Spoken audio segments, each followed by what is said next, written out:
Welcome back, guys. We are back with another interesting story, which is on What If Bella's Heart Chose Alice? Before that, more than 50% of our subscribers haven't subscribed our channel yet, so now we are too close from our 1000 subscribers family, so let's get started on story. Alice, I can do it myself. I don't need your help. Don't be stubborn, Bella. You obviously can't do it alone.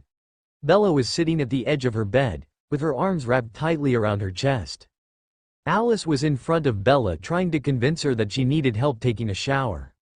I can do it alone. I know I can, Bella said. Alice grabbed Bella's arms and pried them apart and away from her chest. She was beginning to pick Bella up and take her to the bathroom herself. Alice let go of Bella immediately and gave her a mischievous smile. We can do this the easy way, or we can do this the hard way. Which do you prefer? The hard way, Bella mumbled. Okay, have it your way then. Alice laughed and reached for Bella once more. Bella pushed away from Alice and crawled up her bed. Alice just followed her and sat on top of Bella, pinning her against the bed, making sure not to cause harm to her at the same time. Alice, get off of me, Bella half demanded and half laughed. You said you wanted to do it the hard way. Now I can carry you to the bathroom, or you can get up and walk. Alice pushed the hair out of Bella's face as she was talking to her. So beautiful, Alice thought. All right, I'll walk myself. Bella gave in. Alice jumped off of Bella immediately and helped her to her feet. She grabbed hold of Bella's arm and walked her into the bathroom. Alice closed the door behind Bella and locked it. Why are you locking the door? Bella questioned. You don't want your father coming in here by accident, do you? Alice stated, oh no, I don't want that. Anyway, how do you prefer your shower water, hot or cold? Alice asked as she was walking over the bathtub.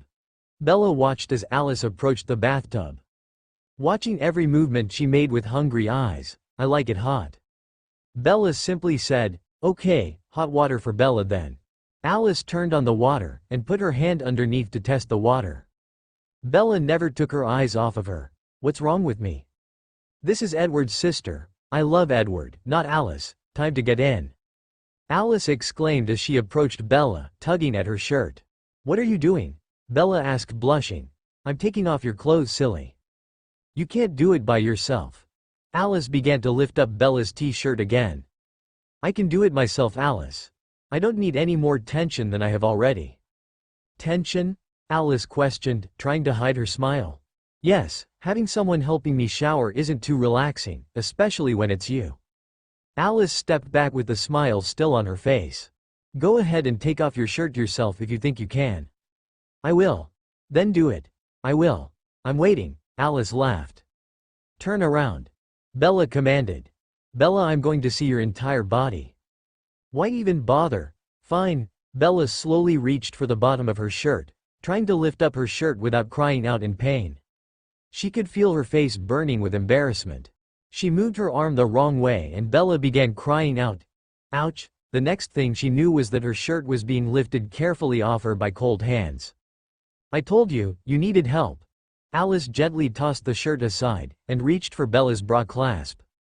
While she was reaching around Bella, she noticed her face was red. Don't be embarrassed, Bella. You need to take a shower and I'm the only one who can help you, Alice said with glee. She would enjoy helping Bella take a shower. It was the perfect excuse. I know you're the only one. I'm just embarrassed that I won't look good to you. Compared to you, I look awful, Bella stated. That's not true. You don't realize how beautiful you are, Bella. I think you're stunning, to be honest. Now let me help you get your bra off. Alice turned Bella around and unclasped her bra. Turning her back around, Alice reached out to take Bella's bra and put it aside. Bella, move your arm so I can take it off, Alice said politely. Hesitantly, Bella moved her arms to the side, and the bra slid into Alice's waiting hands. Simply stunning, Alice knelt down and began to unbutton Bella's jeans. Bella had her head turned to the side, facing away from Alice. She was too afraid to look down. Alice might give her a wicked grin and make her even more embarrassed. Alice tugged the jeans down Bella's waist, and Bella stepped out of them. Alice reached back up for the underwear and placed her hands inside the band, ready to pull them down. Alice couldn't help but smile as the underwear fell to the floor. Alice slowly moved her head upwards, getting a good look at Bella's body. She was tempted to attack Bella. Her scent was more powerful without clothes to cover her up. The urge to kiss Bella was even more powerful than Alice's hunger for her. She managed to control both of her temptations and took Bella by the hand. She walked Bella towards the shower and helped her step into the bathtub. Bella went underneath the spraying water and began moving her hair out of her face. "How's the water temperature?" Alice asked. "It's perfect." Bella slightly moaned. Alice's eyes widened for a brief second, but quickly returned back to normal. "You know I'm coming in there with you." Alice smiled at Bella's horrified face. "No, Alice, you don't have to do that." Bella tried pleading with Alice. "I do have to. You're going to get hurt if I don't come in there and help you. I can see the future, remember?" Alice used her power as a way to get in the shower with Bella. She wasn't taking advantage of the situation. Bella would get hurt if Alice didn't go in there and assist her. "Fine," Bella breathed out a few seconds later. Alice quickly stripped of her clothes and within the next minute she stepped into the shower with Bella. Bella turned around sharply to see Alice standing right in front of her. Bella closed her eyes quickly and turned facing away from Alice's perfect body. "I forgot how fast you are," Bella said awkwardly. Alice stepped under the water and allowed the water to soak her hair. She reached for Bella's shoulder and turned her around to face her. "I want you to look at me, Bella," Alice stated. Bella opened her eyes slowly and looked at Alice like she commanded. Her mouth opened slightly as she took in all that Alice was. Bella's heart began racing 1,000 miles. "Wow," Bella slipped and said this out loud. "I know," Alice laughed and reached for the bar of soap. "Come closer to me," Alice told Bella, and Bella obeyed. "I'm going to wash you, and that requires me touching you. Is that okay?" Alice asked Bella. Bella just nodded yes. Alice lathered the soap in her hands and reached out for Bella. Gently she put her hand on Bella's stomach and Bella flinched. "Sorry, I'm ticklish," Bella mumbled. "I'm going to have to remember that next time you won't do as I say." Alice laughed again, causing Bella to laugh as well. Alice continued to lather Bella's stomach, slowly moving her hands up towards her breasts. She finally reached Bella's breasts, gently moving over them with her hands. Alice noticed that Bella closed her eyes and moved into her hands a little more. "Are you okay, Bella?" Alice asked, smiling. Bella moaned, her head dropping a little bit. Alice thought of what she was going to do next, and had a quick vision of her outcome. It would work. "Do you like the way this feels, Bella?" Alice asked as her finger grazed across her nipple. Bella hesitated, but replied, "Yes," in a small whine. "Come closer to me so I can wash you properly," Alice told Bella. She moved in closer, and Alice pushed her body against hers. Alice moved in closer to Bella's face, but instead of kissing her she turned her mouth towards her ear. Alice hesitated for a second, taking in Bella's scent, then whispered, "I like washing you, Bella. You are so beautiful, it's an honor to place my hands on your body." Bella grabbed onto Alice's shoulders and pushed her back so they were facing each other once again. "Alice, compared to you," Bella began but was cut off. "Let's not compare each other's bodies, okay?" Alice said while stroking Bella's cheek.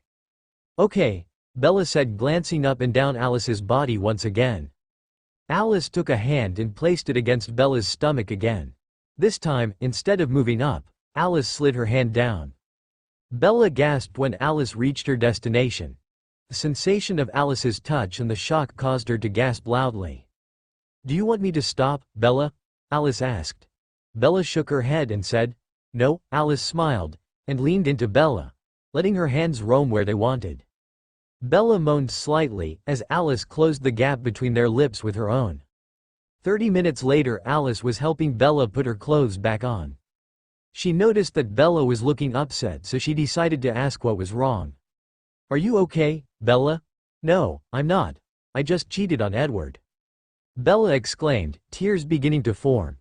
Alice smiled comfortingly and stroked her cheek once more. "No, you didn't, Bella. I was just helping you take a shower, and I had to clean everywhere. Edward doesn't want you to be dirty, you didn't cheat on him." "But I had an orgasm with you," Bella whispered. "You couldn't help it, Bella. It happens. And the kissing? Bella added again. Well, let's just keep that to ourselves. A little kissing never caused any harm.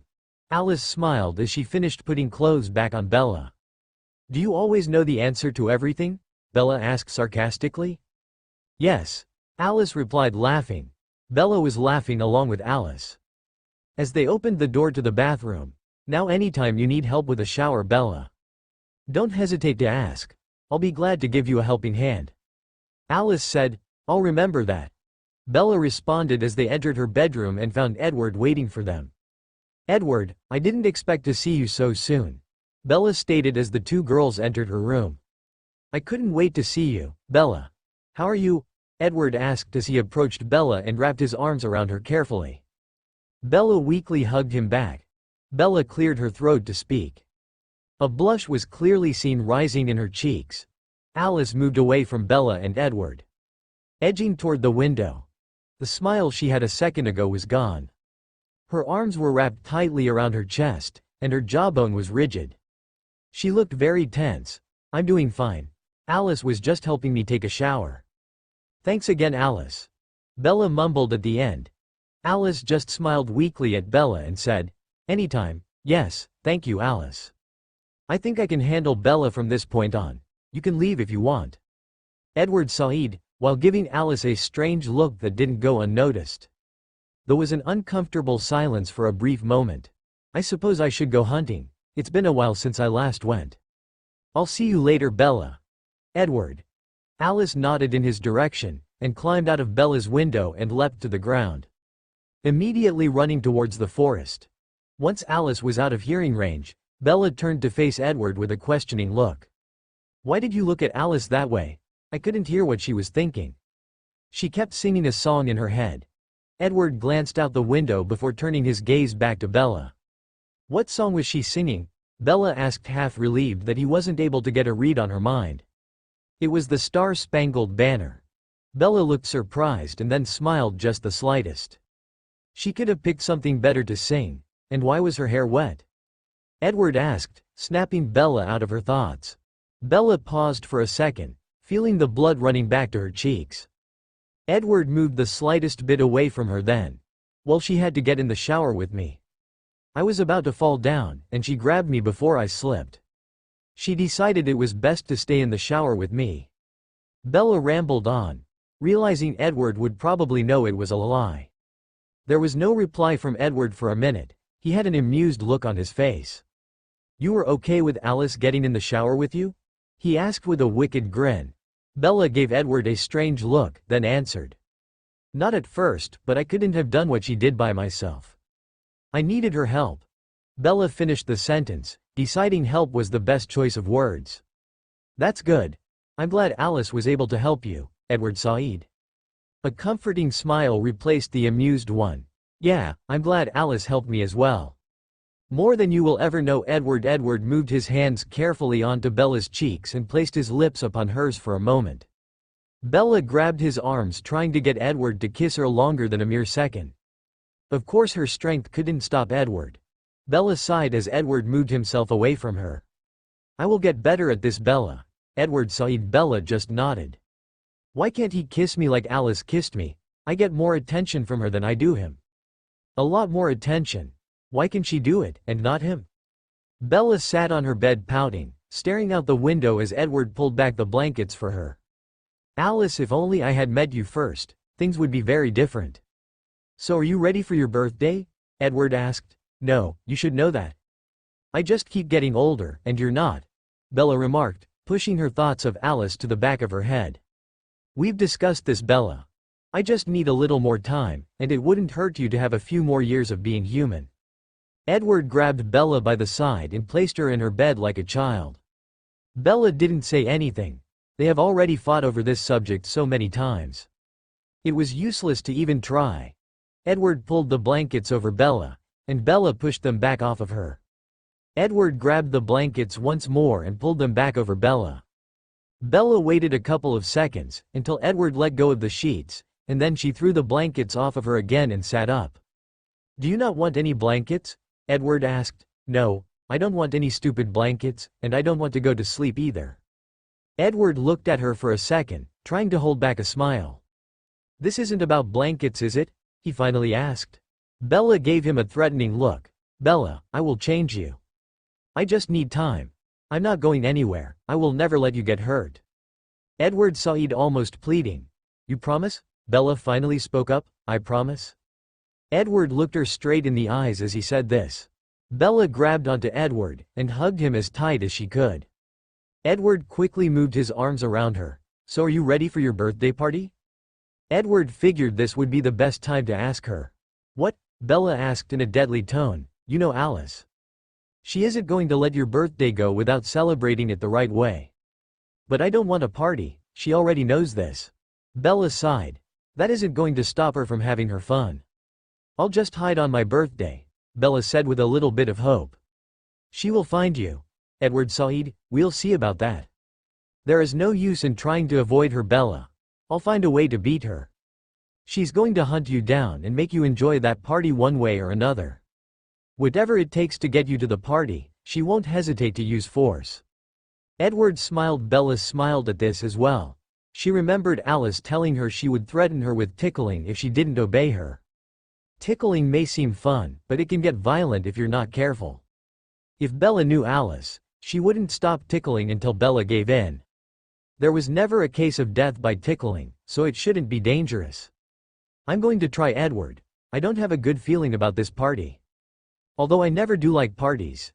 Edward gently pushed Bella back down against the bed and pulled the blankets back over her. This time Bella didn't object. She even yawned. "Nothing will happen, Bella. You're just being silly. Now go to sleep. I'll be here when you wake up." "Maybe you're right. I'm just overreacting," Bella said as she closed her eyes. She felt cold arms wrap around her as she drifted into sleep.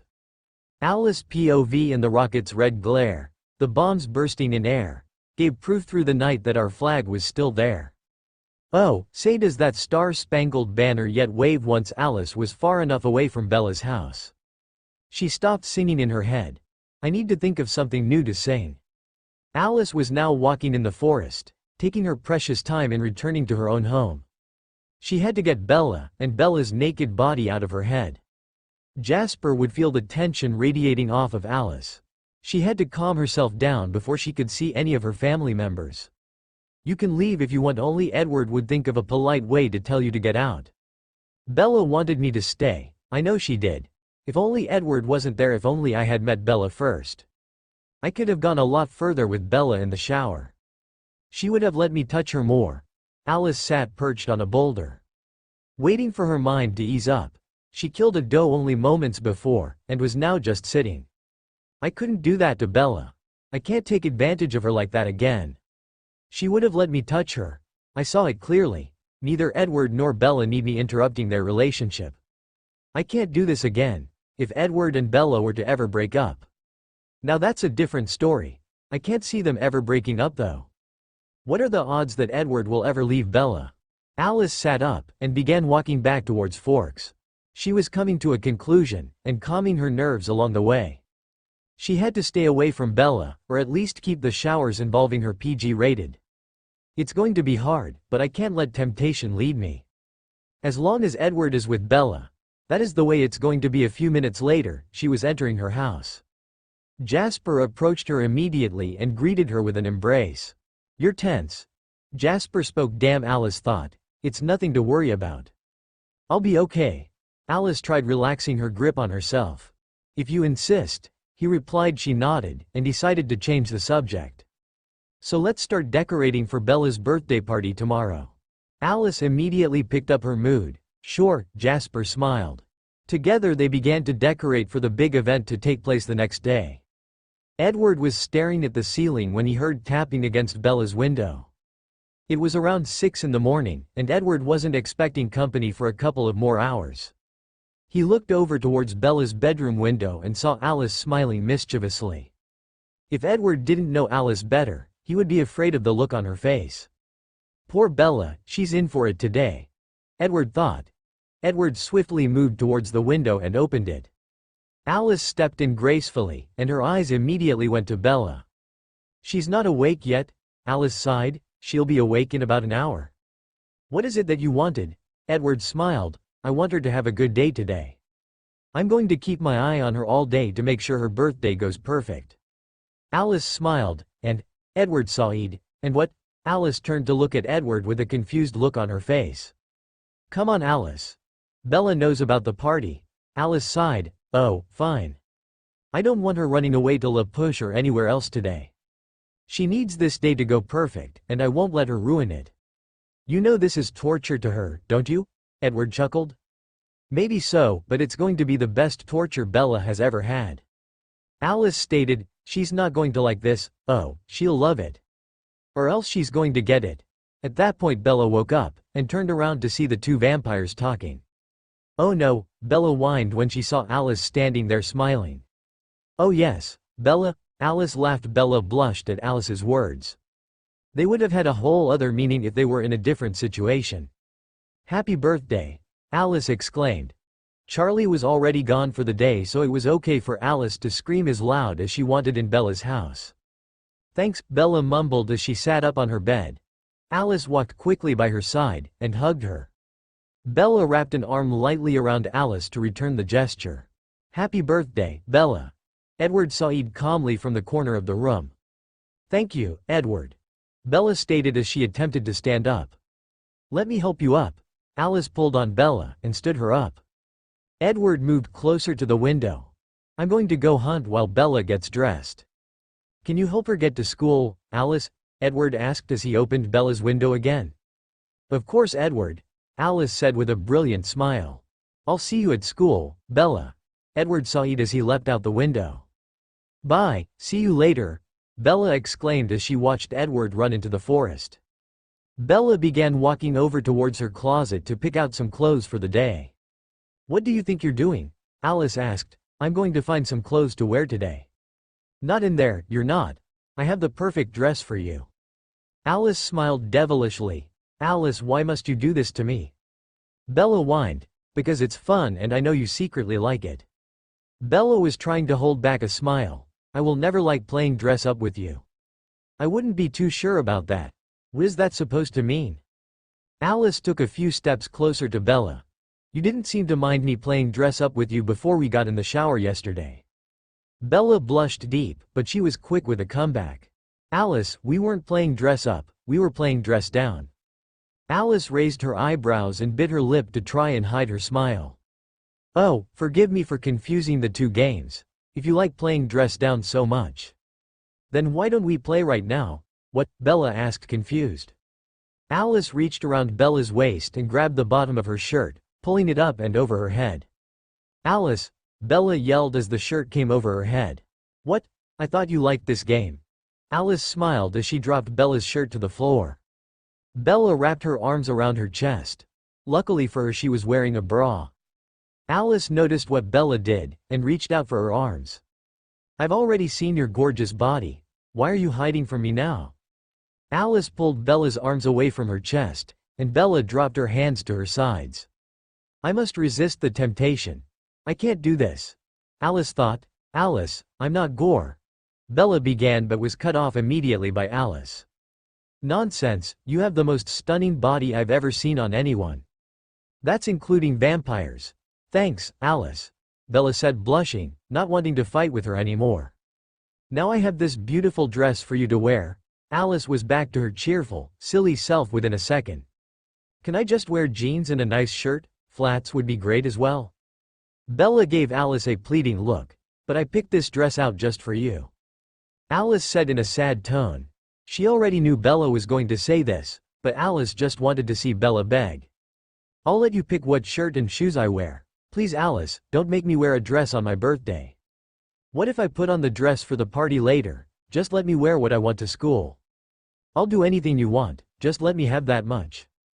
Bella was getting a little overdramatic, so Alice stopped her there. "Anything I want?" Alice smiled. "Yes?" Bella immediately regretted saying that. "I already knew you were going to say that.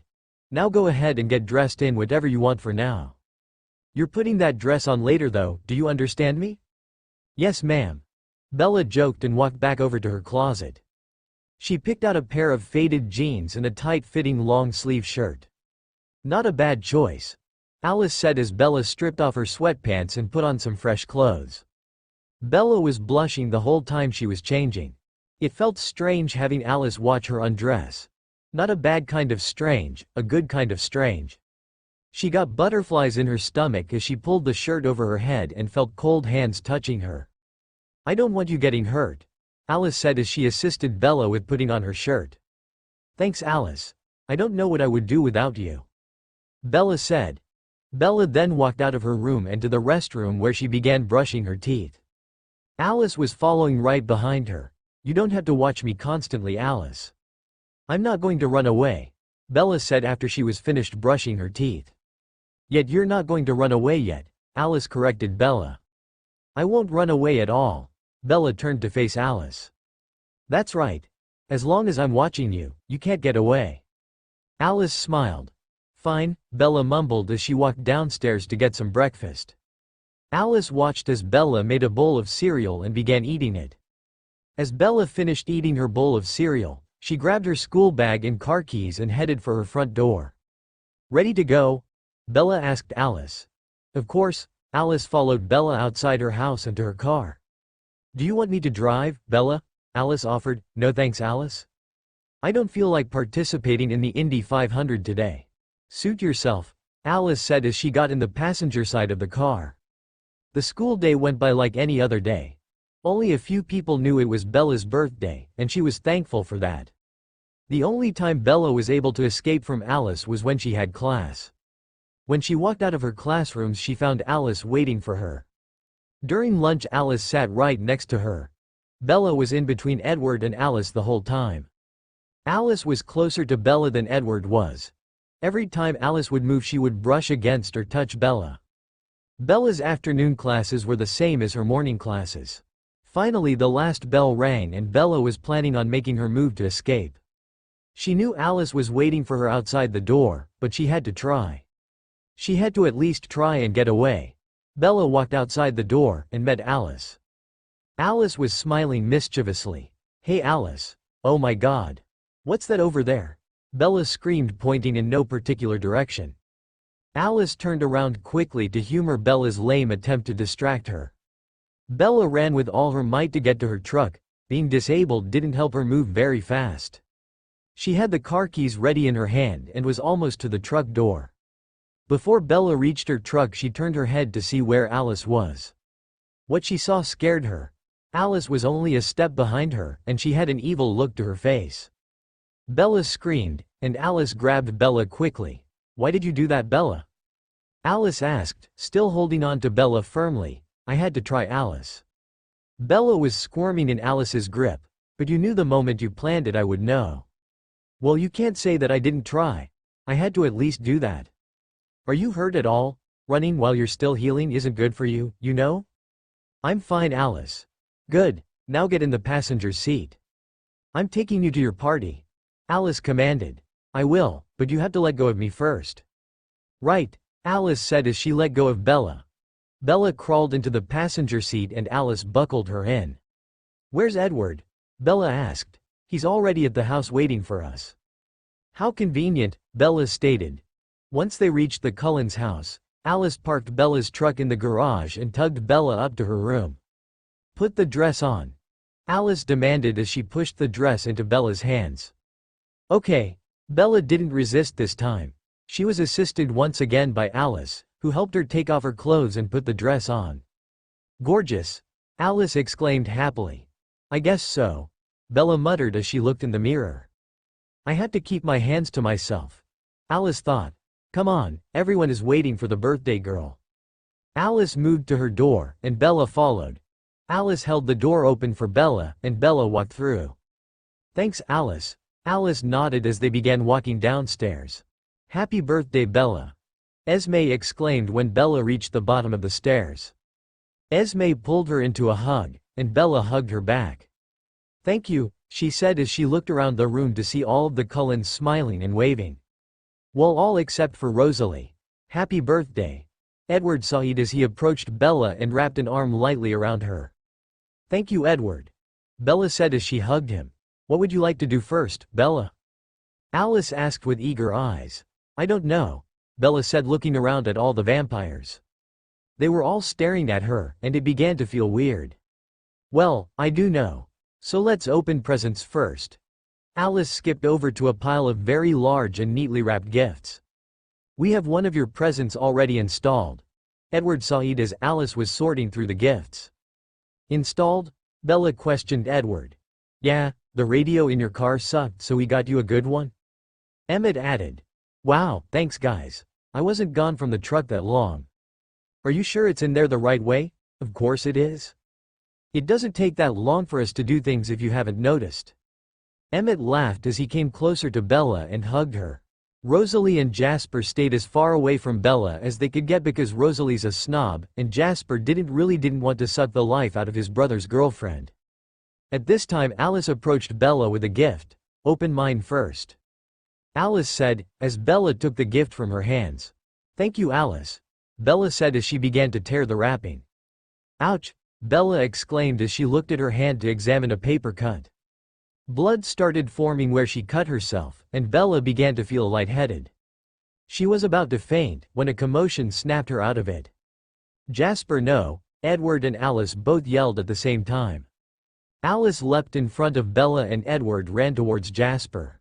Jasper was growling violently, as Edward pushed him back and away from Bella. Let go of me! Jasper yelled as Emmett joined in trying to keep Jasper away. Rosalie just stood there watching, and Carlisle and Esme went over by Alice and Bella. Take her home, Alice! Edward yelled from his position. Alice didn't hesitate. She picked up Bella and ran for Bella's truck. Jasper attempted to run after Alice and Bella, but Emmett blocked him from access. Jasper, control yourself! Edward yelled. That was the last thing Alice and Bella heard before they were in Bella's truck and driving down the path to the main road. Bella's eyes were wide with shock. She didn't know what had just happened. Her breathing was heavy, and she was staring at Alice. It's going to be okay, Bella, Alice said as she looked in Bella's direction. I just got a paper cut.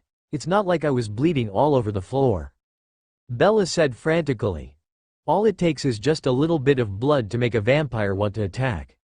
How come you're not attacking me then? How come no one else jumped at me? I'm used to your scent, just like Edward. The others have more control over their hunger. Jasper is still new to this not killing humans thing. Bella was silent for a minute. She was looking at her paper cut and going over in her mind what just happened. Alice stopped the car, and Bella looked up to realize they were at her house already. Are you coming with me? Bella asked Alice. Of course, I don't want to leave you alone. I'll stay as long as you want. Bella nodded and got out of her truck. They walked into her house, and Charlie greeted the both of them. It was very brief. They said hello and good night. Then the two girls went into Bella's room. Let me help you with your cut, Alice said as she went into Bella's bathroom to get a bandage. Bella sat at the edge of her bed and stared at the wall. Alice came back in her room and went immediately over to Bella. She kneeled in front of Bella, but Bella didn't look at her. Alice took Bella's hand and wiped the cut with alcohol. Ouch, that hurts. Bella finally looked down at Alice. Sorry, Bella, but I had to clean the cut. Alice was now wrapping the bandage around Bella's hand. All done, Alice smiled slightly as she looked up at Bella. Thanks, Bella nodded. Are you feeling okay, Bella? Alice placed a hand on Bella's shoulder. I don't know. I'm just scared at what's going to happen now. Edward isn't going to like what happened tonight at all. Relax, Bella. It will be okay. Alice lied. Edward was already thinking about leaving Bella to make sure she would stay safe. I don't want to hurt you, Bella. I don't have a good feeling about this, Alice. Will you please stay with me tonight? I don't know if Edward's going to come, and I don't want to be alone. I can't be alone. Bella was desperate. Don't worry, Bella. I'll stay with you. I won't leave you by yourself. Bella hugged Alice with all the strength she had. You're so good to me, Alice. Thank you so much. Alice hugged Bella back. She didn't want to let go. What are you planning to do, Edward? You can't do this, you can't leave her. I can't leave her. I'm only being a good friend. Alice replied. Bella let go of Alice, but it took a second before Alice let go of her. Alice, how come you can hold and touch me when it's so hard for Edward to even come near me? Bella asked. Alice looked Bella straight in the eyes. I don't know, maybe it's because I am around you more often than he is now. Alice was right. She was always around Bella more than Edward was. She was either with Bella when Edward was around, or she would come visit her by herself. It didn't give much time for Bella and Edward to be alone, but Alice didn't mind that at all. "What's going to happen, Alice?" Bella asked. "I'm not sure, Bella. What I do know is that you need to sleep," Alice said as she lifted Bella up and moved her to the top of her bed. She pulled back the blankets and slipped Bella inside. Once Bella was underneath the blankets, Alice laid beside her. Bella turned to face Alice, and they locked eyes. "I shouldn't touch Bella. This is too dangerous. I need to keep my hands to myself and be a good girl." "Can you hold me, Alice?" Bella asked in the most irresistible voice. "Oh, come on. How can I say no to her, of course, Bella." Alice moved her arms around Bella, and pulled her closer to the point where their noses were almost touching. Bella smiled weakly. Alice could tell she was getting tired. Before Bella was completely out of it, Alice wanted to ask her a few questions. This could be the only time they have alone for a long time. Especially when Edward was thinking the way he was. Alice already knew that Bella wouldn't mind answering her questions. "Bella, can I ask you something?" Bella moaned. "Did you like what we were doing in the shower the other day? I didn't take advantage of you, did I?" "No, you didn't take advantage of me. To be honest, I like the way you made me feel." Bella's cheeks started turning red. "Just the way I made you feel? You mean if it was Edward in there with you, you would still feel the same way?" Alice asked. "What do you mean, Alice?" Bella had a confused look on her face. "I want to know how you feel about me." Alice actually hesitated at the end of her sentence. "Oh," Bella blushed deeper. "Yeah," Alice added. "Well, how do you feel about me?" Bella asked. "No, that isn't going to work, Bella. I asked you first." Alice smiled slightly. Bella was silent for a second before she decided to answer. This is kind of embarrassing, but I don't know, Alice. I'm just going to say it. I am glad that it was you touching me in the shower yesterday. I wanted you and only you to touch me, so you like me?" Alice smiled brilliantly. "Yes, Alice, I like you. Now it's your turn to answer the question." Bella tried to get Alice to answer. "Oh, Bella has a crush on me." Alice laughed. "Shut up and answer my question." Bella smiled, trying to hold back laughter. Alice calmed down, but still had a smile on her face. "Yes, Bella. I like you. Why else would I want to kiss and touch you?" Alice was lying. She didn't like Bella, she loved Bella. "So what do we do?" Bella asked, now serious. "There's nothing we really can do. You still love Edward, don't you?" "Of course I do, but I also like you." Edward was first though. Alice played with a strand of Bella's hair as they were talking. "Maybe if you came to me first, things would be different." Bella said. "So if I was first, you would have fallen for me instead?" Alice asked, curious. "I think so, yes," Bella simply stated. "That would have been nice." They were silent the rest of the night. Bella fell asleep within a few minutes of their conversation. She had her arms wrapped loosely around Alice's body. "This is the way it could have been between us, perfection." Alice didn't move the rest of the night. She was too afraid to move and have Bella let go of her. Edward's made up his mind. "We're leaving in 2 weeks, but do I have to go?" "I don't want to leave Bella, not ever." "Surely Edward will change his mind within 2 weeks." 2 weeks later, Bella was really worried. Edward was really acting strange, and Bella had an odd feeling that something bad was going to happen. Alice hasn't been around to see her in a few days either. If anyone, she would think Alice would be her normal self. Every time Bella came near Alice, Alice got a glazed look in her face and she had to leave. It looked as though if she could cry, she would be crying a river. Edward wanted to talk to Bella after school, and this is where Bella was heading now. She met Edward out in the forest by her house. This is where he requested meeting. Odd place to meet, but that was Edward for you. "Hello, Edward," Bella said as she went in for a hug. Edward stopped her by holding on to her wrists and forcing her to stay where she was. "What's wrong?" Bella asked, worried. "This isn't easy to say, Bella, but my family is moving." "Well, there are ways for you and I to still see each other.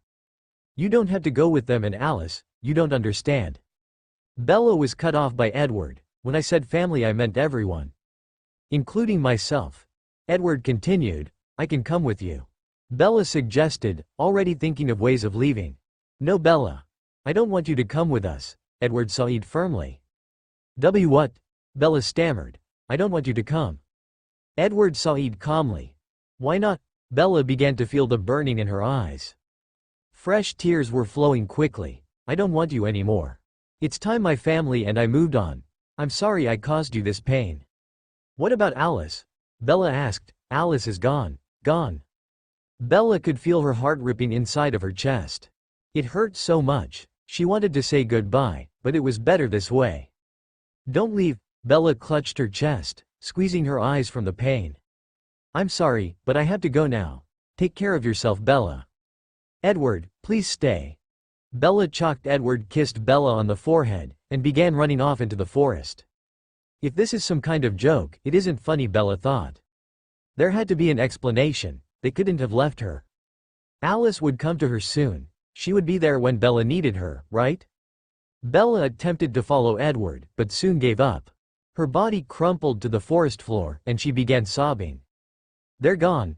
Bella kept repeating. Soon Bella had passed out. She was so exhausted she gave up right there in the forest. Later that night, Bella, wake up. Charlie spoke softly. Bella opened her eyes, and discovered she was no longer in the forest anymore. She was in her bed, and her dad was hovering over her. They're gone, was Bella's first words when she woke up. I know, honey. It's going to be okay though. Charlie tried comforting Bella the best he could. No, it's not. Nothing is going to be okay. Bella began crying again. She reached out for Charlie, and hugged him. Charlie pulled her closer and allowed Bella to cry on his shoulder. It hurts so much, Dad. Bella whispered into Charlie's shoulder. Alice's POV. What did I just do to Bella? She's hurting so much due to us. Alice saw what happened with Bella through her visions. She was asking about me. She needs me. I have to go back to her. The Cullen clan was already in Alaska by the time Edward was talking with Bella in the forest. The damage had already been done.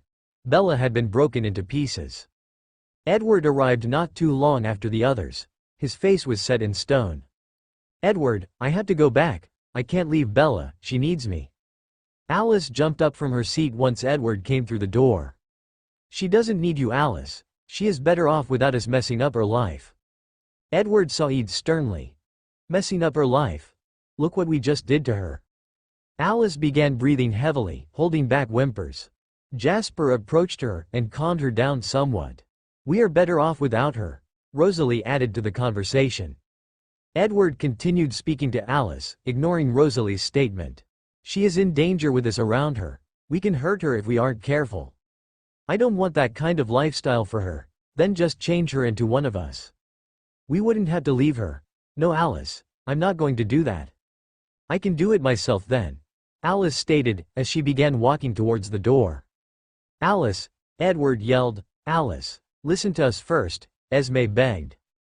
Just let her live life on her own for a while. Maybe she will move on, and we won't need to take her life away from her. Carlisle said. I know Bella, she isn't going to move on. What we did was stupid. I need to go back. Alice, please don't go. She might have a chance at life without us. Edward was calm again. I know she doesn't, Edward. I can still clearly see her as a vampire. Alice, give it time, for Bella. Carlisle said. Give her a chance to live as a human. Alice stood there looking at her family. She wanted to go back to Bella, but was that really best for her? Could Bella live without them? The moment I see Bella going downhill without us. I'm going back to her. You're not going to stop me either. Alice said, giving in to her family's request. Thank you, Alice. Edward said, moving closer to Alice. Alice moved away from Edward, as well as the rest of the family. You're not the only one who loves Bella, Edward. Alice said sternly right before she walked out the door. She had to be alone, because right now she couldn't stand to look at her family. She couldn't stand be around the people who hurt Bella. The only problem was that she couldn't escape herself. Bella's POV. I thought the pain would go on forever. The way it made me feel when the Cullens left was the worst pain ever, and I wasn't prepared to feel that way for the rest of my life. Luckily, the pain had dulled over the past few months, but this feeling might be even worse. I feel nothing. I have no emotion left in me to give. If I didn't have Jacob to put some feeling back into me, I don't know how I could still be alive. Being friends with Jacob made me feel excitement again. I could actually laugh and mean it. I could smile without it being forced. Riding the motorcycles with Jacob was probably the best idea I ever had. I had no worries about being knocked off the bike and dying a violent death. It didn't matter to me anymore if I lived or died. I laugh in the face of death. Okay, so I stole that from the Lion King, but you get my point.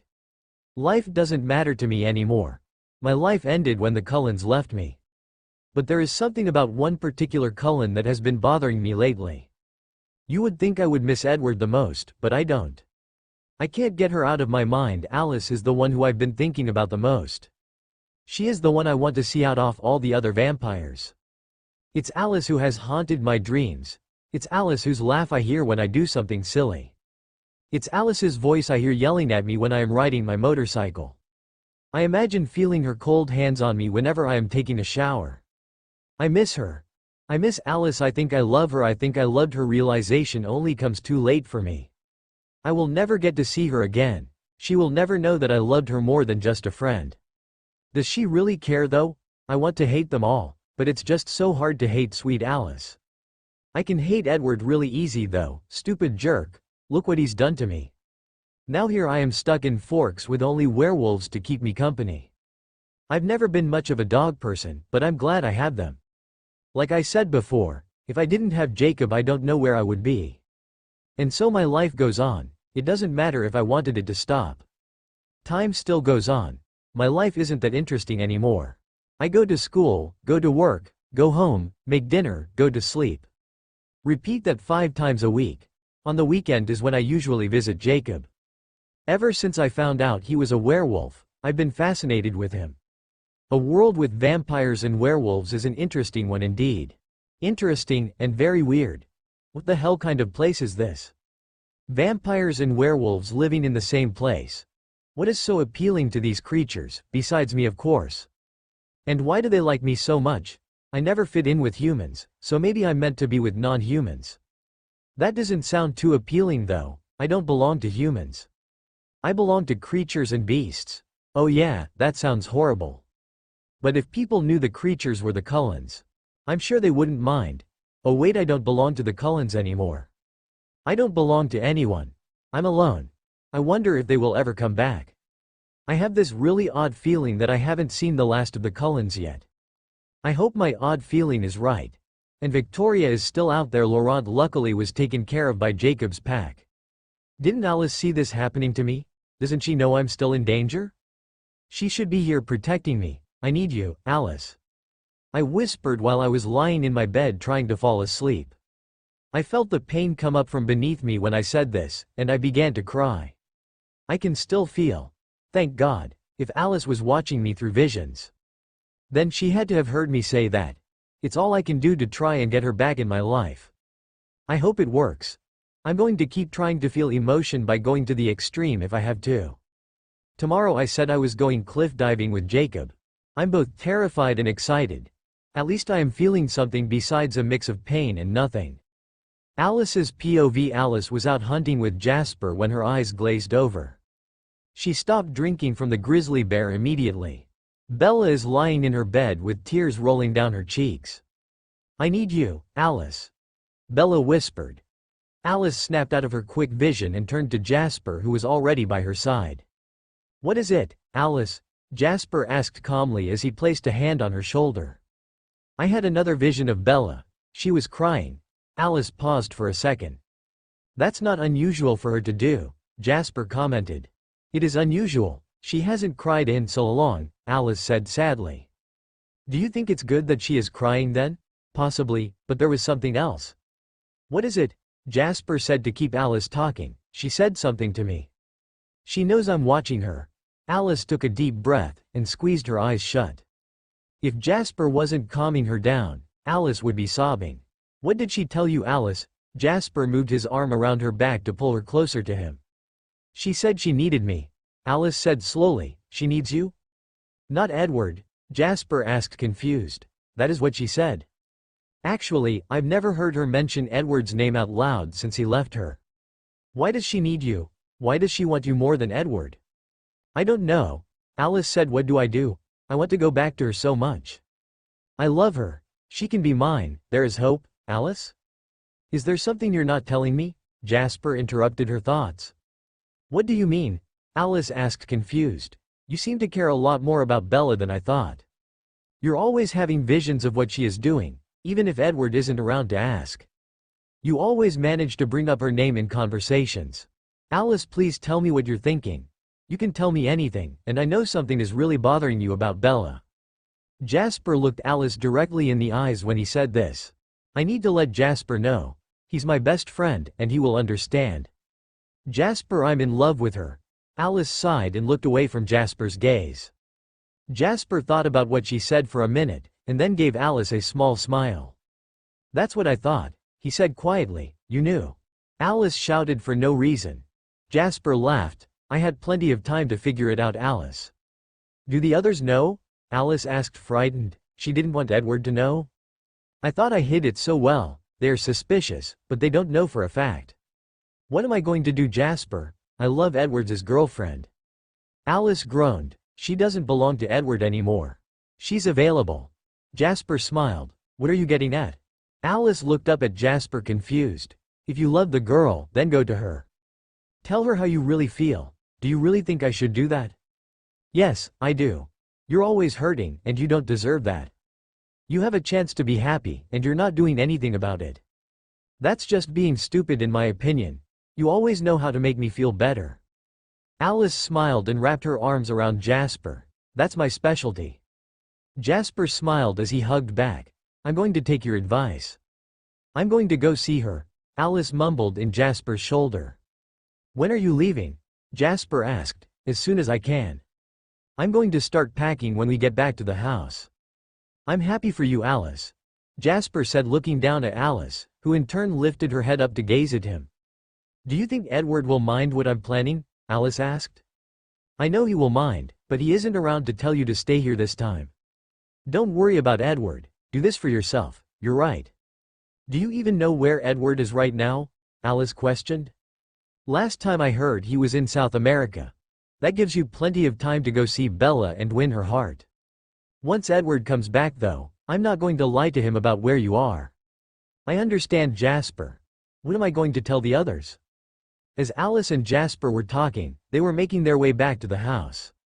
Alice was too eager to see Bella to keep hunting, and Jasper really wasn't that thirsty. You should tell them what you're doing.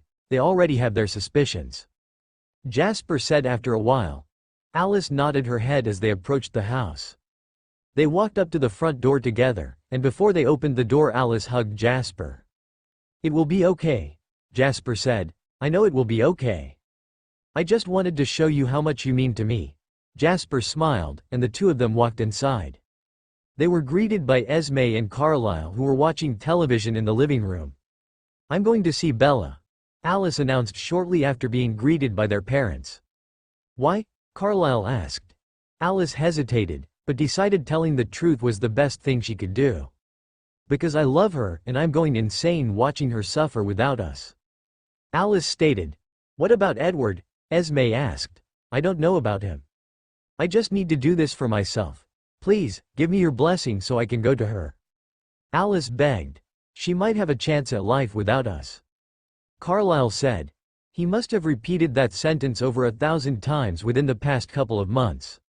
She doesn't, and you know it. Alice said coldly. Carlisle didn't have anything to say to that. Esme gave Alice a sympathetic look, then turned to Carlisle. She placed an arm on his shoulder to get his attention and spoke lovingly. We should let her go, Carlisle. You know she is right. Bella is someone we all need. Let Alice go to Bella. Bella can decide whether she wants Alice or Edward later on. I don't want Alice to suffer anymore. I can't stand to see her hurt so much. I'm going to go see her whether you give me your blessing or not. I would just like to know I haven't left my family behind in the process. Alice added to her argument. Carlisle looked at Esme for a second, and the cold face he wore only seconds ago had melted. Softer features were set on his face as he glanced back at Alice. We give you our blessing. Bella is a big girl. She can decide who she wants to love. Alice had a huge grin on her face, and was bouncing up and down. Thank you so much. I love you all so much, tell Emmett and Rose where I've gone. Alice said as she hugged Esme, then Carlisle. She ran to her room, and quickly packed a bag.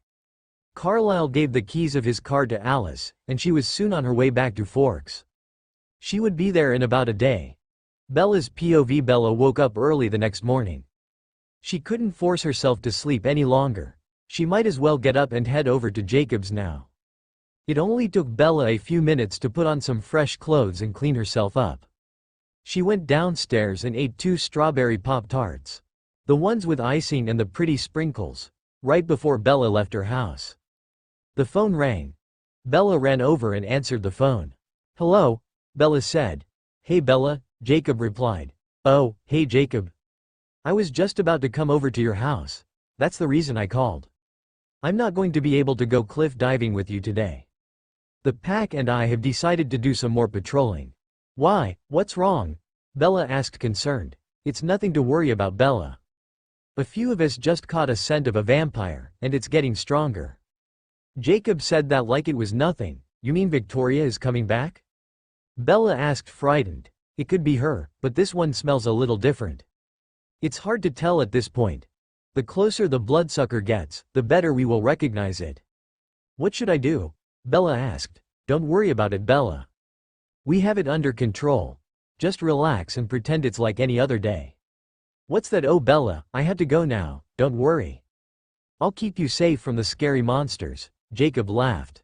Oh, I feel so much better, Bella mumbled. Jacob just laughed some more and hung up the phone. Don't people know how to say goodbye? Bella asked herself. She sighed, and hung up the phone gently. Now what am I going to do? I can't just sit here and do nothing. I'll start getting scared. I have to do something to keep my mind distracted. Bella stood in her kitchen thinking of something she could do when she finally came up with an idea. Who says Jacob needs to be with me to cliff dive? I'm sure I'll be fine. With that said, Bella ran out to her truck and was soon headed down to the beach. 15 minutes later, Bella had reached her destination. She parked her truck out by the beach, and hiked up one of the mountains she saw Jacob's friends jumping off of. She managed to only trip 3 times on her way up the mountain. A personal best. Bella had finally found the spot where Jacob's friends had jumped, and she wasn't going to back down.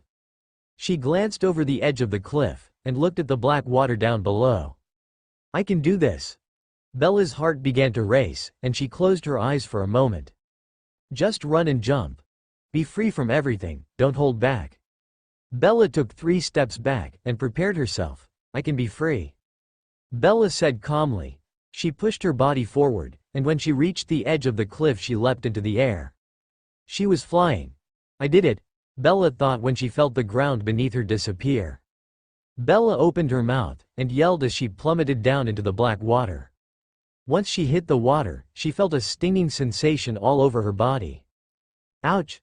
That hurt so much, Bella was mentally yelling at herself. She kicked up, and swam to the surface.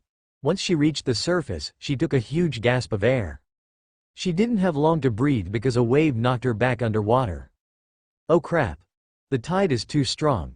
What am I going to do? Bella tried to swim back up to the surface, but once she reached it again she was knocked back under by another wave. I can't breathe. I need air. Bella was frantic. Why? Does life really matter anymore? Bella had changed her mind in an instant. She stopped moving. She stopped trying to reach the surface. Do I really want to die now? What do you have to live for? Your life ended when they left. When Alice left, Bella didn't move anymore. She was going to let herself drown. No one would know she stopped trying. Bella's vision was fading. Blackness covered her sight, and soon she wasn't awake anymore. Am I dead? 5 minutes later Jacob pulled Bella out of the water, and started performing CPR. Wake up, Bella! Jacob yelled. He gave her compressions, and went in to do mouth-to-mouth when Bella choked up water. Damn, I only needed a couple of more seconds, Jacob thought. Bella saw Jacob inches from her face, and turned her head to the side immediately. What happened? Bella asked confused. You tell me. I saw you jumping off the cliff, and you didn't come back up from the water. Were you trying to kill yourself? Jacob asked concerned. Bella sat up on her elbows and pushed the wet hair away from her face. She looked at Jacob like he was insane. No, I would never do that, Jacob. You should know better. I'm sorry, Bella. That's just what it looked like. Well, I was just trying out cliff diving. Remind me never to do it again. Bella stood up now, and Jacob tried to help her up. Are you okay? Do you need help getting home or anything? Jacob offered. No, Jacob, I'll be fine. Thank you for saving me. Who knows what would have happened if you didn't see me jump? Bella felt guilty. Why did I do that? I don't want to die. Good thing I was near the beach. I saw your truck, and then I saw you. I'm glad you were close by. I think I'm just going to go home now and be safe. I like being safe. I'll see you later, Jacob. Bella hugged Jacob before walking away to her truck. She didn't really feel like talking to Jacob after what just happened. She was in pain and just wanted to go home. Bye, Bella. I'm going to try and keep you safe. You don't have to worry. Jacob waved to Bella. Bella then got in her truck and started it. She drove off and was heading back to her house. Alice's POV. Alice had just reached the border of Washington when she had another vision of Bella. I can be free, Bella said. She then ran forward and jumped off the cliff. When she reached the black water, she did not come back up. Alice saw darkness. No, Alice yelled out loud. She snapped out of her vision and put the pedal to the metal. If she made it on time, she could save Bella. Why would you do it, Bella? Alice's breathing began to hitch. Dry sobs were escaping her mouth. By the time Alice reached Forks, she knew it was too late to save Bella. It took half an hour to get there, even at her speed. She can still be alive. Maybe I didn't see all of my vision correctly. Alice drove to Bella's house and parked Carlisle's car out by the street. There was no sign of anyone home. Both Bella's truck and Charlie's cruiser were gone. I'm going to have to confront Charlie when he gets home. I'm going to have to tell him that we're to blame for Bella's suicide. If that is what happened. Alice's face was crumpled in pain. She broke into Bella's house and smelled the air. Bella's scent was everywhere. It was both enjoyable and painful to smell Bella. Alice closed her eyes and whined. She wished that she could cry. Something needed to be done to get these emotions out of her. Don't be dead, Bella, Alice whispered. Alice walked over towards the kitchen and sat down. She would wait for someone to walk in the front door. Bella's POV. Bella was approaching her house when she saw something that made her heart jump out of her chest. Carlisle's car was parked out in the street in front of Bella's house. Bella closed her eyes tightly and opened them back up again. What the hell? This can't be real. I'm seeing things. Bella whispered to herself. Bella parked in her driveway and sat in her truck for a minute. She couldn't stop looking at the car. Maybe I should go inside and see if Carlisle is really here. Bella thought. She got out of her truck carefully and walked over to her front door. What if he wants to kill me? Bella wasn't being very rational at the moment. He doesn't want to kill you. What are you, stupid? Just go inside and see. Bella put the key in her lock and opened the door. She glanced around at the hallway and saw nobody. The door slammed shut behind her. She heard movement in the kitchen and froze in her place. The kitchen light turned on and a figure stepped out into the hallway. The figure reached for the light switch in the hall and flicked it on. There stood Alice, staring wide-eyed at Bella. Bella's eyes were wide, her jaw dropped open, and she felt like she was going to pass out. Bella? Alice spoke first. Alice gave Bella a once-over, and she looked like a mess. Sand was all over her body and clothes. Her hair was windswept and thrown all across her face. She had a few bruises on her legs and arms, and she had a strange look to her face. Alice? Bella questioned. Bella? Alice squealed with delight. Bella's alive. Alice ran over to Bella to give her a hug, but Bella stumbled backwards. Bella began breathing rapidly. Her cheeks were turning red, and tears were running down her face. Alice stopped trying to hug Bella and reached out to at least touch her. Bella backed away from Alice's hand immediately. Bella, what's wrong? Alice asked Bella, but before Bella could answer, she fainted. Her eyes rolled into the back of her head, and she began to fall backwards. Alice caught her in her arms before Bella could hit the ground. Alice picked up Bella and headed for her bedroom. Alice opened the door to Bella's room and inhaled her scent even more. Alice gently set Bella down on her bed and waited for Bella to wake up.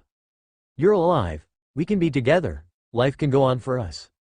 Alice was screaming in her mind. A few minutes later Bella opened her eyes. "Bella?" Alice asked. Bella turned her head slowly towards Alice and gave her a confused look. "Alice, what's going on? I thought you didn't want to see me again." "Alice, what's going on? I thought you didn't want to see me again." Alice had a hurt look on her face when Bella said this. "Not want to see you? I'm so terrible for ever making her ever think that?"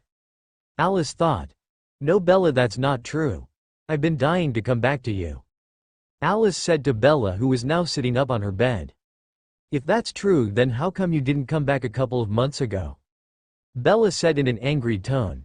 She didn't want to be mad at Alice, but she couldn't help herself. Her words just came out angry. "I would have if it were my own free choice to make. Edward saw that you would have a chance to live like a normal person, so I stayed behind to see if you would be right. I had to see if there was a chance you could live without us." Alice reached out and touched Bella on the shoulder.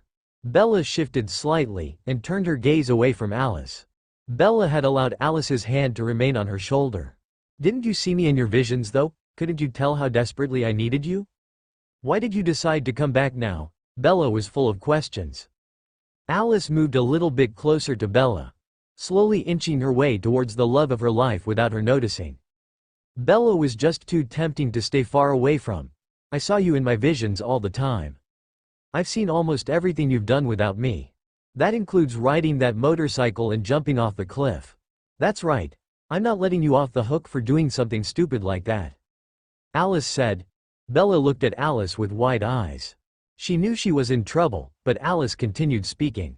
"And I know you needed me. I needed you also. The reason I came back now is because I could hardly stand the pain anymore. I saw you in my vision, where you said you needed me, and I couldn't take it anymore. It hurt me so much to know that you needed me, and I wasn't there for you. You will never know how truly sorry I am for ever leaving you behind. Will you forgive me, Bella?" Alice was close to getting on her knees and begging. Alice waited for Bella to respond. Bella was silent for a long time. Every time Bella was going to say something she would stop, but she finally opened her mouth and spoke up. "I can forgive you, but I don't know if I can forget this ever happened." Bella dared to glance in Alice's direction. Alice gave Bella a small smile, and Bella blushed. "That's all I can ask of you for now. If you just give me time, I promise I will make it up to you." Alice reached out to touch Bella's cheek. "Time? You mean you're staying?" Bella asked with hope in her eyes. "Of course I am staying. I'm not going to leave you ever again. I don't know if I can even let you out of my sight for as long as I live." Alice moved her free hand to rest on Bella's thigh. She managed to get closer to Bella before she realized what was going on. "You're a vampire, you live forever," Bella mumbled as she glanced at Alice's hand resting on her thigh. "Good observation," Alice commented as she began to rub Bella's thigh comfortingly. Bella tried to hide a smile from Alice. She turned to face away from Alice once more, removing Alice's hand from her cheek. "That's not funny," Bella said weakly. Alice caught Bella's cheek and pulled her head back around to face her. "Is that a smile I see? Wow, I haven't seen you smile in such a long time. It's beautiful." Alice was losing herself in her emotions. When Bella pulled away from her once again, "You can't keep watching me because I will grow old and die, and you'll still be the same." Bella's smile faded quickly off her face. "Just because Edward isn't your boyfriend anymore doesn't mean I can't change you myself," Alice stated. "Why would you want to change me? I'm nothing." Bella blushed and avoided eye contact with Alice. Alice sighed. "I really hurt you, didn't I, Bella?" Alice thought. "Bella?" Alice asked. Bella didn't move or speak. "Look at me, Bella," Alice commanded. Bella still didn't move. "Bella, look at me," before I had to take desperate measures. Bella wrapped her arms around her chest, but still didn't look at Alice. "Okay, but remember you asked for it." Alice waited a second just in case Bella changed her mind, but she did not. Bella felt the bed shift but didn't turn her head to look. The weight of Alice had lifted off the bed, and Bella jerked her head up to see if Alice left. "Alice, don't, was all Bella managed to say before she was pushed down against her bed. Alice had sprung on top of Bella and began tickling her. Bella tried to hold in her laughter, but she couldn't hold it long. Soon enough Bella was bursting with laughter as Alice moved her hands all over her body. "I didn't forget, Bella," Alice laughed. "Okay, Alice.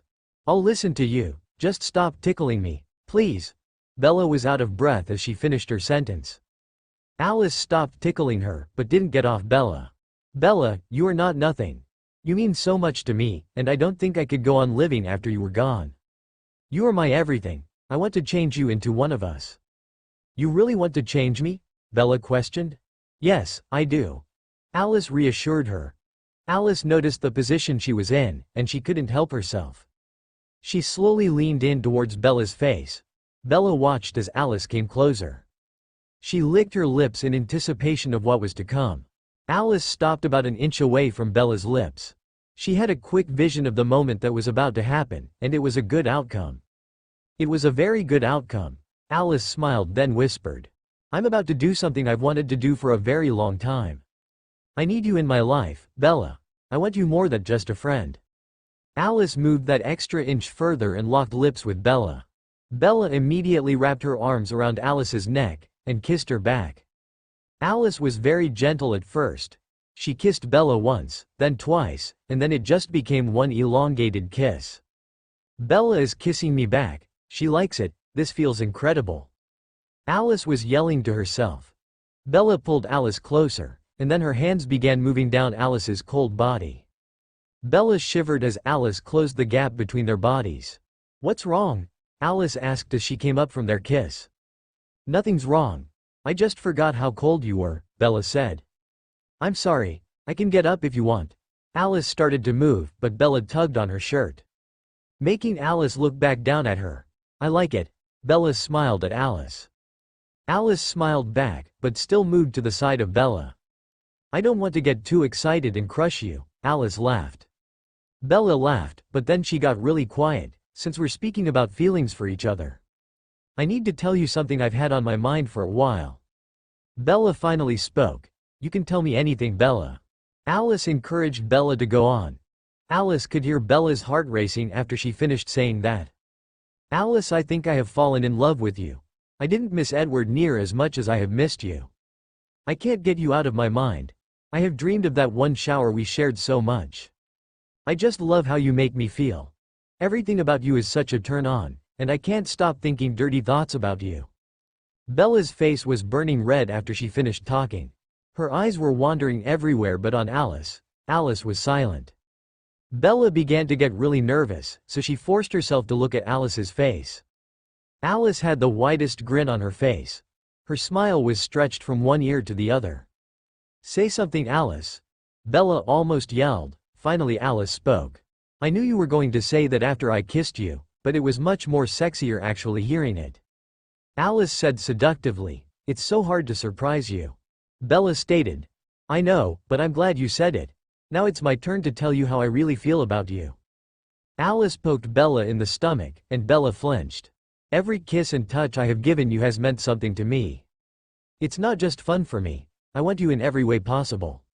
I know for a fact that I am head over heels in love with you. There isn't a doubt in my mind about it." Bella smiled, and Alice pulled her closer. "How long have you felt this way, Alice? I loved you for as long as I have known you." Alice moved her hand and began to stroke Bella's cheek. "How come you didn't tell me sooner?" Bella asked, leaning into Alice's hand. "Because you weren't mine. You were Edward's." "Oh, I guess I can understand why you kept it a secret then." Bella moved a little closer to Alice. Alice nodded her head and leaned in towards Bella. Alice couldn't help herself from kissing Bella again. She was too tempting for her own good. A few seconds into their kissing, Alice had found her hands up Bella's shirt and unclasping her bra. Her blood smells so delicious. Alice was going into predator mode before she stopped herself. She was too excited for her own good. She wasn't used to being this close to Bella. Alice let go of Bella and pulled her hand out from underneath her shirt. "What's wrong?" Bella asked concerned, but then she noticed that Alice's eyes were solid black. "Oh," Bella said. "I just need to get used to your scent again." I haven't seen you in so long, it's a little overwhelming. It's okay, Alice. I need to go hunting, Alice said, knowing that Bella wouldn't like that. Don't leave me, please. Bella, I promise I won't be gone but for 10 minutes. I really need to go so I can be comfortable around you again. Don't you want that? Yes, but I'm going to worry the whole time you're gone. I'm afraid you won't come back. I promise I'll come back. I'll never leave you again. What will I do while you're gone? Bella asked, saddened. You need to shower. You're covered in sand, your hair is all messy, and even though you're still tempting to me, you smell a little like a dog. No offense, Alice said. Bella smelled her arms, but didn't smell anything unusual. Do you know about Jacob? Bella asked. I know very little, but I know enough. You'll have to explain it all to me when I get back, and when you get out of the shower. Alice pulled Bella out of her bed and tugged her towards the bathroom. Get in there, and clean yourself up. I'll be back in 10 minutes. Alice commanded. You mean you don't want to play dress down with me? Bella pouted. Alice hesitated. She almost changed her mind, but she really needed to hunt. As much as I would love that, I don't want any accidents to happen. I understand, Bella said as she began to take off her dirty shirt. Alice shut her eyes and turned around. I can't be tempted, not until I hunt. I'll be back as quickly as I can be, Alice said, and then ran out of the bathroom and out Bella's window. Bella just smiled as she finished taking off the rest of her clothes. It felt so good to smile. It felt so good to have Alice back. She loves me. We can live together forever. Bella kept thinking to herself as she stepped into the shower and began to bathe. 10 minutes later, Bella had her eyes closed when she felt someone was watching her. She opened her eyes to see Alice looking through the shower curtain at her with wide, golden eyes. Bella flinched back, but calmed down after a second. Alice, you scared me. I didn't know you would actually be that fast. How are you feeling? Bella said through the curtain to Alice. I'm feeling much better. Alice took a step back from the shower and began to strip of her clothes. Alice, what are you doing? Bella stopped washing her hair to give her full attention to Alice, who was now completely in the nude. What does it look like I'm doing? Alice smiled as she approached the shower and stepped in beside Bella. It took Bella a while before she could close her mouth again. Alice reached out and grabbed Bella across the waist. She pushed Bella gently against the shower wall and leaned against her. Alice put her nose against Bella's neck and inhaled. That's much better, Alice whispered. Bella didn't say anything. If she tried to speak, it would just come out as slurs. Now let me help you wash your back, Alice continued to speak. Obviously, she was enjoying the expression on Bella's face because she couldn't keep herself from smiling. Alice lifted her body off of Bella and turned her around. She grabbed the body wash and began to lather it in her hands. Slowly, she moved her cold hands across Bella's back and washed her. Bella leaned into Alice's touch, and soon Alice wrapped her arms around Bella. She pulled Bella against her body, and her hands started washing Bella's chest. Bella let out a soft whimper, and then she bit her lip to try and hold back from letting other moans escape. Bella, it's okay to moan if you need to. Don't be afraid to show me how I make you feel. Moan all you want. Your father is gone, it's just me and you. You have nothing to hide. Alice whispered softly into Bella's ear before she bit down gently on her lobe. After Alice said that, she moved her hand down below Bella's waist and began caressing Bella's inner thigh. Just close enough to tease Bella. Alice wasn't sure how far Bella wanted to go. Bella gasped and pushed her body back into Alice. Alice turned Bella around with her free hand and made them face each other. Bella looked at Alice for a second before she got the nerve to ask her a question. Alice, can I touch you? Bella asked nervously. Alice smiled and said, I would love you to touch me. Bella smiled in response and nervously reached out a hand. Bella gently set her hand on Alice's shoulder at first, and then got up the nerve to move towards her breasts. Bella grazed Alice's breast, and Alice leaned in forward at her touch. Bella moved her fingers over Alice's nipple and Alice let out a quick gasp, and then started laughing. Bella, that felt really good. Please keep going. Alice kept a goofy grin on her face. Bella smiled at Alice's reaction, and kept caressing Alice's breast. Alice took hold of one of Bella's hands and led her down towards her waist. Bella looked at Alice surprised, and Alice looked back with want in her eyes. "Please Bella, I want you to touch me." Alice was still holding onto Bella's hand when she said this. "I want to touch you too," Bella said as she moved her hand towards Alice's sex. Alice moaned at contact. Bella's warm fingers felt incredible to Alice. Bella only moved around the outside of Alice, she didn't want to go too far too soon. Alice was moving along with Bella's massaging fingers. Alice wrapped her arms around Bella and pulled her closer. "You're making me feel incredible," Alice said as calmly as she could. Bella could hear Alice's voice shaking only slightly. It only took a few more strokes to make Alice reach her climax. Alice let out a loud moan as her orgasm came. Bella smiled as she listened to Alice. It sort of reminded Bella of being at an opera by the way Alice moaned. Luckily her dad wasn't in the house, or anywhere within 50 feet of the house. He definitely would have heard Alice. Bella waited as Alice calmed down. "Bella, that was amazing," Alice said after she was finished. "All I did was touch you a little," Bella said smiling. "I know. I wonder what it will feel like when you're actually inside me." Alice smiled and came towards Bella to kiss her. Bella kissed back, but then broke away to continue their conversation. "I guess we will just have to wait and see what that's like for you." "I suppose we will," Alice stated, and she rinsed off her body. Bella did the same. She made sure she was actually clean before she got out of the shower. "Do you always yell that loud when you're having an orgasm?" Bella asked as they both got out of the shower. Alice handed Bella a towel and replied, "I haven't had an orgasm in a long time, and I've had all this pent-up desire for you. I couldn't help myself. You're going to have to be more careful when Charlie is around. I don't want him to think I'm hurting you or anything." Bella laughed as she put on a clean pair of pajamas. Alice dried herself off and put on the clothes she was wearing previously. "I don't think you could hurt me if you tried, but you're right. I'll try to be quieter next time. If I can't control my moans, then we'll just have to take it our love making out in the forest or someplace secluded," Alice said as the two girls walked back to Bella's room. Bella went over to her bed and sat down. Alice followed and did the same. "The forest? That sounds kind of kinky," Bella laughed. "You have to admit that it would be exciting." Alice nudged Bella, and Bella came closer to Alice. "Yeah, it would be," Bella replied quietly. "So tell me about Jacob." Alice changed the subject. "What exactly do you need to know about him?" "Well, I know he's a werewolf, and I know he was able to kill Laurent and that Victoria has been seen around Forks. I can only see things through your visions, and it's still really hard to see. I can't see the pack clearly, but I know the basics. Well, Jacob's been my lifesaver for the past couple of months.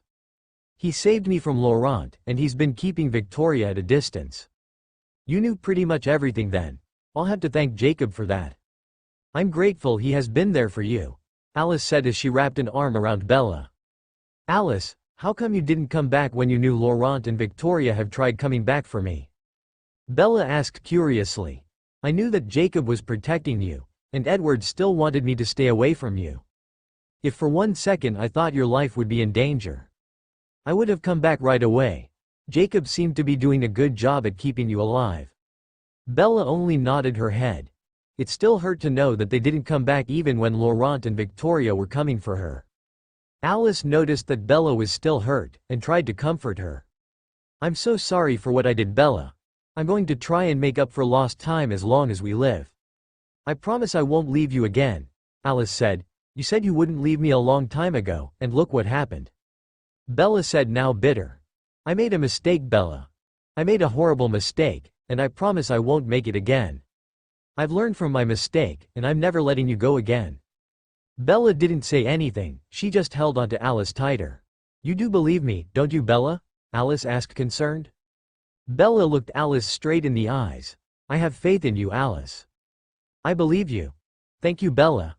Alice kissed Bella on the forehead, and gave her a tight squeeze. "Is the rest of your family coming back?" Bella asked. "I don't know. I have to call them and see what's going on." "How did you get here if Edward didn't want you to come back?"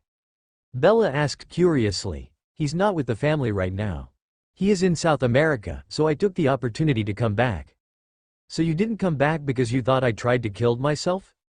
Bella asked. No, I was on my way over here when I saw you do that. Speaking of which, what were you thinking, Bella? Did you try to kill yourself? Alice asked, now serious. How can you even ask that? I was trying out cliff diving and just got caught up in the tide. And why are we only talking about this just now, cliff diving? Alice sarcastically laughed. What are you going to try next? How about skydiving without a parachute? That should be fun. Alice, just answer my questions please. I didn't know what to think when I saw you jumping off the cliff. I was scared because I didn't see anything after that. I'm only bringing this up now because when I saw you I couldn't think of anything else but showing you how sorry I was for what I did.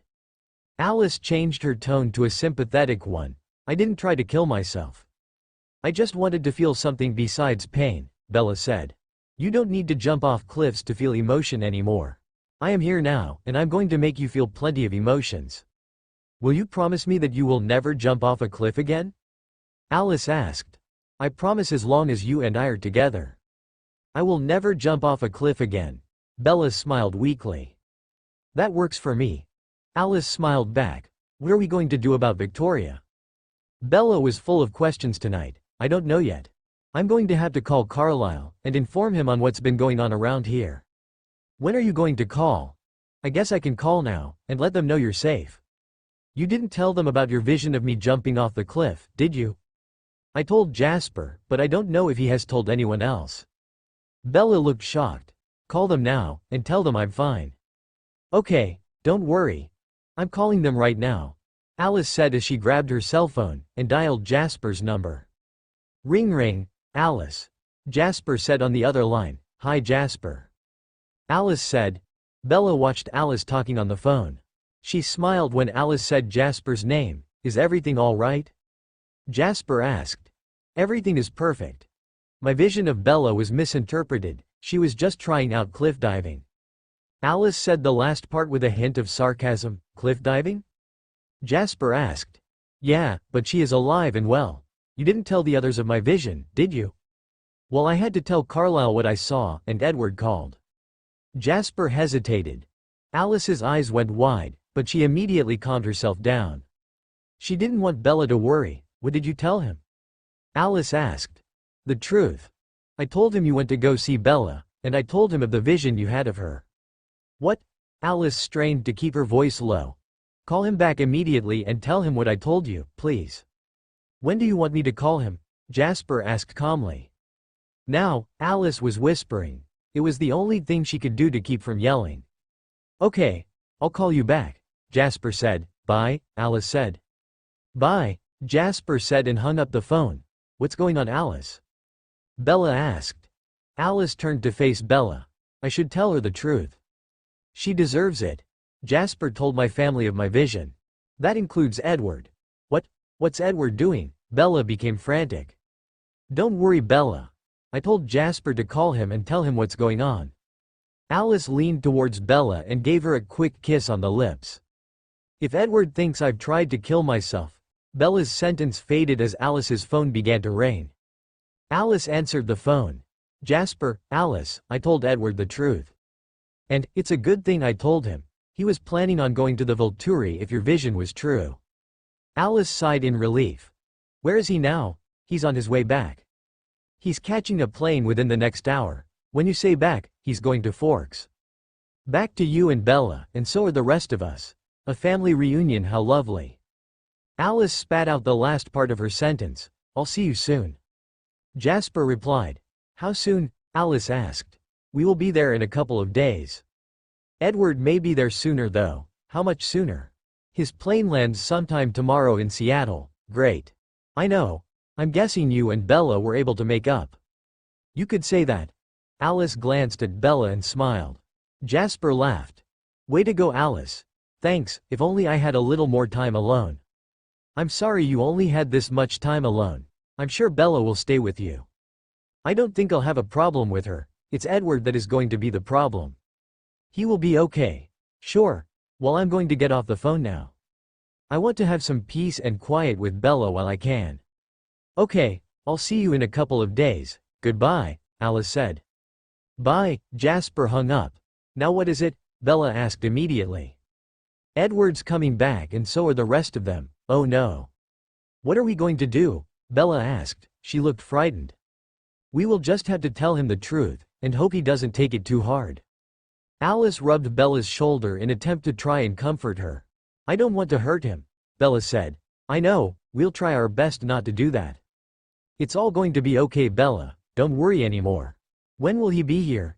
Jasper said his plane gets in tomorrow. Gets in where? Seattle, so he should be here by tomorrow. When is the rest of your family coming? They should be here in a couple of days. I'm not looking forward to tomorrow at all. Bella said. Don't worry about it, Bella. We have peace now. Let's enjoy it while we can. Bella nodded her head and yawned. I love you, Alice, and I will always love you, Bella. Bella shuffled down against her bed, and Alice followed. Get some rest. It will all be okay, I promise you. Alice whispered into Bella's ear. Bella leaned her head against Alice's shoulder, and was asleep within the minute. Alice lay next to Bella as she slept. She never wanted to move from her spot. She was completely happy where she was. She kept touching Bella throughout the night. It wasn't enough just to be next to Bella, she had to touch her. Edward can't have you back. You're mine now, Alice thought. While Bella was sleeping, Alice kept the shower they shared running through her mind. She couldn't get herself to stop smiling for the entire night. It was only going to get better between them. She can make me feel so good with only a little touching. She is perfect for me. Alice continued like this until morning. It was around 8 in the morning when Bella woke up. Bella opened her eyes and immediately searched the room for Alice. Bella looked panicked, but when she saw Alice she relaxed. I thought it might have all been a dream, Bella said as she rested her head back down on her pillow. It wasn't a dream. I'm real, and I'm here to stay. Alice kissed Bella on the cheek. Bella smiled and said, that wasn't a dream either. You love me, with all of my dead heart, don't say that. Bella said in a soft tone. Why not? Alice asked. Your heart isn't dead in my opinion. Technically it's not beating anymore, but if your heart was dead then you wouldn't be able to love me. Okay then. I love you with my non-beating heart. Alice corrected herself. That sounds a lot better. Bella smiled as she stretched her arms out. And? Alice asked. And what? Bella asked back with a confused look on her face. Don't you have something to say to me? Alice said, trying to get Bella to catch on. Bella smiled softly and said, no, Bella, don't make me tickle you. Alice warned, as she moved her hands closer to Bella. Okay, Alice, I love you too. Bella prepared to defend herself. Do you really? Alice asked innocently. Yes, I do. But you can't keep threatening to tickle me. That's unfair. Why is it unfair? Alice asked curiously. Because I don't have any weapons to use against you. Well, you could always use your body to get your way. Alice suggested with a sly grin. Alice, Bella gasped and playfully hit her in the shoulder. What kind of girl do you think I am? I'm just saying it would work, you know. Alice laughed. You have such a dirty mind, Bella exclaimed. Me? Compared to the way you think, I'm an angel. That's not true and you know it. How about we just say we both have dirty minds, and leave it at that? Bella asked. Alice considered the compromise, and answered. Agreed, because I have to admit I was having some pretty dirty thoughts about you last night. Oh really? Bella asked as she moved closer to Alice. Alice nodded her head. Will you tell me what they were about? Bella asked. No, Alice smiled. No, Bella asked confused. I'd much rather show you. Alice smiled, and went in to kiss Bella on the lips. Oh, Bella said in between kisses. Alice slowly climbed on top of Bella, and then moved her hands on top of Bella's arms to lock them in place. Alice, I can't move my arms, Bella said as she tried to move them around. I know, Alice smiled devilishly. Oh, Bella said again, and let Alice continue what she was doing. Alice moved her lips from Bella's and down her jawline. She placed small, gentle kisses around Bella's neck. Alice reached Bella's left ear and began to nibble on her lobe. Bella started squirming around beneath Alice.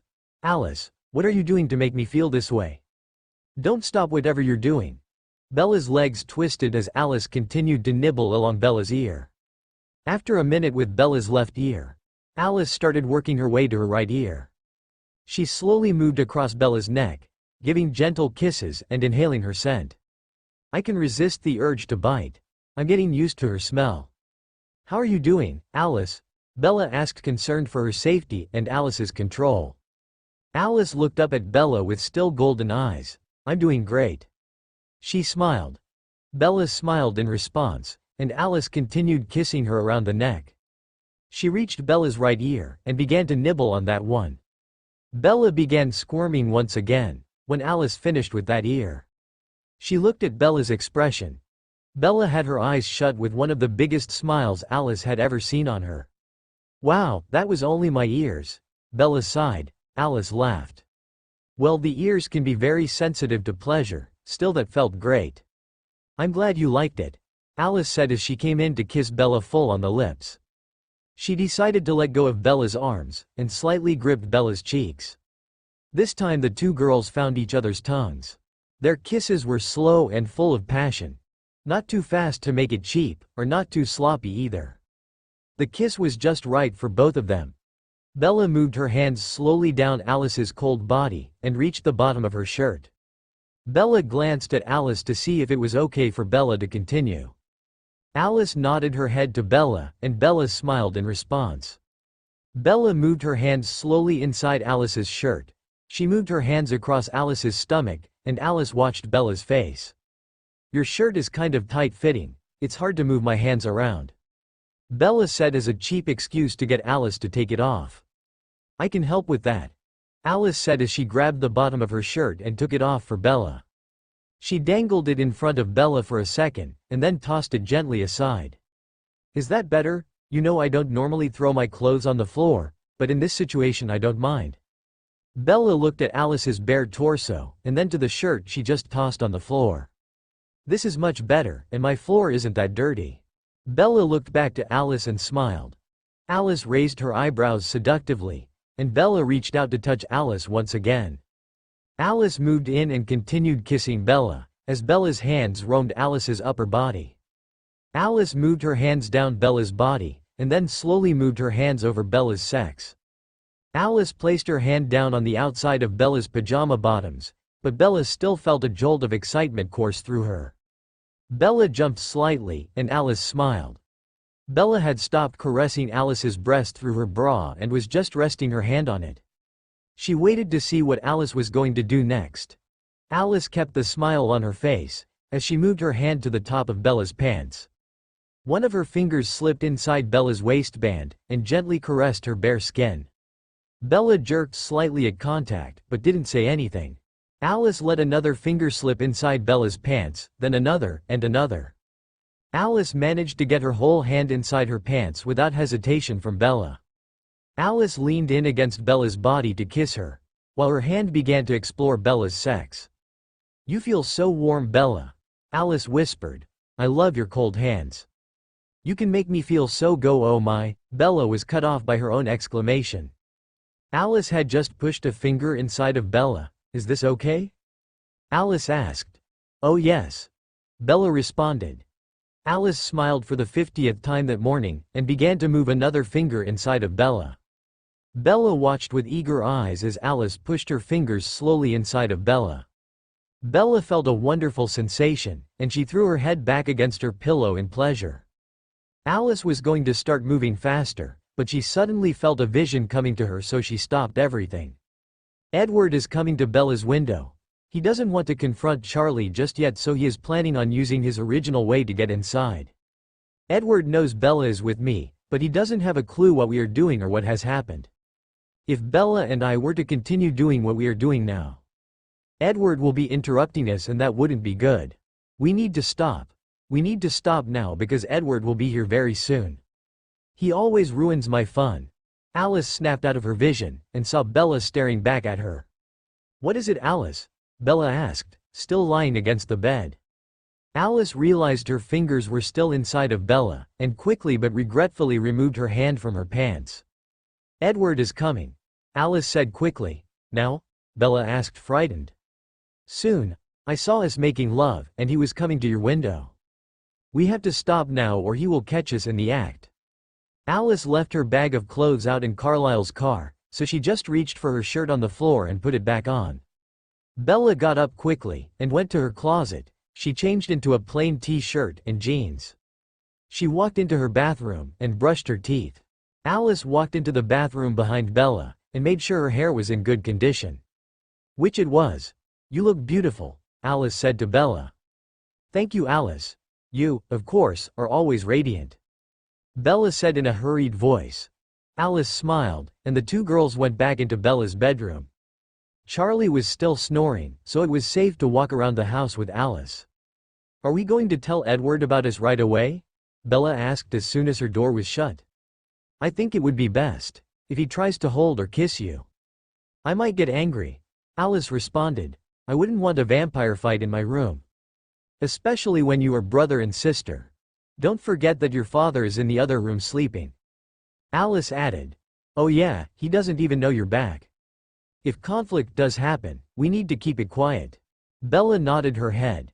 "And remember, whatever Edward does, I'll be here to protect you and support you," Alice added. "Thank you, Alice." Alice nodded her head and looked out of Bella's window. "He's coming. I can see him walking out of the forest." "I'm scared," Bella said in a nervous voice. "It will be okay, Bella. I promise nothing bad will happen." Alice approached Bella and hugged her. "Do you want me to hold your hand while we tell Edward?" Alice asked. "That would be nice." Bella smiled. Edward had just approached Bella's window and looked in. He saw Bella and he smiled. Bella managed to give a weak smile back. Edward tapped on the window, and Alice walked over to the window to open it.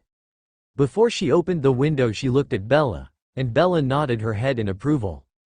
Alice opened the window and immediately walked back over to Bella. Edward slipped inside Bella's window without making a sound. He looked at Alice and frowned. He could hear what she was thinking, and Alice wasn't hiding anything from Edward anymore. "I'm tired of pretending, Edward. I love Bella, just like you do. Maybe even more. I'm sorry, but I can't help the way I feel." Edward took his hard gaze off of Alice and turned to Bella with softer features. "Bella," Edward breathed out in relief. "Hi, Edward," Bella said softly. He walked over to Bella and hugged her. Bella wrapped her arms loosely around Edward. A very awkward moment passed between them.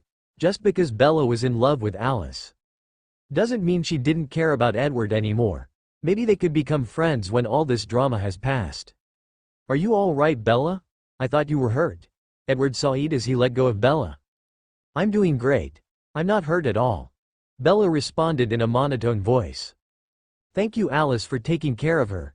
If you don't mind, I would like to speak to Bella privately." Edward gave Alice a stern look. Alice glared back in anger. She was about to speak before she was cut off by Bella. "Actually, Edward, I want Alice to stay." "Oh, okay, that's fine, I suppose." Edward was taken by surprise, and before you say anything else, "We need to tell you something." Bella wanted to tell Edward right away. She felt it was best for everyone. Edward questioned.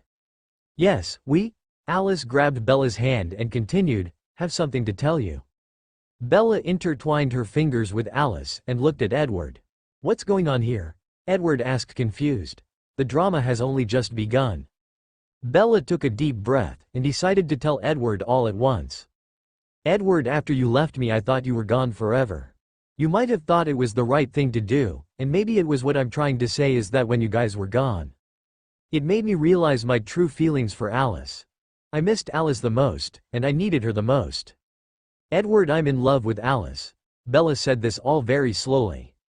Her cheeks were flushed by the time she finished. Edward didn't say anything at first. His eyes focused on Alice's and Bella's hands. Alice took a defensive step in front of Bella, blocking her from anything that might happen. "Is this true, Alice?" Edward snarled. Rage slowly began to take over his senses. "Yes, Edward. We're in love," Alice said calmly. "Where's Jasper when you need him?" Alice thought. Edward's fists were clenched, and he was beginning to shake. "Don't you love me, Bella?" Edward turned his head sharply to look Bella in the eyes.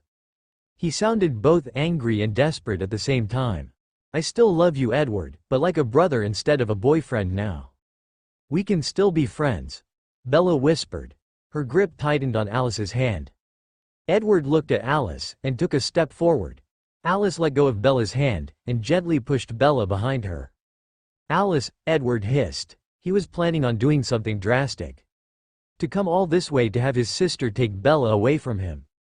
In his mind at this moment, he wasn't going to let that happen. Emotions had consumed the better side of Edward. Edward, don't do anything you'll regret. You're too upset to think properly, Alice said, and she prepared herself for the worst. What did you do to Bella? Why is she saying she loves you now? Edward moved one more step closer. Don't do anything stupid, Edward. Bella said from behind Alice. I didn't do anything to her. She chose me of her own free will. I'm sorry I fell in love with Bella, but I can't control my emotions. I'm sorry it had to happen this way. I never wanted to hurt you, Edward. Alice kept her eyes locked on Edward. She was pleading with him. You did something to her to make her say this. What did you do to her? Edward's voice was a sharp and quick whisper. Edward, she didn't do anything to me. I'm sorry, I didn't want to hurt you, Bella said. Bella, get away from Alice. Edward commanded. Move out of the way, Bella. Alice agreed with Edward. Bella moved to the side, but was still close enough to get involved if she had to. Edward took a swift step forward, closing the small gap between the two of them. He was about to pounce on Alice. Alice closed her eyes as she awaited Edward's wrath. No, Bella yelled. Bella moved as quickly as she could between Edward and Alice. She grabbed onto Edward's arm just as he was about to attack Alice. In reflex, Edward immediately turned to Bella and bared his teeth at her and hissed. He was about to attack her. Bella immediately let go of Edward's arm. She quickly backed up until she hit her wall on the other side of the room. Bella began to tremble slightly. Her frightened gaze never left Edward. Edward stopped in his tracks. He saw the look on Bella's face, and he realized what he was doing. Alice moved over to Bella as quickly as she could. Bella, are you okay? Alice grabbed Bella around her arms, and tried to make Bella look at her. Bella kept her wide eyes locked on Edward. She was scared. She was shocked. Alice could tell by the look in Bella's eyes. Bella, what's going on in there? Charlie's voice came from behind Bella's bedroom door. What did I just do? Edward whispered as he looked at Bella's face. His stance relaxed, and he tried to apologize. Bella, I'm sorry, I wasn't thinking. Edward was cut off by Alice. You need to leave, Edward. You can apologize later, but you have to leave now. Alice sharply whispered back.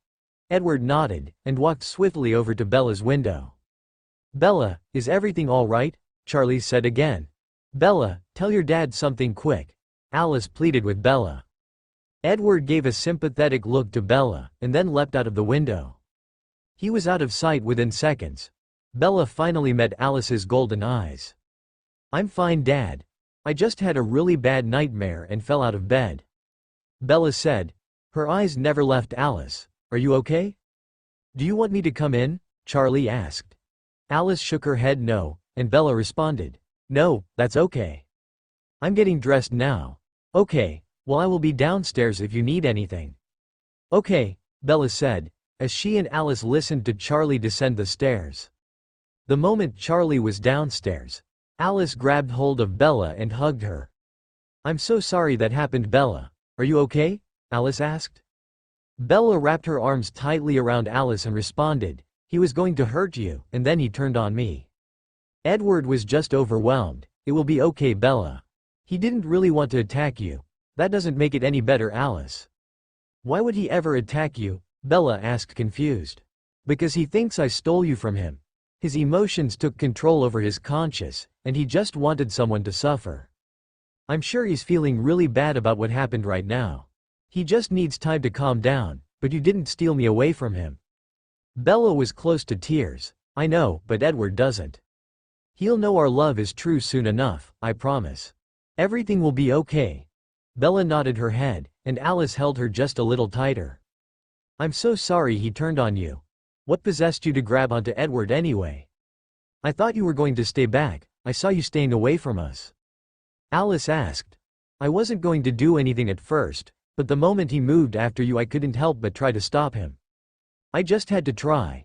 Bella wiped her eyes from the few tears that formed, and walked over to her bed. You could have gotten really hurt. I'm surprised you were even able to get hold of Edward. He moves rather fast. I don't know how you did it. Haven't you ever heard that the impossible becomes possible for a person who realizes that someone they love is about to get hurt? I suppose you are right about that. Are you hurt at all? Alice asked once again. No, I'm fine physical-wise. I can't get over what Edward just did. That wasn't Edward turning on you. That was purely emotional. He would never want to hurt either of us. You had to believe that. Alice walked over to Bella and sat down next to her. Bella leaned into Alice's shoulder. I do believe that. I'm just frightened. Do you think he'll be okay? He will be fine? He just needs time to calm down, and he'll be back to apologize. Bella nodded her head again, and Alice rubbed her shoulders comfortingly. Would you like to come with me to my house, and get things back to the way they were? It will help keep things off your mind, and I really need to change my clothes. Alice was trying to get Bella to feel better, and their encounter with Edward off both their minds. Okay, but are we going to tell Charlie that you've come back? Bella asked. I think we should. I'm surprised he didn't see Carlisle's car outside your house already. Well, maybe he just got home really late, and was too tired to notice. Alice nodded her head. Do you want me to come downstairs with you then? Yeah, I can just tell him you spent the night because the rest of your family isn't here yet. Are you ready to go now? I know he will be fine with everything. Alice asked. Yeah, let's go, Bella said, and then she got up and went to open her bedroom door. Alice followed right behind her. Dad? Bella called as she walked down the stairs. I'm in the kitchen. Charlie called. I hope you're not catching the house on fire in there. No, I just burned some toast but it's still edible. Charlie joked. Bella and Alice reached the entrance to the kitchen just then, and Charlie looked up from his seat surprised. I forgot to tell you earlier that Alice had spent the night. Her family is moving back, and she came earlier than the rest of them. Sorry I didn't tell you earlier, I was just preoccupied with my nightmare. Charlie looked at Bella curiously. Would this mean she would stop being a zombie? And Edward's coming too? Charlie asked in a harsh tone. He's coming, but I'm not getting back into a relationship with him. Do you really mean that? Charlie asked with hope in his voice. Bella sighed. Yes, Edward and I are never going to be together again. I'm still going to see him as a friend though, of course, he can always be your friend. Charlie sounded more cheerful than he was a second ago. Hi Charlie, Alice suddenly came into the conversation. Alice, it's so nice to see you again. Bella's missed you so much. I'm glad she has you back in her life. Charlie was delighted. Dad, Bella whined. Charlie ignored Bella's whine and got out of his chair. He walked over towards Alice and gave her a hug, and Alice hugged him back. I'm glad to be back. I've missed her so much, and I plan on making up lost time to her. Do you mind if I take her out of the house for a while? I want to show her a good time. Alice asked. Not at all. Go right ahead and take her. I think that would be great. Charlie said. Thanks Charlie, it was great seeing you again. Alice said. It was great seeing you too. I'm so happy that you're here to stay. I'm not leaving Bella again, and that's a promise I'm going to keep. Alice looked at Bella and smiled. Bella returned the gesture. Shall we? Alice asked Bella. I'll see you later Charlie? Bella said. Okay, you two girls have fun. Just call me if anything happens. Charlie waved, as the girls walked out of the kitchen and to the front door. Bye, Bella shouted as they walked out the front door. That was nice. Bella commented as soon as they were out of her house. It was. I don't think it will be too hard when the time comes to tell him about us. Alice said as they were walking to Carlisle's car. Bella just nodded her head. She looked up at the gray sky for a moment, and saw a flash of lightning shoot across the clouds. The sound of thunder never came, it was about to storm. Alice walked over to the passenger's side, and opened the door for Bella. Bella got in, and said, "Thank you." Alice carefully shut the door behind her, and walked to the driver's side. She swiftly got in her side of the car and turned it on. Alice started driving when she came up with an idea.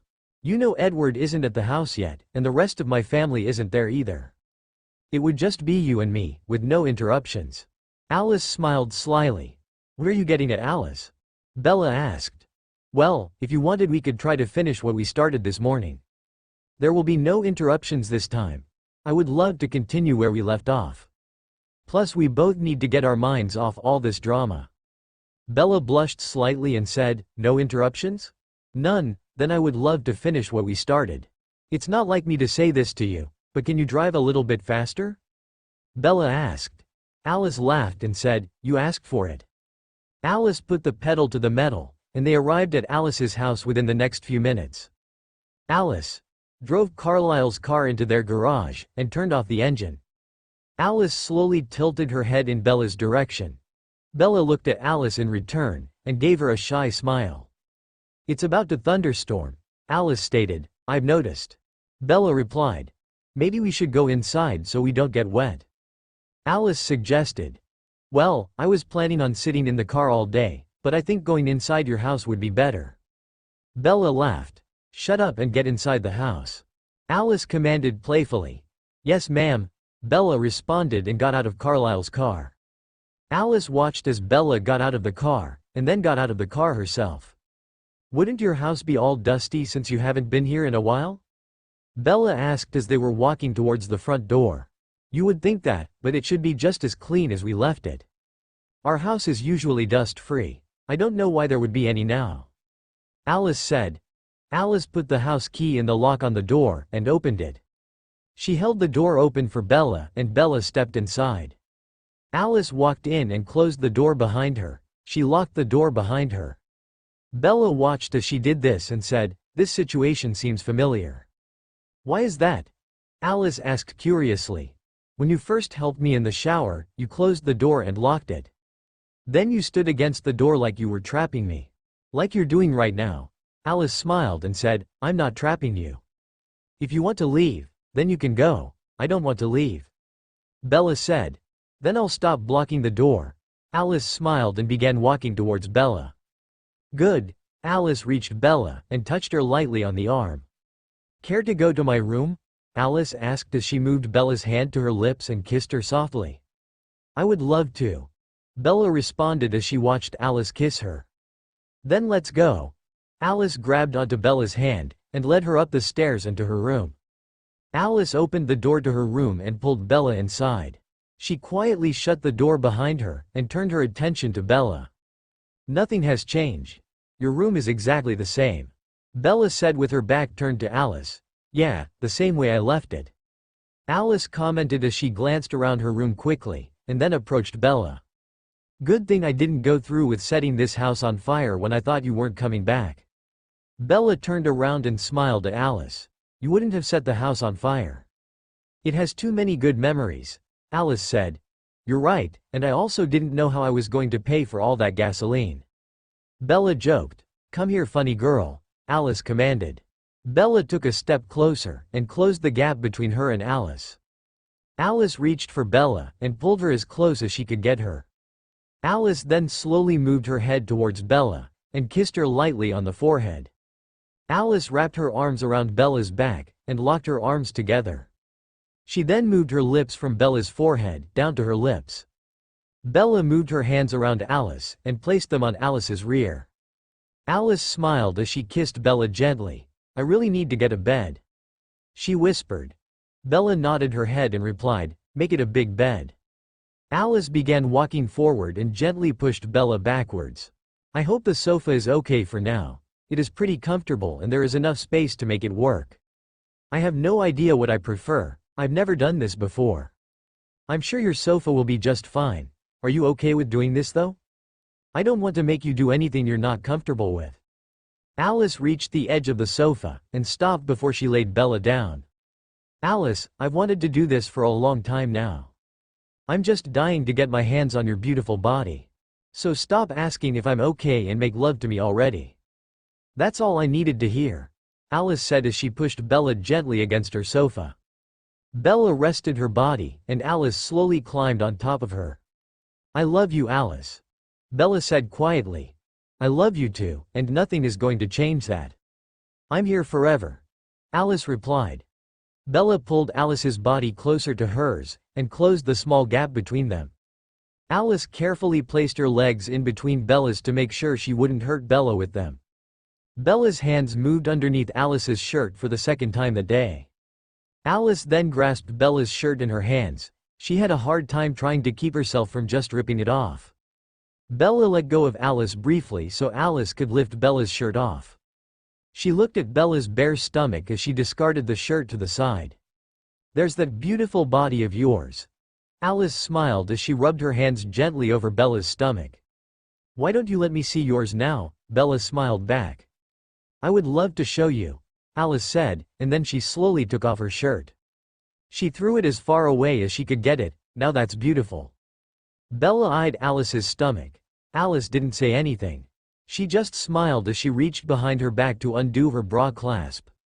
Bella's heart rate increased as she watched Alice toss her bra to the side. "I don't think I'll ever get tired of seeing you naked." Bella laughed. "I would hope not," Alice said as she leaned back in towards Bella. Alice kissed Bella lightly against the lips before she reached behind Bella to get her bra off. Bella lifted up slightly off the sofa to help Alice in getting her bra off. Bella felt the support of her bra disappear, and watched as Alice lifted back up with Bella's bra in her hand. Bella felt very exposed, but she wanted this to happen. She wanted Alice to do this. "Are you okay, Bella? Do you need me to stop?" Alice asked, concerned from the look on Bella's face. "I'm great, Alice. I'm just a little nervous, but I know I can trust you." Bella whispered in an eager voice. "I'm happy I have gained your trust back. I'm not going to hurt you again, and if at any time you want me to stop, just say so. I want you to enjoy this as much as I'm going to. I can hardly stand this sexual tension anymore. Please, Alice, I just want you to touch me already," Bella begged Alice. Alice was immediately turned on by Bella's remark, and didn't hesitate any further. She stopped talking and focused on pleasing Bella. Alice moved her hands to Bella's pants, and undid the button, and unzipped her zipper. She slowly pulled down on Bella's pants. Bella lifted up slightly as Alice pulled her pants around her ankles. Alice pulled Bella's jeans off one leg at a time, and then focused her attention on Bella's underwear. Bella smiled approvingly as Alice reached her hand to Bella's underwear, and slowly pulled them down. Soon they were completely off Bella, and on the floor along with all the rest of her clothes. Alice stared for a second, taking in all of Bella's body. "You're so gorgeous now. I wonder how much more amazing you'd look as a vampire," Alice told Bella. The flash of lightning and a sound of thunder echoed across Alice's room. The sound of rain pounding against the house followed shortly after. It was beginning to thunderstorm. Alice looked out of her gigantic window, and smiled slightly. "Our first time making love will be during a thunderstorm. This should be interesting," Alice said, and then looked back to a smiling Bella. Bella had her hands placed softly on Alice's waist. She slowly moved her hands to Alice's jeans button and undid it. Alice raised her eyebrows seductively in response to Bella's action. Alice got up off of Bella, and pulled down her jeans and panties. Once she was completely in the nude, she quickly climbed back on top of Bella. "It's kind of nice to see you naked when we're not in the shower," Bella commented. "True, but I'll always remember our time in the shower. It's a fond memory of mine," said Alice. "I'll never forget it either. It's what made me realize my true feelings for you." Alice didn't say anything, she just grinned and moved in closer to Bella. The sound of thunder crashed through the atmosphere. Alice rubbed her body against Bella's as her lips trailed kisses up from her chest, to her neck, and then to her lips.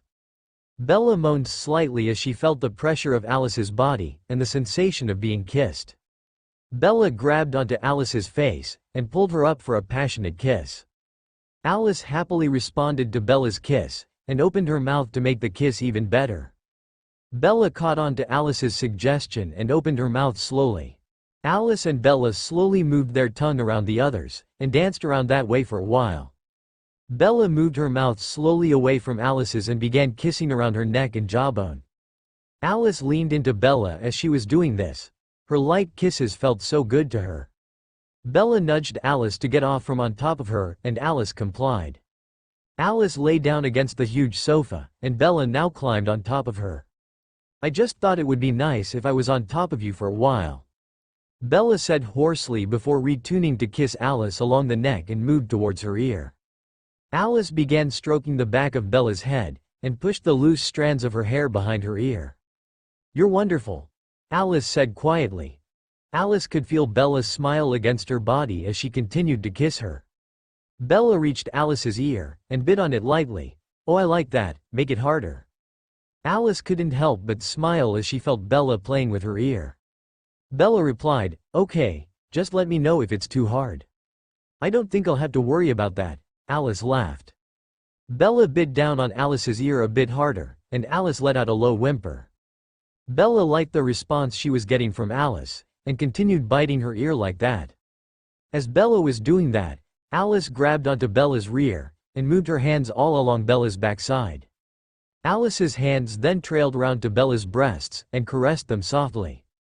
Bella mumbled when she felt Alice's fingers graze across her nipple. She was biting down on Alice's ear when she mumbled. Alice began laughing when she heard Bella. "That was so cute," she said. Bella stopped biting Alice's ear and laughed at her remark. She then moved back to Alice's lips and kissed her. "You're the one that's cute," she said as she came up from their kiss. A flash of lightning spread across Alice's room, and thunder rumbled softly. Bella then moved her mouth back down to Alice's collarbone, but instead of stopping she moved further down. She reached Alice's breasts and moved her tongue over her left nipple. Alice moved her arms to the side and gripped the sofa. Bella smiled, and moved over to the right nipple. She did the same thing with her tongue and Alice let out another quick moan.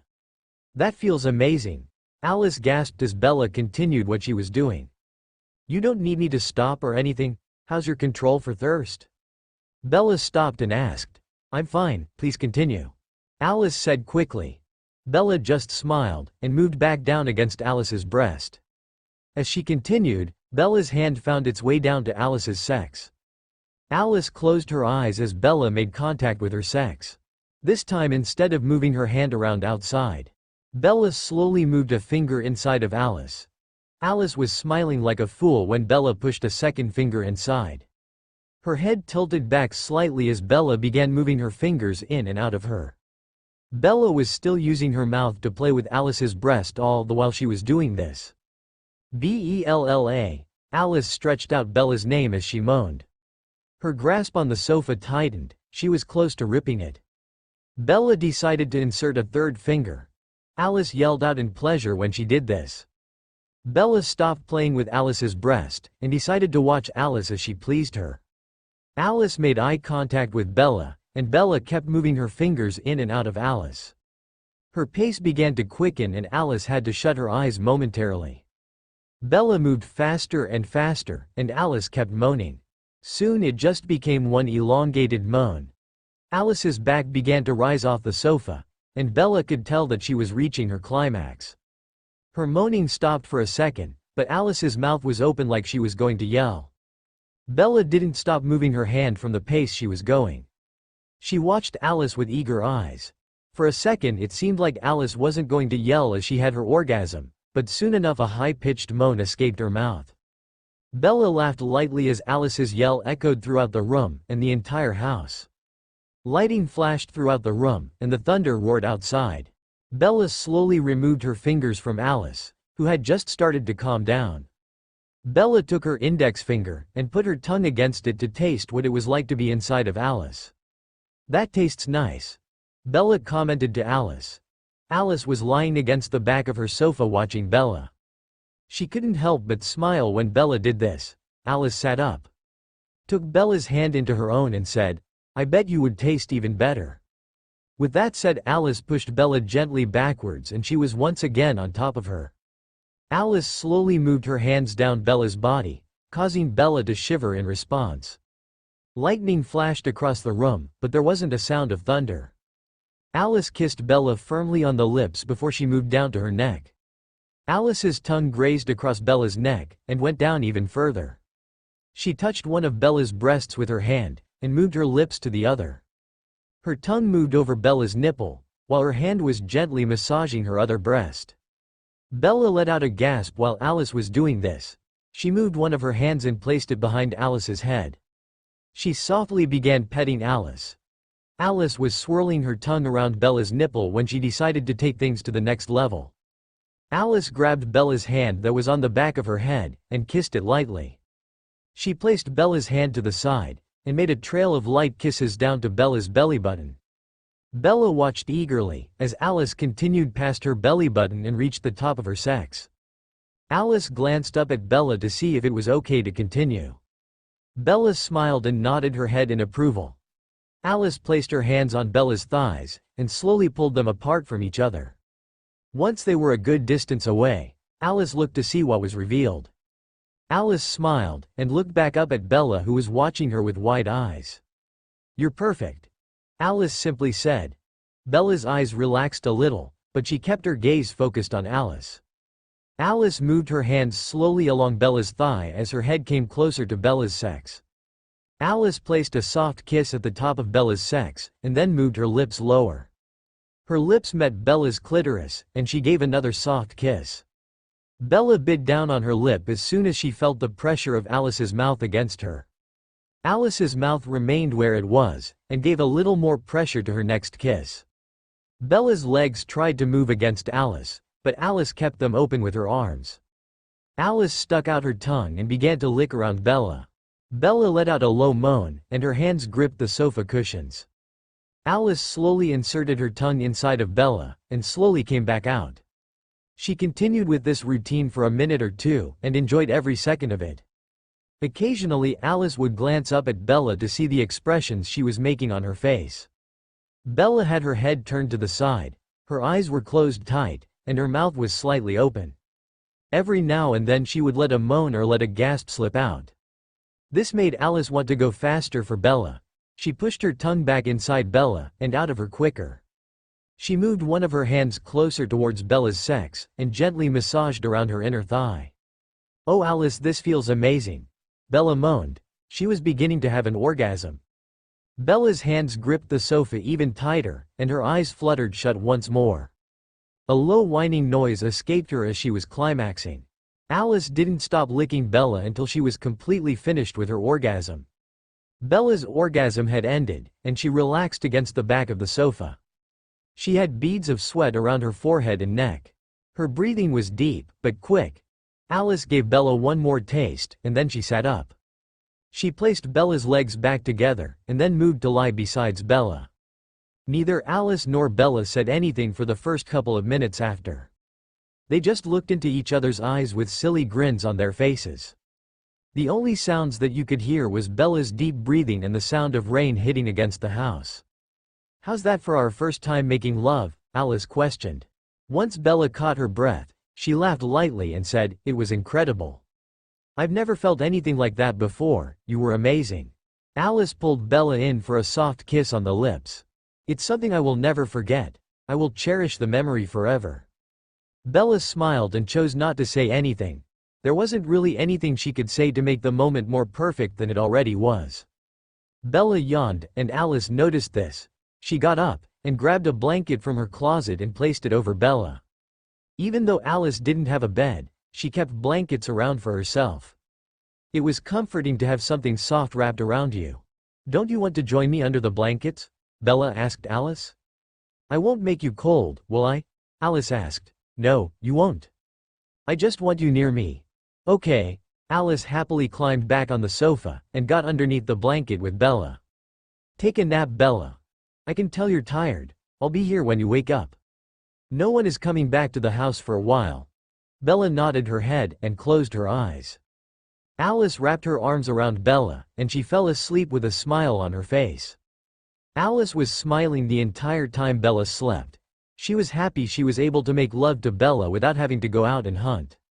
The smell of Bella is so intoxicating, it was hard for Alice to concentrate on anything else but Bella.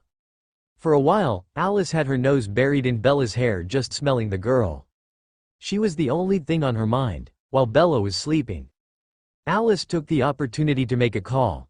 She called the local mattress store, and ordered the biggest bed they had along with everything else they needed. It would be delivered later on that day, 2 hours after making love. Bella woke up from her nap. Alice was lying beside her, waiting for her to get up. The rain had slowed to a light drizzle. Bella looked at Alice and was greeted with a warm smile. "How did you sleep?" Alice asked. "It was peaceful. I'm well rested now." Bella glanced at Alice and noticed that she was dressed. "You changed," Bella stated. "Yes, I did. I hope you don't mind." Alice sat up and walked over towards her closet. I also picked out some clothes for you to wear, Alice continued. Oh great, Bella mumbled. Don't worry, it's not anything too flashy. Your clothes are just going to be torn off later, so I went for comfort instead of classy. Bella blushed and replied, at least you're honest. Alice walked back out of the closet with jeans and a small sweater in her hands. Hanging off her fingers was a black lace bra and matching panties. The underwear on the other hand is going to be flashy. I hope you don't mind, but I want you wearing at least one thing that's sexy. The underwear is fine, Bella said smiling. Bella took the clothes from Alice and began putting them on. Alice watched her dress the entire time. I like playing dress up with you, but dressing down is a lot more enjoyable. Alice said, I told you it was a better game to play. Bella laughed as she pulled the sweater over her head. How do I look? Bella asked Alice. The tan sweater had hugged her curves in all the right places, and the jeans were tight-fitting. It wasn't elegant, but it was still a sexy look for Bella. You look incredible, Alice said as she eyed Bella from top to bottom. Bella smiled and moved closer to Alice. She kissed her lightly on the lips, and was about to pull her away before she was caught by Alice's hand. Where do you think you're going so soon? Alice questioned playfully. Alice pulled her back into the kiss and made it more passionate. Bella started to get into the kiss as well, but Alice pulled away quickly. What was that about? Bella asked. I have a surprise for you. Alice said happily. A surprise? Bella questioned. Yes, come on. It will be here in a minute. Alice grabbed Bella's hand and pulled her out of her room and down the stairs. What is it? Bella asked as they stopped by the front door. You'll see, Alice said as she opened the front door. A delivery man was about to ring the doorbell when Alice answered it. Hello, Alice said. Oh hi, I have a delivery for Alice Cullen. The man was stared at Alice with his mouth open slightly. Yes, that's me. Alice replied with a smile. Where would you like the mattress, ma'am? Just bring it inside right here. We'll take care of the rest. A mattress? Bella whispered to Alice. Yes, silly, it will be a lot more comfortable than the sofa. Don't you agree? We'll be able to please each other with more ease, said Alice. The delivery guy was still standing at the door. His mouth was wide open now. Bella noticed the guy was looking at the two of them and began to blush. Are you all right, sir? Alice asked the delivery man in a serious tone. Yeah, I'm fine. I'll just go get that mattress for you ladies. The guy snapped out of his daze and quickly walked away. Alice started laughing, and Bella looked at her with embarrassment. Why did you have to say that in front of the delivery guy? Bella half smiled. She wanted to laugh, but was too embarrassed to do so. Because I thought would be funny to see his reaction. Don't you want people to know about us? Alice pretended to be hurt by Bella's words. Of course I want people to know about our relationship. It's just a little embarrassing telling the guy delivering the mattress that your sofa wasn't comfortable enough for sex. I'm sorry, Bella. I won't talk about our sex life with the delivery guy again. Alice tried to sound sincere, but ended up laughing anyway. Just then the delivery guy came back with another man, and they had the mattress in their arms. Alice and Bella moved out of the way, and the two men walked inside and placed the mattress down.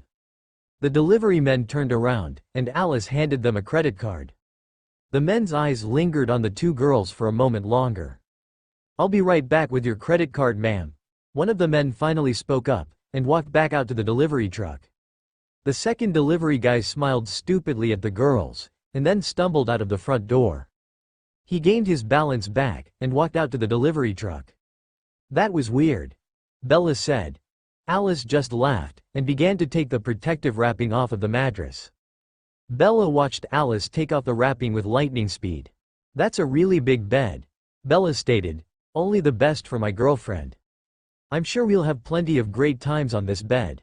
Alice walked over to Bella and kissed her lightly on the lips. The delivery guy had come back with Alice's credit card. Alice broke away from Bella to take the card from the man and thanked him. Do you need any help taking this up to the bedroom? The guy asked hopefully.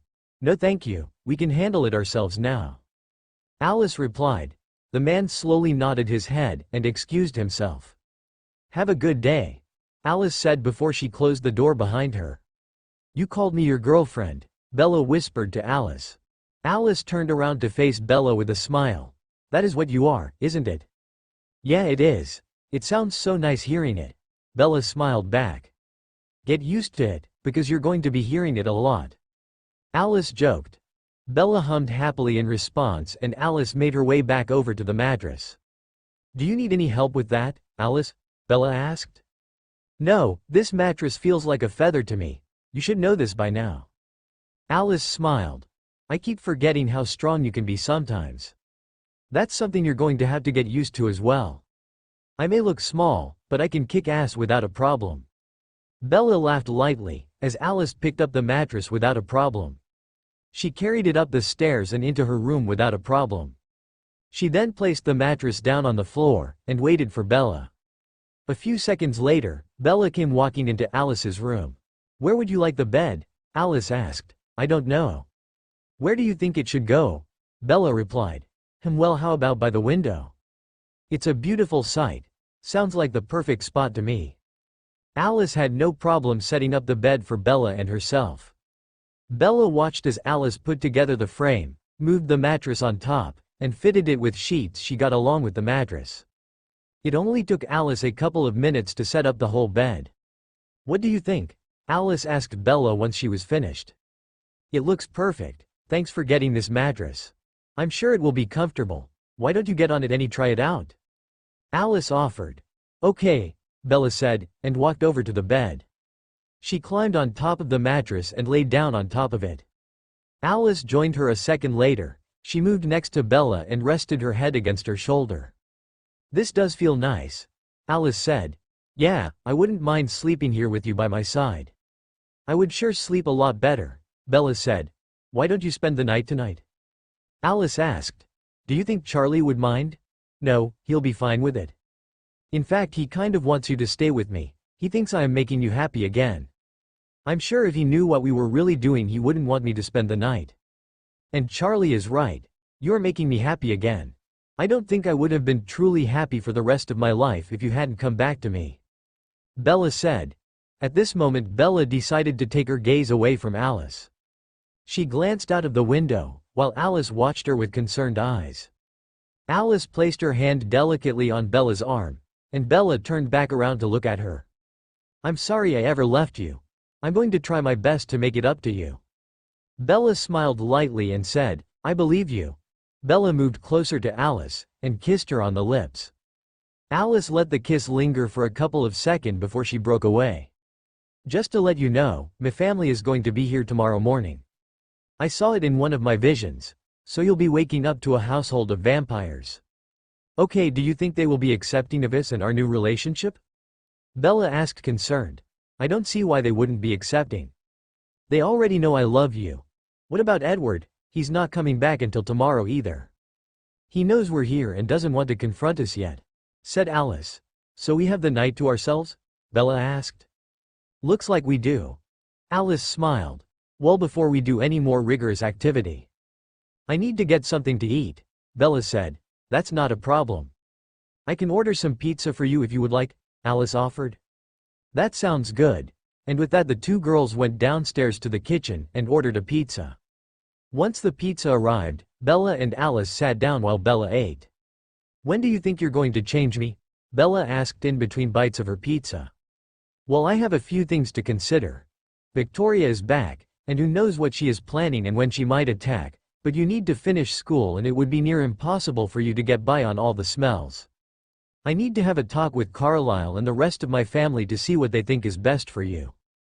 Bella nodded her head and said, That reminds me, are you going to enroll back into high school tomorrow? Yes, I am. After I drop you off at your first class. I'm going to go enroll again. If I'm lucky I can persuade someone to get my schedule close to yours. That would be awesome if we shared most of our classes. I've missed you so much. People have kind of ignored me since you guys left. I got all weird and no one wanted to be around me anymore. Bella mumbled the last part of her sentence. You're breaking my heart, Bella.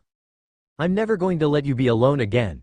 I'm going to follow you everywhere, and soon enough you'll be begging me for privacy. Alice said, I doubt that. I don't want you to leave me. It's going to be like a kid being taken away from his mom on their first day of kindergarten. You're not going to be able to leave me by myself. I won't leave you alone then. I'm following you everywhere you go. Good, Bella said as she finished her slice of pizza. Do you want another piece? Alice offered. No, I'm not that hungry anymore.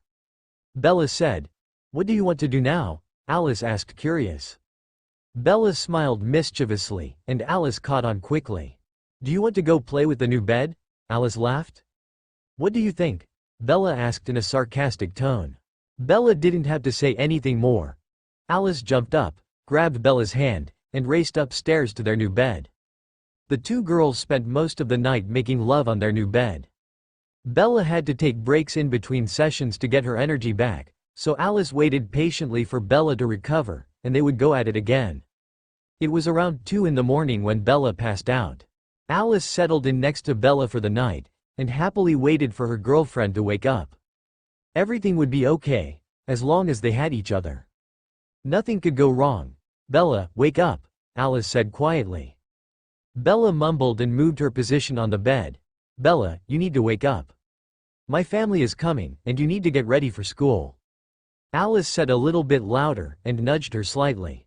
Bella didn't move from her position. Am I going to have to tickle you? Alice said jokingly. No, Bella mumbled, but remained where she was. Alice slowly extended her finger and moved over to Bella's stomach. She lightly poked Bella in the stomach, causing Bella to jump up. She's alive. Alice laughed. Bella looked at Alice with a serious glare, but it didn't last long. Her face melted and she ended up laughing along with Alice. Bella stretched, and then got up from the bed. She glanced out of the window and then turned back to Alice. When are they going to be here? In about 20 minutes. I just finished talking to Jasper on the phone. Do they know I'm here? Yes, they know. I'm sure they have missed you, I bet. Especially Rosalie. We all know how much she loves me. Bella said sarcastically. Oh, that's just her way of saying she likes you. Alice tried to hold back a smile. Sure, Bella said slowly. Well, I took the liberty of picking out your clothes for today. Alice changed the subject. Of course you did. Where are the clothes? Bella sighed a little overdramatically. Alice sat up from her spot on their new bed, and reached over to a stack of clothes she had placed next to her. She then walked over to Bella and placed them in her hand. I'm not making you wear anything you don't want to wear. I just picked out something simple, yet sexy for you. Bella looked at the clothes in her hand, and saw a tan, long-sleeve button-up shirt, with a tight-fitting pair of blue jeans. Also, there was another set of lace underwear, this time they were white. I've noticed that all of your clothes are mainly white or light-colored. Bella said as she began putting on the clothes. That's a good observation. Alice commented. I've always imagined vampires wearing all black. The stereotype of vampires is so different from what you really are. Well, aren't you glad I am what I am? I'm really glad. You're my little vampire lover, and I wouldn't want you any other way. Bella laughed, as she slipped on the jeans. Aw, you're just so cute. Alice laughed along with Bella. Bella put on the long-sleeved shirt, and buttoned it up. What do you think? Bella asked, as she turned to Alice. Alice approached Bella, and grabbed hold of the shirt. Alice undid a few buttons at the top, and revealed some of Bella's cleavage. This makes the outfit look much better, Alice said as she pulled back slightly. Bella felt a little exposed, but didn't try to fight Alice this time. If you say so, she commented. Bella finished cleaning herself up for the day. She brushed her teeth, flossed, and started to brush her hair. Alice came behind Bella and began to brush her hair for her. I can brush my hair on my own, you know. I know you can, but I want to do it today. Can I brush your hair for you? Alice asked before she continued. Okay, Bella said for the sake of Alice's feelings. Alice squealed happily and then focused her attention back to Bella's hair. A few minutes after brushing Bella's hair, Alice pulled Bella over to her mirror and made her look at herself. Wow, my hair actually looks good for once, thanks Alice. Bella turned around to face her girlfriend. Your hair always looks good, Bella, but you're welcome. Alice moved in closer, and kissed Bella. Bella kissed Alice back with a stronger force, and Alice pulled away slightly. She heard the Cullens outside of the house. As much as I would like to continue this, my family has arrived. Alice gave Bella a sympathetic look. Oh, okay. Bella said this, and then her heart rate immediately picked up. She was beginning to get nervous. Alice heard Bella's heart, and grabbed hold of her hand reassuringly. "It will be okay. I believe you." Alice pulled Bella out of her bedroom, and together they went downstairs. Once Bella and Alice had hit the last step, the front door opened. Carlisle and Esme were the first ones to enter. They were followed by Emmett, Rosalie, and then Jasper. Esme was the first one to speak. She immediately ran over to Alice and Bella and greeted them. "Bella, Alice," Esme said in excitement once she reached them. Alice smiled brilliantly, while Bella gave the best smile she could. It wasn't easy for Bella to see them again. Esme hugged Alice tightly, and then turned to Bella. "It's so nice to see you again, Bella," Esme said calmly. "It's nice to see you as well," Bella responded. "Hello, Bella." Carlisle smiled kindly to her from behind Esme. "Hi, Carlisle." "Hey, Jasper, Emmett, Rosalie." Bella acknowledged all of them at once. "Hello." They all responded in unison. Esme reached out her hand and touched Bella lightly on the arm. Bella turned her attention back to Esme, a little caught off guard by her action. "Bella, I just want to say right away that we're all so very sorry for what we have done to you. Can you ever forgive us?" Esme looked at Bella lovingly. Alice looked at Bella with a sympathetic look. She had hurt Bella too. Bella looked up at Alice, and then back to Esme and the rest of the family. "I forgive all of you for what happened, just promise you won't ever do that to me again." Bella said as sincere as she could.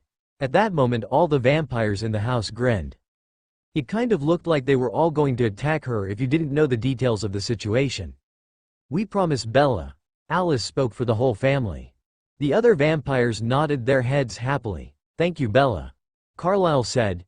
Bella nodded her head to him, and smiled. Her smile was now a little more relaxed. "There are obviously some things we need to talk about, but Bella is going to be late for school. Can we continue this conversation tonight?" Alice asked Carlisle. "Of course we can. Have a good day at school, Bella." "Alice, I will see you later tonight then," said Carlisle. Esme pulled Bella a little bit closer to her before she left, and gave her a light hug. "Thank you," she whispered into Bella's ear. Bella hugged Esme back and said, "I'm glad you all came back. I've missed you guys so much." Esme then let go of Bella, and allowed her to follow Alice towards the front door. Alice held Bella's hand the entire time they were talking with her family. This wasn't an easy thing to do for Bella, but they just got through it together. "Hey Bella, have fun at school." Emmett smiled playfully. "Thanks, Emmett." Bella flashed him a big smile. Emmett smiled back, but his smile was a bit more flashy than Bella's. Rosalie looked at Bella, and gave her a weak smile. "Nice to see you again," Rose said. "Thank you, Rosalie. That means so much." Bella continued walking past Rosalie. "Hi Bella. I'm glad I've gotten to see you again." Jasper smiled sincerely. "I'm glad I get to see you as well. I've missed you a lot." Bella replied calmly, "And I've missed you as well. I'm also happy to see Alice smiling again." Jasper turned his attention towards Alice. "She's what I've been missing," Alice said happily. "As long as you are happy, Alice. That's what I want for you, and obviously Bella has done that for you." Alice gave Jasper a light hug with her available arm. "Have fun getting settled back in," Alice said before she and Bella reached the front door. "Home sweet home," Emmett said happily. Alice laughed and said, "I'll see you all later. I'm going to enroll back in school as well." "Okay, Alice. Have a good day, we'll talk to you later." Esme smiled to both of the girls. "Bye," Bella said quietly as she and Alice walked out of the front door. "Bye," was said in unison from all the vampires. That wasn't bad. Bella smiled serenely as they walked outside. Not bad at all. I can tell they are really happy for the both of us. Alice replied, "There's one thing that's still bothering me though." "How do they feel about us hurting Edward?" Bella asked as they both approached the garage. Alice walked over to Carlisle's car, and opened the door for Bella. Bella slipped inside the car, and Alice walked around to the driver's side. Once Alice was inside the car, she turned on the ignition, pulled out of the garage, and continued their conversation. "I told them that I loved you like Edward did. My family feels bad for Edward, but they're happy for us. They don't hate you or anything like that. What happened between us just happened. There's no control over who you fall in love with, Alice said as she headed down the street and towards the school. Maybe you're right, but I just feel so bad about Edward. He is part of your family, and we hurt him, Bella said. He will be fine, Bella. I promise you everything is going to be okay. Alice glanced in Bella's direction and smiled. Bella sighed and nodded her head. Just think positive, Bella, Alice added. Bella was silent for a few minutes before she spoke again. Is everyone else going to enroll back in school again? They will eventually. Today is just me and you though. I don't mind having just you. Alice smiled as they pulled into the school parking lot. The students all turned towards Carlisle's car when they saw it. They all knew only one family could afford that type of car. The Cullens had returned. Everyone's staring at us. Bella sunk low in her seat. I like it, Alice said as she waved to a kid they passed up. Alice maneuvered the car perfectly into a parking space and turned off the engine. Are you ready for school? Alice asked happily. Yes, I am. I really do hope we get to share most of our classes. I already know it's going to work. Alice tapped her head with her finger. Oh, that's great. Bella smiled sincerely. The first bell for school rang while the two girls were talking. Go ahead and go to your first class. I'll see you there within 20 minutes. Alice said happily. If you're sure. Bella leaned into Alice and kissed her quickly on the lips. Alice smiled as Bella pulled back from the kiss. Just go to class already. Alice laughed. The two girls got out of the car at the same time, but started walking in different directions. I'll see you in English, Bella said before they parted. I promise I'll be there, Alice said. Bella smiled weakly and began walking to her English class. Alice hurried up and went to the main office. She didn't want Bella to be alone for too long. This was the first time they were apart since she came back. It's only been 2 days, but it feels like so much longer. It's funny how someone's life can change within a single day. Bella suddenly had every reason to live. Her life came back. Bella made it to her English class on time. She walked over to her seat and sat quietly. It wouldn't be long before someone came up to her and started asking questions. Hey Bella, Mike's voice came from behind. Bella rolled her eyes and turned around to meet Mike. Hi Mike, she said. So I've noticed there's a really expensive car out in the parking lot. Yeah, there is. Bella said.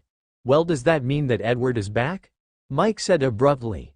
Yes, Edward is back and he is here to stay, but that doesn't mean I got back together with him. You didn't? Mike said with hope. No, that's great. Edward doesn't deserve you, Mike said, truly excited. Bella nodded her head and was about to say something else but was cut off by the teacher. Take your seats. Class has begun. Mike waved to Bella and then moved back over to his table. The students were given an assignment to read silently, and that's what Bella was doing when Alice walked in. Alice approached the teacher with elegance and grace. Of course, all of the students in the class looked up and then started whispering to one another. Bella smiled at Alice, and Alice winked back to her before she turned her attention to the teacher. Miss Cullen. Welcome back to Forks. Thank you, sir. I'm glad to be back. Well, you know what to do. Take the empty seat next to Bella, and she'll explain what the assignment is. Yes, sir, Alice said, and then she walked over to Bella and took her seat. Well, Bella, what are we doing? Alice asked happily. We're reading silently from Hamlet, Bella said back. I don't have that book with me. Mind if I read off of yours as well? I don't mind at all. I might be a little slower at reading than you are though. That's no problem. I've read it a million times before. Alice poked Bella softly in the ribs, which caused her to flinch slightly. Alice moved closer to Bella, and she eventually leaned closer towards her face. They sat there reading together, or that's what it looked like they were doing. Occasionally Alice would look up from the book and stare at Bella lovingly. Bella would sometimes catch her staring, and she would blush deep crimson. This attention didn't go unnoticed by Mike. He was watching the two girls for almost the entire class period. He was becoming rather jealous of Alice. The bell finally rang, and the students got up to go to their next class.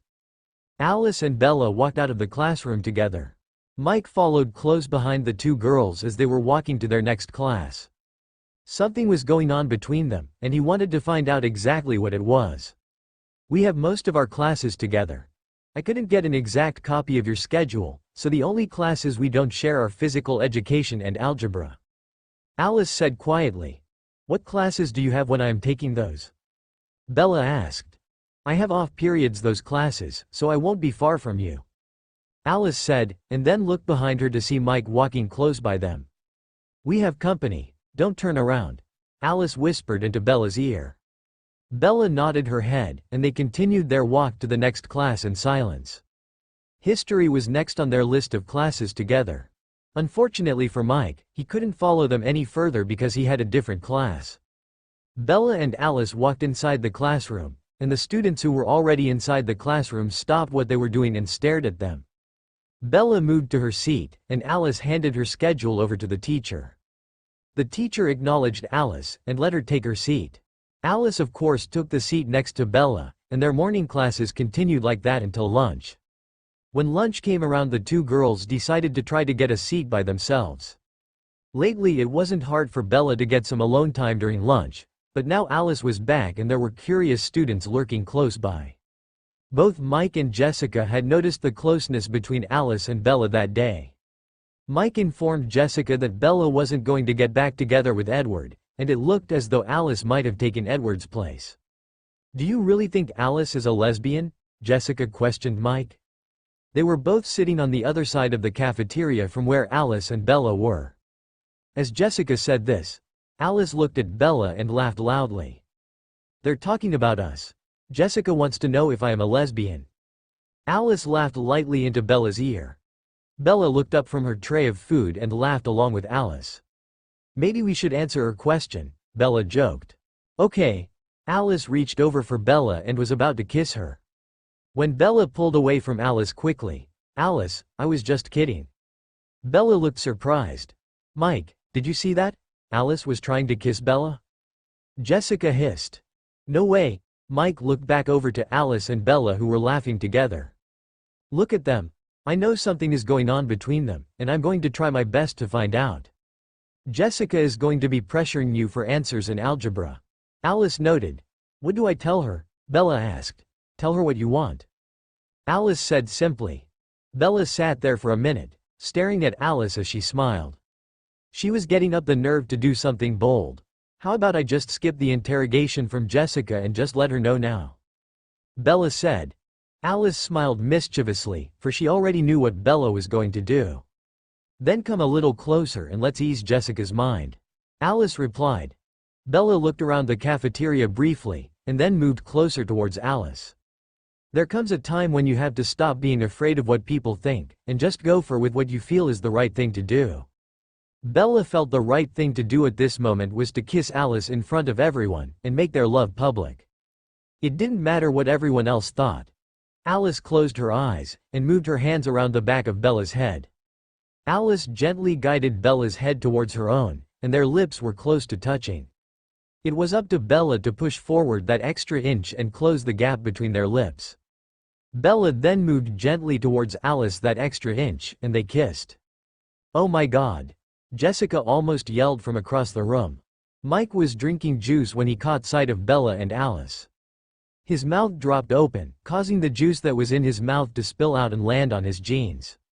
A few of the students yelled cat calls towards the girls. While others gasped in shock. The rest of Bella's friends seemed happy that Alice was back. Whatever made her happy was okay with them. I don't believe it.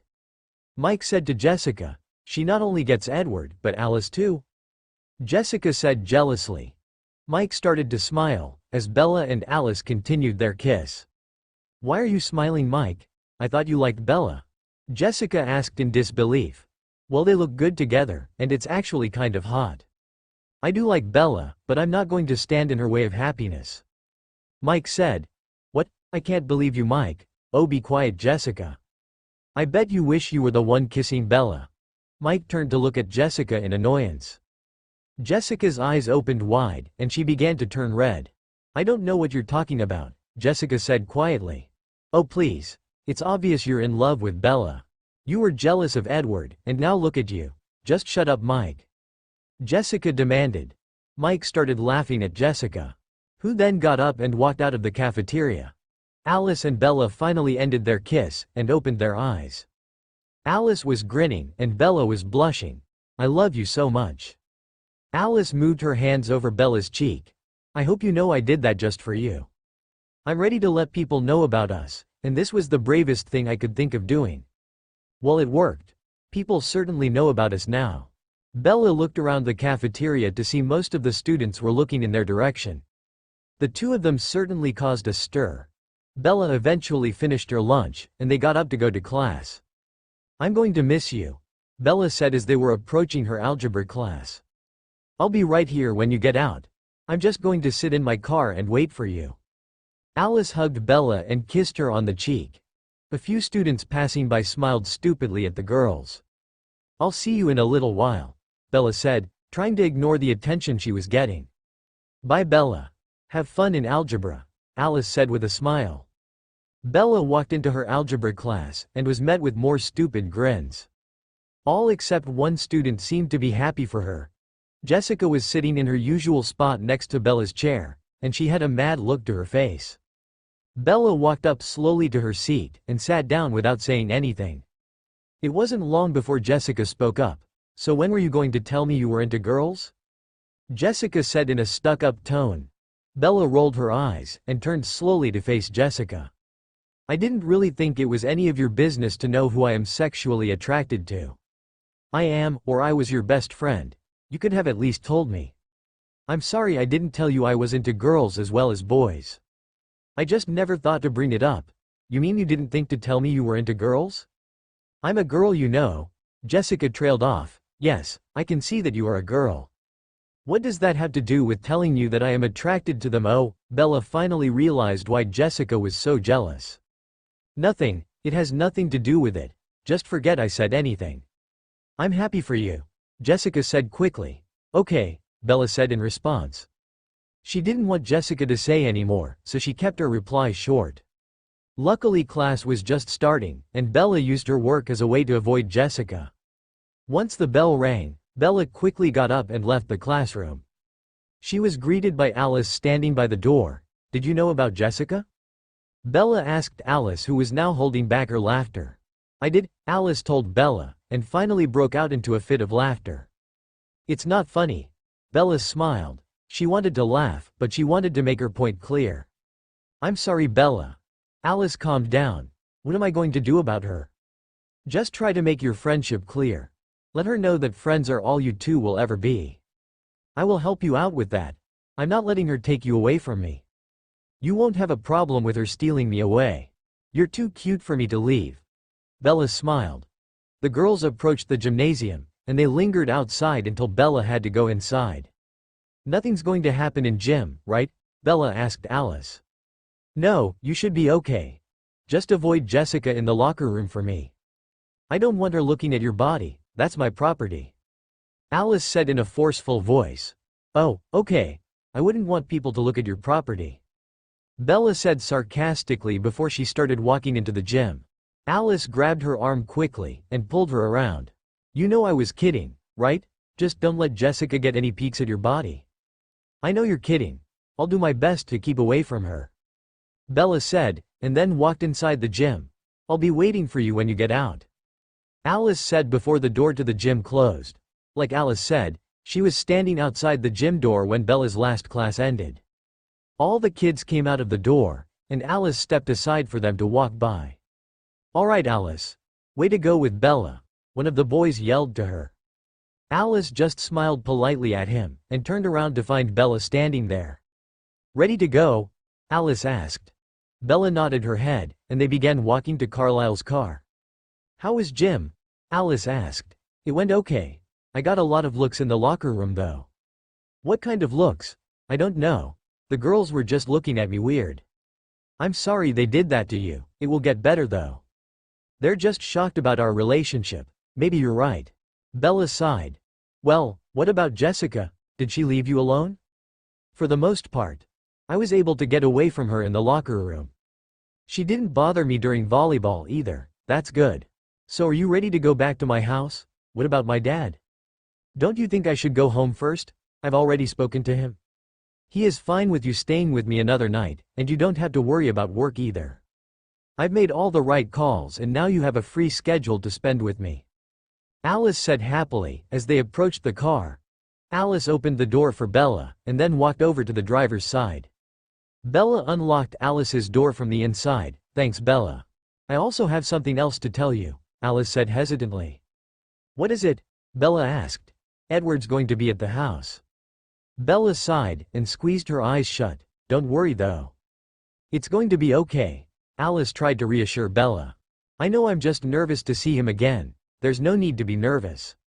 Bella nodded her head once again, and they were soon driving back to the Cullens household. It only took about 5 minutes for the girls to reach their destination. Alice pulled into their garage and turned off the car. She turned her attention to Bella, who looked like she was going to be sick. Bella, everything is going to be all right. Edward's hurt, but he doesn't hate us. I'm just afraid to look at him. I don't want to see him hurt anymore. I know, but it has to be done. Things will get better with time. Bella gave Alice a weak smile. Are you ready to go inside? Alice asked. Yeah, I'm ready. Let's go, Bella said, and then she got out of the car. Alice followed Bella out of the car, and together they approached the front door. Alice gave Bella's hand a light squeeze before she opened the door. Bella followed right behind Alice. It was like the Cullens never left. Everything was the same. All of the Cullens were sitting in the living room, quietly talking to one another. Edward was sitting in the corner of the room, talking with Carlisle. Everyone turned their attention to the girls when they walked in. They were greeted with mostly smiles. Rosalie was trying to smile, and Edward still looked hurt. Welcome home, Esme said to the girls. Thanks, Esme. Alice replied, and Bella waved. How was your day, Bella? Esme asked. It was okay. A little stressful, but not bad. Well, I'm glad it wasn't too bad for you. Why don't you come and sit down with us so we can talk? Esme offered. Okay, Bella said, and then she and Alice walked over to the available sofa. Bella made eye contact with Edward as she was sitting down. She gave him a weak smile. Edward tried to return the gesture, but failed. He eventually just looked away from her. So Alice, why don't you tell us what you know about Victoria? Carlisle decided to begin the discussion. Well, I know that she is trying to find a way to get to Bella. It's going to be something well thought out and planned, because if it was spontaneous, Bella would have been dead already. What do you suggest that we do? Carlisle asked. Try and eliminate her, or change Bella ourselves. I can't get a good read on Victoria for some reason, and that's what is bothering me most. If I knew what she was doing, then I could get a timeline of what she is planning, but I hardly know anything. You can't change Bella. I won't let you do that to her. Edward finally spoke up. Edward is right, Alice. We can't change Bella. At least not now. She at least needs to finish high school. Carlisle agreed. But what if she was attacked and we had to take desperate measures? Alice asked. Only then would we change her. The plan is keeping Bella human for as long as we can. Carlisle said. Edward relaxed his stance in the chair when Carlisle said this. So we're going to kill Victoria? Emmett asked in excitement. That's the plan, Carlisle told him. Finally we get some action around here, Emmett said. Jasper laughed at Emmett's remark. We're doing all of this for a human. Rosalie mumbled. Yes, we are Rose. A human that we all love dearly. Esme told her. So what are we going to do? Edward asked. Alice, you and Bella should go have a talk with Jacob and his pack. Try to get as much information as you can about where Victoria has been going. Once you have the details, we will plan from there. Carlisle said. All right, we'll do that right now. Come on, Bella. Let's go get a hold of Jacob. Alice motioned towards the front door. Bella got up from her seat and followed. Edward wasn't far behind them. Once they got out of the front door, Edward called to them. Alice, he called quietly. Alice and Bella turned around slowly to face him. Yes, Edward? Alice questioned politely. Would it be okay if I talked to Bella for a minute? Why are you asking me? That's not my decision to make. Edward nodded his head and took a step closer towards Bella. Bella, can I please talk to you? I promise I won't do anything to harm you. Bella looked over to Alice, who nodded her head to say that it was okay. Sure, let's talk. I'll be waiting in the car for you, Bella. Alice said calmly and then walked away. Bella took a step closer to Edward, and that's when Edward started talking. First of all, I just wanted to apologize for the other day. It was never my intention to harm you. I just got a little carried away with my emotions. Can you please forgive me? Of course I forgive you, Edward. I know you didn't mean to do what you did, it just happened. I wanted to ask for your forgiveness too. Bella said the last part of her sentence in a low tone. Forgive you for what? Edward asked calmly. For hurting you. I never wanted you to hurt, and I know it was inevitable.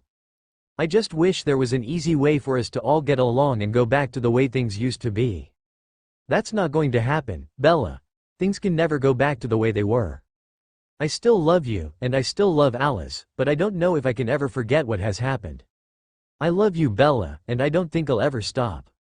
I love you too, but it's just a different kind of love now. I believed you when you told me you didn't love me anymore. You're too good of a liar for me. When you were gone, I just wanted someone who I knew really cared for me. I knew Alice was that person, what I once felt for you. Now I feel for her.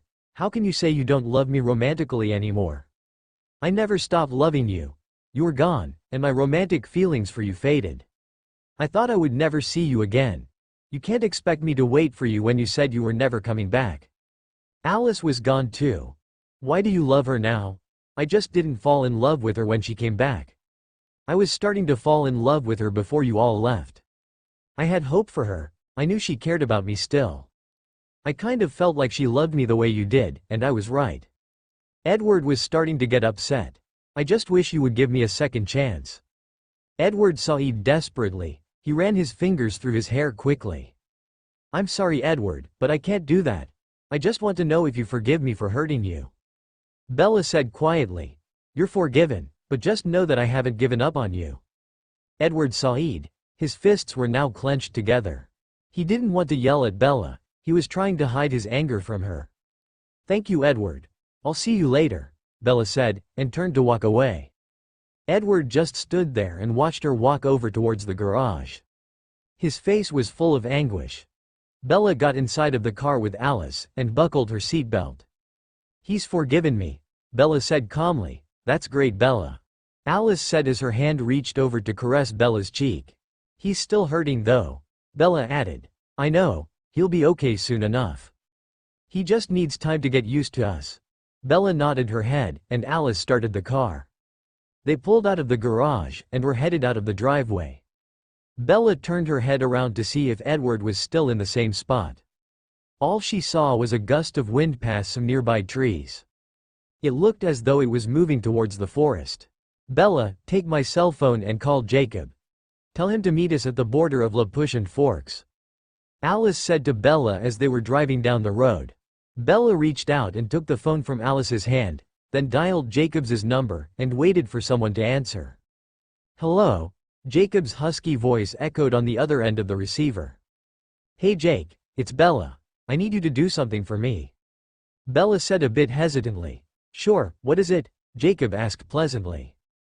Well, you'll never guess who's back in town, Bella trailed off. The phone was silent for a minute. You're kidding me. Jacob spoke up eventually. He didn't sound happy at all. No, I'm not. The Cullens are back in Forks, and we need to talk to you. Yes, Alice and I need to speak to you right away. Can you come to the border of La Push? You mean Edward's not with you? Jacob asked confused. No, he's not with me, Jake. When do you want to meet? Jacob sounded cheerful once again. Is now a good time? Sure, I'll be there in a couple of minutes. Jacob said and slammed the phone against the receiver. I'm sure he didn't mean to. He is just too strong for his own good. Bella handed the phone back to Alice, who took it and placed it inside her pocket. She never took her eyes off the road. He's not going to be happy when he finds out about us. Alice said quietly. I kind of figured he wouldn't, but it's my life and I love you. Bella spoke confidently. That was sweet of you to say. Alice smiled as she pulled off to the side of the road and stopped the car. They had reached the border to La Push. Well, why should I care what he thinks about my love life? It's my choice. No one else should have a say in who I want to date. Bella continued their conversation. You're absolutely right, my sweet Bella. I'm so happy you picked me to be the one you love. You mean the world to me. Alice smiled and moved herself closer to Bella. Bella smiled back to Alice, and leaned in for a kiss. Once they started to kiss, Alice wrapped her arms around Bella's back and pulled her as close as they could possibly get. The emergency brake was smashed against Alice's body, but she didn't care. She couldn't feel it anyway. Bella's fingers played around Alice's waist, and she started to reach up inside of Alice's shirt. Alice pushed her upper body gently towards Bella, and Bella began to lean backwards against the car door. Alice moved her body over the emergency brake, and got even closer. Alice removed her lips from Bella's mouth and began trailing kisses down her neck. "I can do this now. I'm getting used to your scent again," Alice said in between her gentle kisses. Bella hummed quietly.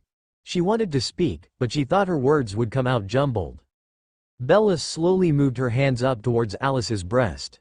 She had reached the bottom of Alice's left breast and stopped. Just at that moment, Bella heard someone screaming outside of the car. Bella jumped from surprise, and Alice looked up to see who was yelling. Jacob opened the car door on Bella's side, and Bella almost fell out backwards because she was leaning too heavily against the door. Alice caught Bella in time before any damage was done to her. She pulled her back inside the car. "What the hell are you doing to her?" Jacob roared. His teeth were clenched and his eyes were wide open. "None of your business," Alice said defensively. You could hear a low growl escaping from her mouth. "It sure is my business. It looked like you were about to turn Bella into one of you bloodsuckers." Jacob yelled again. "Jake, calm down. It's not what you're thinking, just let me explain," Bella said calmly, and then stepped out of the car to talk to Jacob. "Explain? She had her mouth on your throat. What else could that mean, Bella?" Jacob still had his voice raised. Alice got out of the car as well, but stayed her distance from Jacob. She didn't want to provoke any unnecessary violence. "Jacob, I wasn't trying to kill Bella. I promise you that isn't what we were doing." Alice spoke calmly. "Then what were you doing?" Jacob stopped yelling. Alice looked at Bella, and Bella looked back at Alice. Jacob caught the two of them looking at each other, and became confused. "What's going on here?" Jacob looked at both of the girls. "Alice wasn't trying to kill me, she was kissing me." Bella blushed immediately after she had said this. "Kissing?" Jacob then turned back to look at Alice, who moved a little bit closer to Bella. "Yes, we were kissing." Alice confirmed what Bella had said. "Why?" Jacob still wasn't catching on. "Because we love each other," Bella said as confidently as she could. Jacob didn't speak. He had no idea what to say to that. His world had just flipped upside down. "Bella is my girlfriend now." Alice moved closer and wrapped her hand around Bella's. "Are you joking? Because this isn't funny," Jacob said quickly. He began to pace back and forth in front of the girls. "We're not joking, Jake. I'm being serious, I love Alice," Bella said calmly. "What about me?" Jacob asked suddenly. He sounded hurt. "I can still be your friend, but that's all we can ever be." "That's not fair. They leave you broken-hearted for months, and you're just going to let them back into your life. Just like that? And now you're telling me you're in love with Alice? You just skipped right over me, didn't you?" Jacob was beginning to yell again. "Love isn't fair, Jacob. I know what I did to Bella, and I'm going to try my best to make it up to her. You shouldn't be mad at her for anything. She can make her own choices in who she loves. You don't have a turn for Bella, she's not a carnival ride." Alice was becoming upset with Jacob. "I loved Alice before she left. It just took her coming back to make those feelings resurface." Bella tried to make things as calm as they could be. She didn't want a fight to break out. "I don't need to hear any of your excuses," Jacob mumbled. He turned his gaze away from Bella and Alice for a moment. He was overwhelmed with emotions. Anger, hatred, sadness, rejection, desperation, denial, shock, worthlessness, all the emotions that came with a broken heart. "Jake, don't act this way. We need your help," Bella begged. "What do you need my help with?" Jacob spat out. "We need to know about Victoria. Where is she?" Alice went straight to asking the key questions. It wouldn't be long before he couldn't handle the situation anymore. "I don't know where that bloodsucker is. I haven't seen her in a couple of days." Jacob refused to look at Bella. "That's probably because I came back," Alice said. "Wonderful. Well, it looks like I'm not needed anymore. I'm going to leave now." Jacob began walking away from the two girls. You don't know anything else, Jacob? Alice called out. No, just watch out for her. She had others with her last time we caught her scent. Jacob shouted back, but kept walking away. Alice froze for a second, but relaxed her stance immediately. Jake, don't do this please, Bella shouted. Jacob stopped and turned around abruptly. He gave Bella a hurt look, and Bella looked to the ground. I can't do this now, Bella. This is just too much for me to handle. I'm sorry, but I have to leave, but let him go, Bella. Alice interrupted Bella. Bella sighed, but didn't say anything else. Thank you, Jacob. Alice said. Yeah, whatever. Jacob mumbled before he began running off into the forest. We might need your help again, if what I'm thinking is true. We're going to need all the help we can get, Alice shouted to him before he was out of earshot. I'm sorry. Bella yelled at Jacob, who had just ran out of sight. Bella then turned to Alice and wrapped her arms around her. She hugged Alice as tight as she could. I never wanted to hurt Jacob. I'm such a bad person. Bella mumbled quietly into Alice's shoulder. Alice rubbed Bella's back soothingly. You're not a bad person, Bella. You weren't promised to Edward or Jacob. He's hurt, but he should know better than to get mad at you. He already knew you two were just friends. I just wish we didn't have to hurt anyone anymore. I don't think we will have to worry about that. Almost everyone knows about us. We just had to tell your parents. They should be okay with us together. I don't see why they would be upset over us. Bella was hopeful. Well, that's great, come on now. Let's go back to my place. I need to have a little chat with my family. Alice looked Bella in the eyes and smiled. Bella nodded her head and motioned to get back into the car. Alice followed along with Bella and got in the driver's seat. The engine roared to life, and soon they were driving back to the Cullens' house. So what do you need to talk to Carlisle about? Bella asked curiously. Well, Jacob said there were others with Victoria. That could possibly mean that she is starting a clan of her own. More specifically a clan of newborns, Alice said in a calm manner. That's not good, Bella said. No, it's not, but even though they're stronger. We are smarter, so you think you guys could take out Victoria and the others? If that's what's going on, I think we can without a problem. We could use Jacob's help though. Do you think he would want to help us after what we just told him? Bella, if he loves you like he proclaims, then he will help us. Just because you don't love him the same way, doesn't mean he wants you to die. You think he'll die? Bella almost shouted. She had a horror-struck look on her face. No, sweetie. You're not going to die. I promise I'll keep you safe. If all else fails, I'll just change you right away. Alice tried her best to reassure Bella. Bella's facial features relaxed and she slumped back into the passenger seat. She was getting scared, and she didn't want Alice to know. The car ride was quiet for the rest of the way, but it wasn't long before they were pulling back into the Cullens' driveway. Bella and Alice got out of the car in silence, and Alice moved over towards Bella. She took hold of Bella's hand, and they walked into the house together. You're back soon, Jasper said once the girls walked through the front door. He was sitting quietly in the living room. There wasn't much to discuss. Jacob was kind of in a hurry, Alice told him quietly. Jasper nodded his head, and the girls walked into the living room. Together, they sat down on the sofa and waited for the others to come. Eventually, all of them came, except for Edward. He must have still been out in the forest. Everyone gathered around Alice and Bella, and the conversation started. So what did you find out? Carlisle asked. Not a whole lot.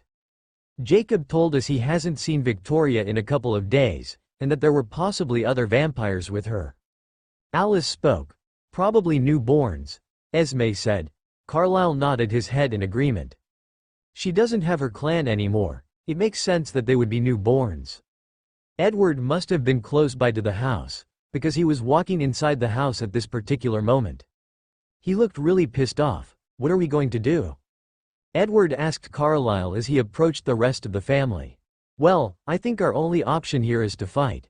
We need to protect Bella, and keep her human for as long as we can.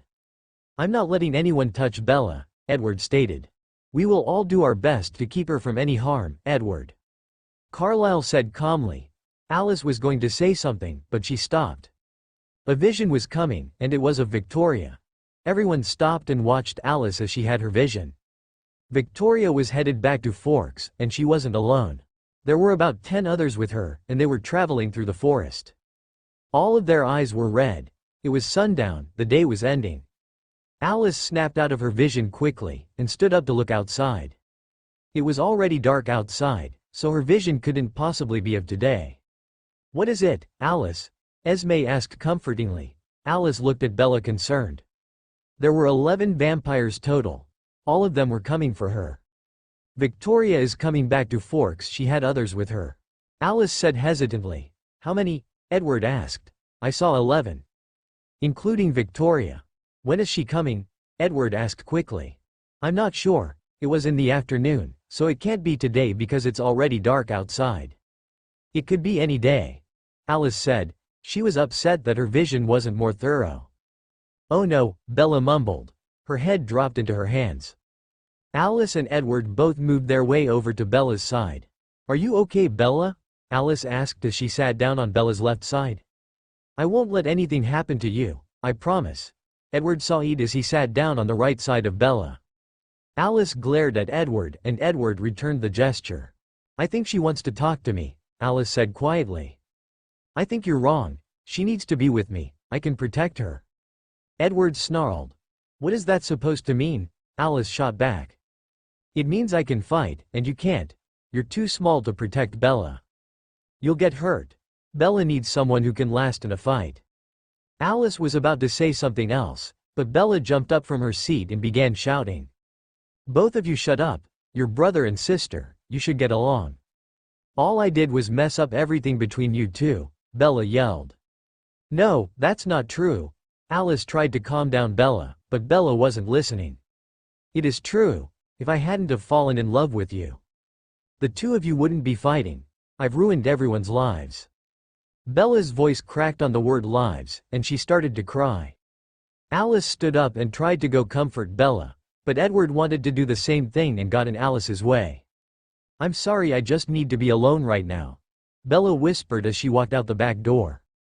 Everyone watched as she walked into the outskirts of the forest. She found an old tree stump and sat down on top of it. Alice wanted to go to Bella, but she really did need to be alone for a while. Alice was going to respect Bella's wishes. "Come sit down, Alice." Jasper called to her. Alice felt a wave of calmness come across her, and she walked over to Jasper and sat down. "It's going to be okay," Jasper said quietly to Alice. "I know, thank you, Jasper," Alice whispered back. Edward got up and stood by the back door. He watched Bella's every move. "Do you think Jacob's pack will want to help us?" Carlisle asked Alice. "If it's Bella's safety, then I'm sure he will help us out." "I'm not sure about anyone else in his pack though," Alice replied. "We'll take all the help we can get. I'll have to have a talk with him soon." "Do you have his telephone number by any chance?" Carlisle asked. "We don't need any help. I could probably take out all of those newborns on my own." Emmett interrupted. "I'm sure you could," Rosalie said as she rubbed Emmett's arm. Alice took out her cell phone and handed it to Carlisle. "It's on my recent calls list. Thank you. I'm going to try and explain to him exactly what's going on." "Good luck," Alice said. Carlisle redialed Jacob's number and waited for someone to answer. "Hello?" Jacob's voice came through the cell phone.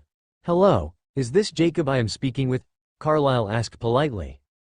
"Yeah," Jacob said. "Hello Jacob, this is Carlisle Cullen. Do you mind if I speak to you about the vampire you've seen recently?" Sure," Jacob said, a bit confused. "Great, so when you saw Victoria last time, you said there were others with her?" "Yeah, there were a few of them." "And when was the last time you saw them?" "A couple of days ago." "Okay, do you know what this means, Jacob? That all the vampires are having a big party?" Jacob asked sarcastically. "No, they're coming to try and kill Bella. She has created vampires to try and wipe out all of us." "Oh well, what can we do to stop them?" Jacob suddenly sounded very serious. "We're going to need your help to eliminate the threats." Alice said there were around 11 of them, and they are newborns. This means they are very strong, and have no sense of self-restraint. "I can handle that. It'll be fun for me," Jacob said, obviously proud of his new ability. "I'm glad to hear that, Jacob. Is it possible that you could get any other help?" "I can try my best to persuade them, but I can't be sure." When are we expected to fight? We don't know. It could be tomorrow, or a week from now. All we know is that they are coming at sundown. Wow, that sucks. Yes, it does. I'll try to get some help. Call me if anything else happens. Certainly, and thank you for your help. It's not a problem. I would do anything for Bella. Jacob trailed off. Goodbye, Jacob. Carlyle spoke politely once again. Bye, Jacob mumbled, and hung up the phone. Gentler than the time before. I'm sure you all heard. Jacob is willing to help us, Carlyle said. That's excellent. Alice told him. What do we do now? Edward asked. We wait for Victoria. We'll prepare as best as we can and we will fight, Carlyle said simply. It can be any day now. Esme said. Are we all going to fight? Carlyle asked. You know I am, Emmett said. Of course I am. Alice said. Me too, said Edward. Bella is like a daughter to me. I'm not putting her in any danger, Esme said quietly. I'll fight for her. Jasper spoke. I guess I'll fight too. Rosalie said last. Excellent, we can do this, no problem. Carlyle smiled at his family. They all smiled back and began walking away. The family meeting was over. Everyone was waiting now. Waiting to fight for this fragile, human girl who had captured their hearts. Alice moved to the window and watched Bella sitting outside. She was still on the tree stump, but it looked like she had stopped crying. Alice motioned for the back door, but Edward was blocking her path. Please Edward, let me go and talk to her, Alice begged. Why can't I go and talk to her? Edward replied. She needs me, not you. Please don't make this any more difficult. Arguing with you will only make things worse on Bella. Edward looked at Alice for a second, but he eventually stepped out of the way for Alice. Thank you, Alice said politely. I'm only doing this for Bella. Alice nodded her head and stepped outside. Bella looked up and saw Alice walking towards her. She wiped her eyes the best she could before Alice reached her. Hey, how are you doing? Alice asked as she reached Bella. She stood a couple of feet away from her. She wasn't sure if Bella wanted her close. I'm doing better now. I'm sorry about yelling, I was just so frustrated. Bella said in a raspy voice. I can understand your frustration. We're going to get through this together. Alice took a step closer. What's happening with Victoria? Bella asked in a weak tone. Carlyle called Jacob. He wants to help us. My whole family is going to help get rid of Victoria. Even Rosalie? Yes, even Rose. Alice smiled. Wow, I don't want them to fight if they're not willing. I don't want to be the cause of pain for anyone else. You're not going to do that. We want to keep you safe, and I'm positive that we will be able to take out all of our enemies without getting hurt. How can you be so sure? Because we're experienced fighters, and they hardly know anything. Brain beats brawn any day, Alice said confidently. Bella motioned for Alice to sit next to her, and Alice happily complied. She skipped over to the stump, and sat down as close to Bella as she could get. I'm sorry for saying what I said earlier. I'm glad I've fallen in love with you. I wouldn't ever change that, Bella said and then wrapped her arms around Alice. I'm happy to hear that. Alice reached for Bella's hand and guided it up to her lips. She gently kissed the back of Bella's hand. I'm scared. Bella whispered after a minute of silence. Of what? Alice asked curiously. Everything, it's all going to be okay, I promise you. Alice stated firmly. I believe you, Alice. Alice was quiet for a moment. She wasn't sure how she was going to ask this next question. In the end, she just decided to ask bluntly, if anything happens to you. Are you ready to be changed? I'm ready. I've been ready for a very long time. What about your parents and friends? They're going to know something has happened, and you might not get to see them for a while because of your thirst. How long before Victoria comes? Bella asked. I don't know. It could be tomorrow, or it could be a week, maybe longer. Alice said, I want to tell my dad about us tomorrow, and possibly tell him goodbye. Without actually saying it. Okay, that's not a problem. Whatever you would like to do. I'm with you 100% of the way. Alice smiled reassuringly. Thank you, Alice. You really are wonderful. Bella smiled weakly. I'm only being myself. That's all I can ask for. Bella snuggled into Alice's shoulder. Why don't we go up to my room? It's getting late, and I can tell you're getting tired. Alice suggested. That sounds like a good idea to me. Bella yawned. Would you like me to carry you to my room? Alice smiled. As tempting as that is, I think I want to walk for now. I don't want Edward getting upset. Okay, well let's go then. Alice sat up and helped Bella get to her feet. Alice might not have been able to carry Bella, but that wasn't going to stop her from wrapping her arms around her girlfriend. I love you so much, Bella said as they walked inside the house. And I love you. More than you will ever know, Alice whispered into Bella's ear. The two girls ignored the stares Edward gave them, and walked up to Alice's bedroom. Alice helped Bella change into some pajamas, and together they fell into bed. Good night, Alice. Bella smiled weakly. Good night, Bella. I'll be here when you wake up. Alice smiled comfortingly. Bella was asleep within minutes. Alice never moved from her spot. She couldn't take her eyes off of the beauty that was Bella. I will never let you go, Alice whispered to a now sleeping Bella. The next day after school, Bella and Alice were going to have a talk with Charlie. Together they were going to tell Charlie about their relationship, and prepare Bella for the worst-case scenario. Are you ready, Bella? Alice asked as they pulled up in front of Bella's house. As ready as I will ever be. Bella sighed, obviously stressed out. Well, let's go. I already know he is going to be okay with everything. Have confidence, Bella, Alice said cheerfully, and patted Bella on the thigh.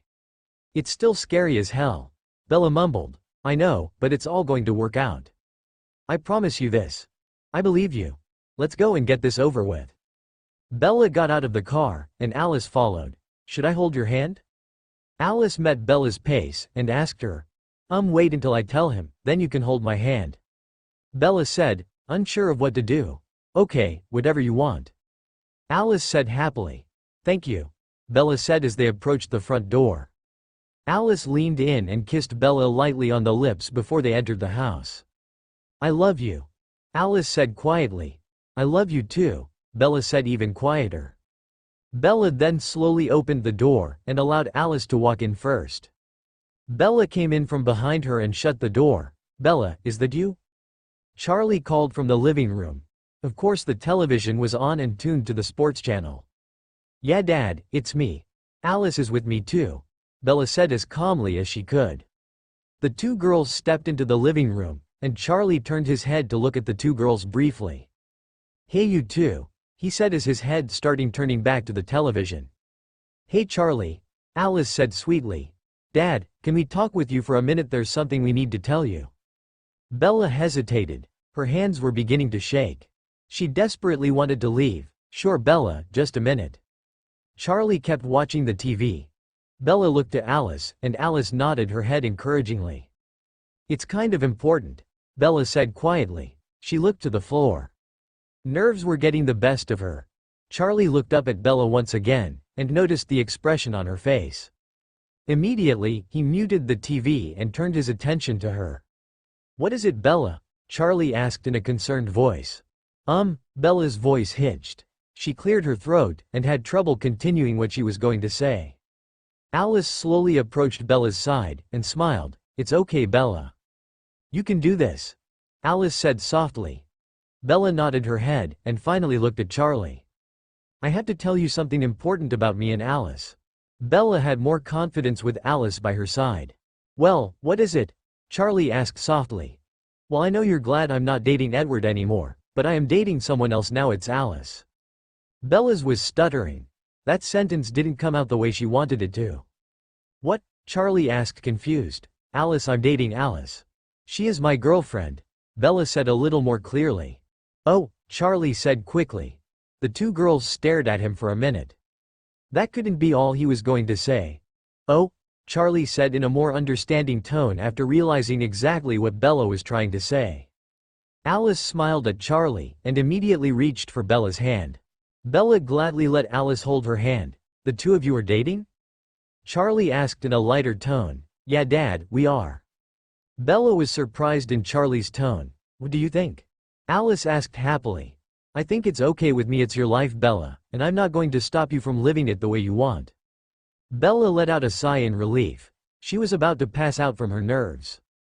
I need to sit down, Bella mumbled, as she fell against the sofa. She leaned her head against the back of the sofa, and stared up at the ceiling. This is wonderful, Charlie. Alice was practically bouncing off the walls. Are you okay, Bella? Charlie smiled. Yeah, I've just been under a lot of stress lately.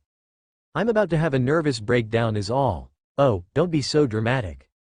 Alice laughed. You don't know how hard that was. Bella sighed. Well, you don't have to worry, I'm fine with it. Charlie said. His attention was slowly being stolen back by the television. Thank you, Dad. Bella spoke softly. You're welcome. Just remember you're going to be the one to tell your mom. I know I'll tell her eventually. Okay. Charlie trailed off, as his full attention went back to the television. Come on, Alice, let's go upstairs. Bella sat up and started walking towards the stairs. Alice followed right behind her. No funny stuff. Charlie muttered before the girls were out of earshot. Dad, Bella groaned. Don't worry, Charlie, Alice said cheerfully, and then skipped up the stairs behind Bella. Once Bella got to her room, she shut the door quickly and turned to face Alice. I'll pack a couple of pairs of clothing, just in case something happens. Alice was already over in Bella's closet. Okay. Bella walked over to her bed and sat down on the edge. She was still shaking a little from talking with Charlie. It's all going to be okay, Bella, Alice said from inside her closet. Bella didn't say anything, she was focusing on calming down. Mostly she just wanted to stop shaking. That was the scariest thing I've ever had to do. Bella mumbled. She took deep breaths to try and slow down her heart rate. I know it was, but it's all over now. Alice walked out of the closet with a pile of clothes in her hands. I still have to tell my mom. She should feel the same way as Charlie. Shouldn't she? Alice questioned. I would think so, but she might be upset about not having grandchildren. Is that all? You're telling her you're gay, and she's going to be worried about grandchildren? We can always adopt, Alice trailed off. 2 vampires adopting a human baby? That might be a problem, Bella said. We'll figure something out. What matters the most is that your mom will be accepting of us being in a relationship together. She should be okay with that part, then there's no problem. It's all going to work out. We can be together without any difficulties. Alice set the clothes down on Bella's bed, and then made her way over to Bella. She sat down next to Bella and put her arm over Bella's shoulder. I'm here to protect you. We all are. Nothing bad is going to happen. I'm just taking all the precautions we need to take. I'm so glad I have you. Bella leaned in and kissed Alice against the cheek. I'm lucky you chose me. Are you ready to go back to my place? Alice changed the subject. Do you think my dad will let me?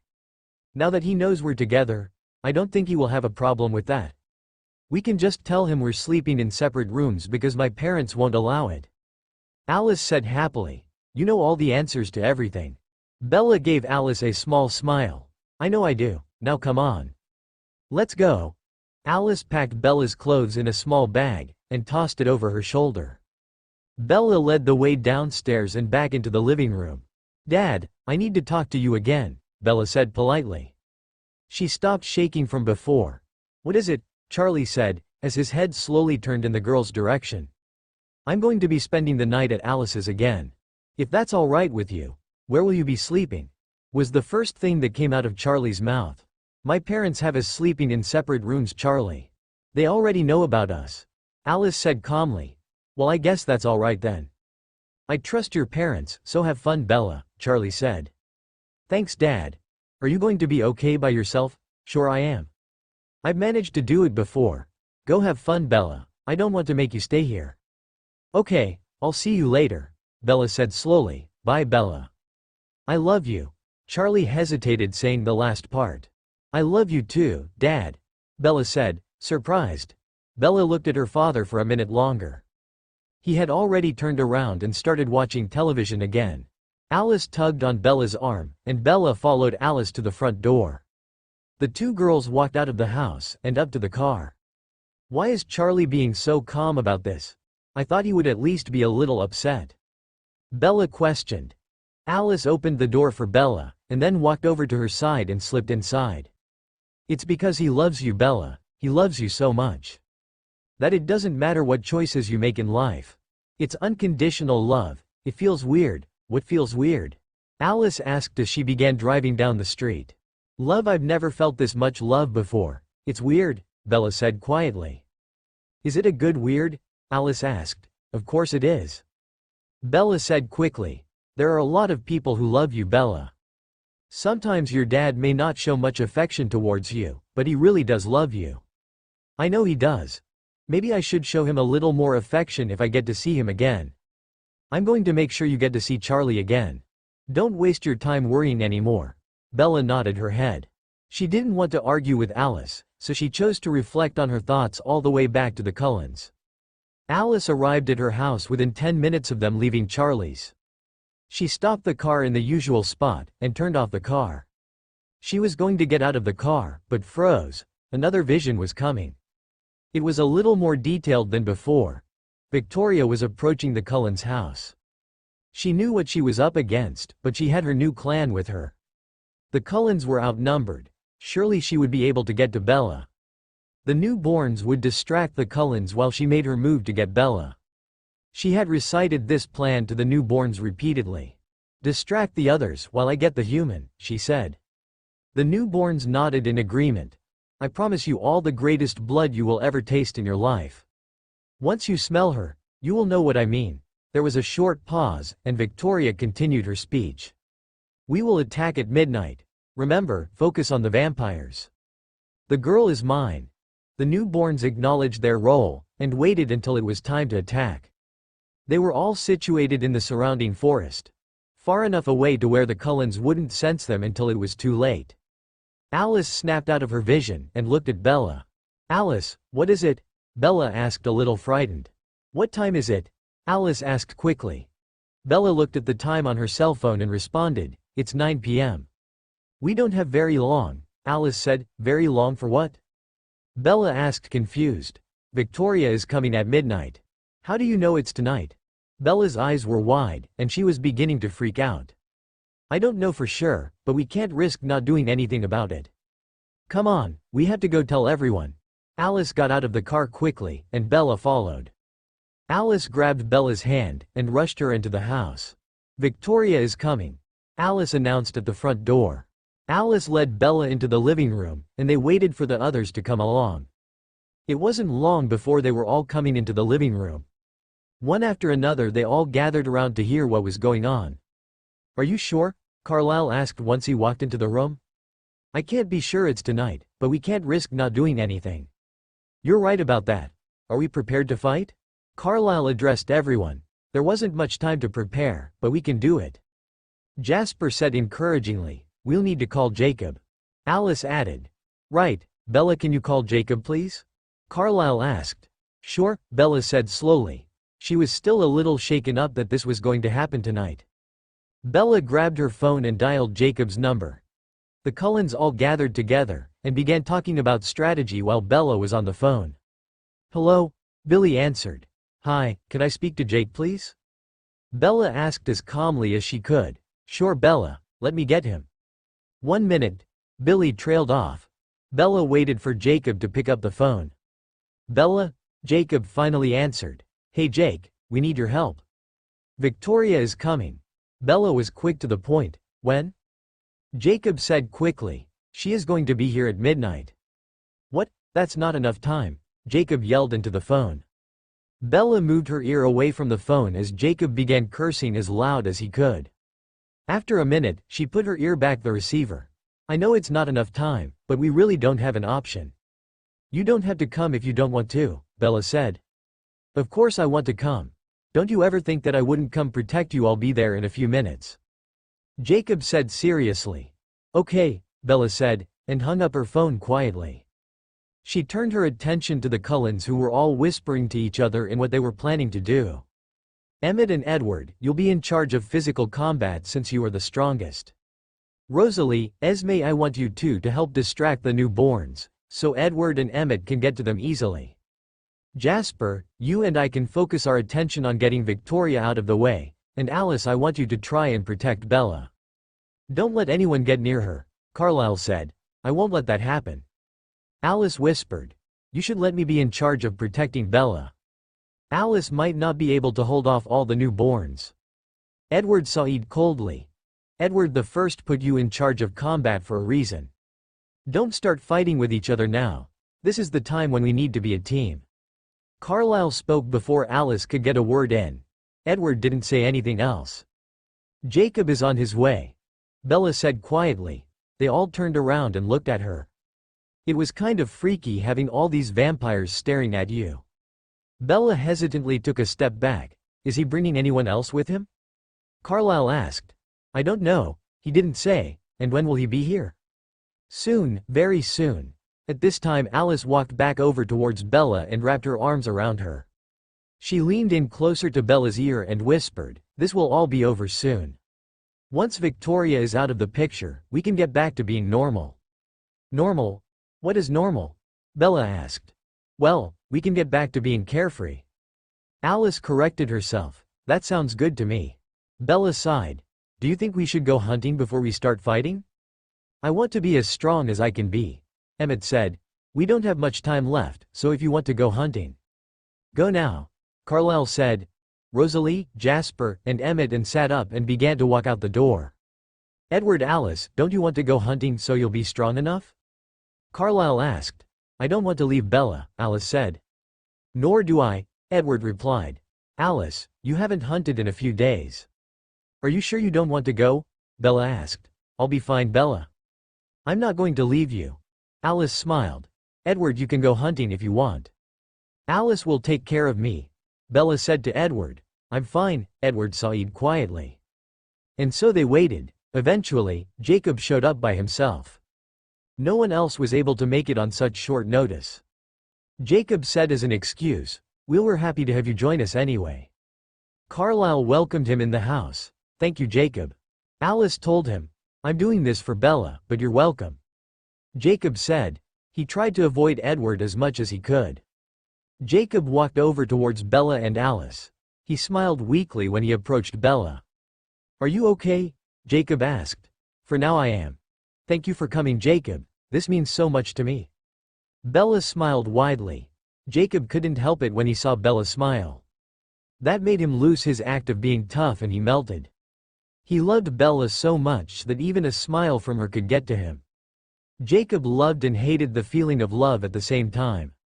It's no problem, Bella. I would do anything for you, Jacob said serenely. Alice rolled her eyes, and Edward began to growl. Oh, shut up, Jacob said to Edward in a harsh tone. He looked at Edward with a disgusted look. Edward returned the gesture. Edward moved from his seat and he was about to approach Jacob. When Alice stopped him, don't do this now, we need to get through tonight first. Then you can tear each other apart, please, Alice said pleadingly. Bella nodded her head and said, yeah, it wasn't much to say, but she felt she had to say something. Edward backed down and moved back to his seat. Jacob turned his gaze away from Edward and focused on Bella and Alice. So what do we do now? Jacob asked. We wait and see what happens. Carlisle interrupted. Jacob nodded his head and took a seat far away from Edward. The others did the same. They all sat down and waited for something to happen. Eventually Emmett, Rosalie, and Jasper came back from their hunt. Their eyes were all a brilliant shade of gold. Alice and Edward had black eyes. While Carlisle and Esme had slightly golden eyes. It's almost time, Alice said quietly. Jacob and Bella glanced at the clock on the wall. It read 11:55 p.m. Bella sighed deeply, and Jacob tried to comfort her. It's okay, Bella. We're going to get through this. I will protect you. Bella was starting to get tired of hearing those words, it will be okay. How do they know? Well, Alice might know, but that's only because she can see the future. Everyone else doesn't know what they're saying. Bella just nodded her head. I can smell them. They're here now, Jasper said as he gazed out the window. Do we go out and fight, or do we stay in the house and wait? Jacob asked. At that time, the back glass door shattered to pieces. The newborns smelled Bella, and they weren't going to wait to be invited inside. Two of them came in from the broken door, and the Cullens prepared themselves. Alice, take Bella to your room, Carlisle commanded. Edward and Emmett moved in on the two vampires who came in the back, and began fighting with them. Emmett tore off both the arms of a newborn male, all in one pull. He started beating the vampire with his own arms as it yelled in pain. Edward dodged an attack from the other newborn, and quickly moved forward and snapped its neck. The vampire was paralyzed, and it fell to the floor. Rosalie ran over to the paralyzed vampire, and began to dismember it as Edward moved in on the other vampires who were now coming inside the house. Alice grabbed onto Bella's hand, and pulled her towards the stairs. However, before she could reach the stairs she was stopped by a newborn who came through the front door. Alice pushed Bella behind her to protect her from any possible attacks. The newborn was ready to pounce, and this is where Jacob came in. Jacob, now in werewolf form, sprang at the newborn who was going after Bella. The newborn hissed when she saw Jacob flying towards her. He tackled the newborn to the floor, and bit down on her throat. Blood was spraying everywhere, and the vampire began choking on its own blood. Jacob shook his head violently against the neck of the vampire, and eventually he heard a snap. The head of the girl was now rolling across the floor, and then Jacob focused on tearing up the rest of her limbs. Alice took this opportunity to pull Bella into her arms and run up the stairs with her.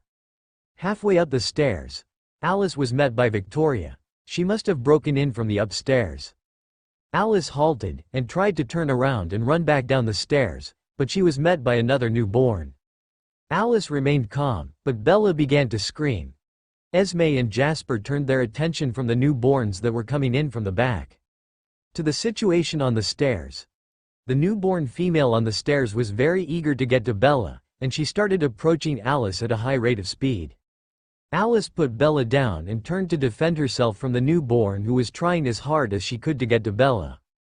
Alice was able to kick the newborn back down the stairs, where she was met by Jasper and Esme. The two of them began tearing the girl apart, and she shrieked in anguish as they were doing so. This is where Victoria made her move. While Alice was turned away from Bella, Victoria launched after her. Bella yelled, causing Alice to turn around sharply, only to see Victoria with her arms wrapped around Bella's neck. "Let her go," Alice commanded. Victoria smiled evilly towards Alice. "I thought she belonged to him." Victoria then slowly pointed her finger over towards Edward, who just ripped off the head of another vampire. Edward dropped the head to the floor, and looked up to see the situation taking place on the stairs. "No, let Bella go," Edward yelled even louder than Alice. Victoria turned her full attention to Edward, and Alice noticed that she loosened her grip on Bella's neck. Alice launched at Victoria while she was distracted, and Victoria turned in just enough time to see Alice. Victoria then threw Bella over the banister of the stairs, and Bella yelled as she flew to the floor. Her screams stopped as her body slammed into the floor below them.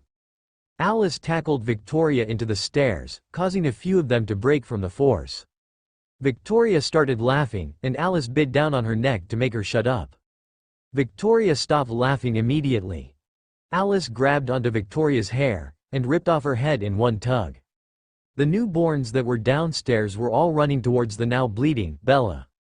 The Cullens and Jacob raced over to Bella's body, to try and get the newborns off of her. Edward and Carlisle pulled off the newborns one at a time, while the others took care of destroying them. At this time Alice came rushing down the stairs. Victoria's head was rolling down the stairs along with Alice. Emmett was able to keep the newborns from coming after Bella again. Emmett pushed them towards the others, and they all shared in tearing each one to pieces. There was yelling coming from everywhere. The only one who was silent was Bella. Alice rushed past the limbs of the vampires, and pushed her way to Bella's side. She knelt down next to Edward, who was holding onto Bella's hand. Carlisle was examining her when Alice set her gaze on her. "Bella," Alice trailed off. "She has a broken leg, a few ribs are broken, and she's been bitten." Carlisle said quietly. "What do we do?" Edward asked. "She is still breathing, but I don't know for how long. We can try to suck out the venom, but I think it's gone too far.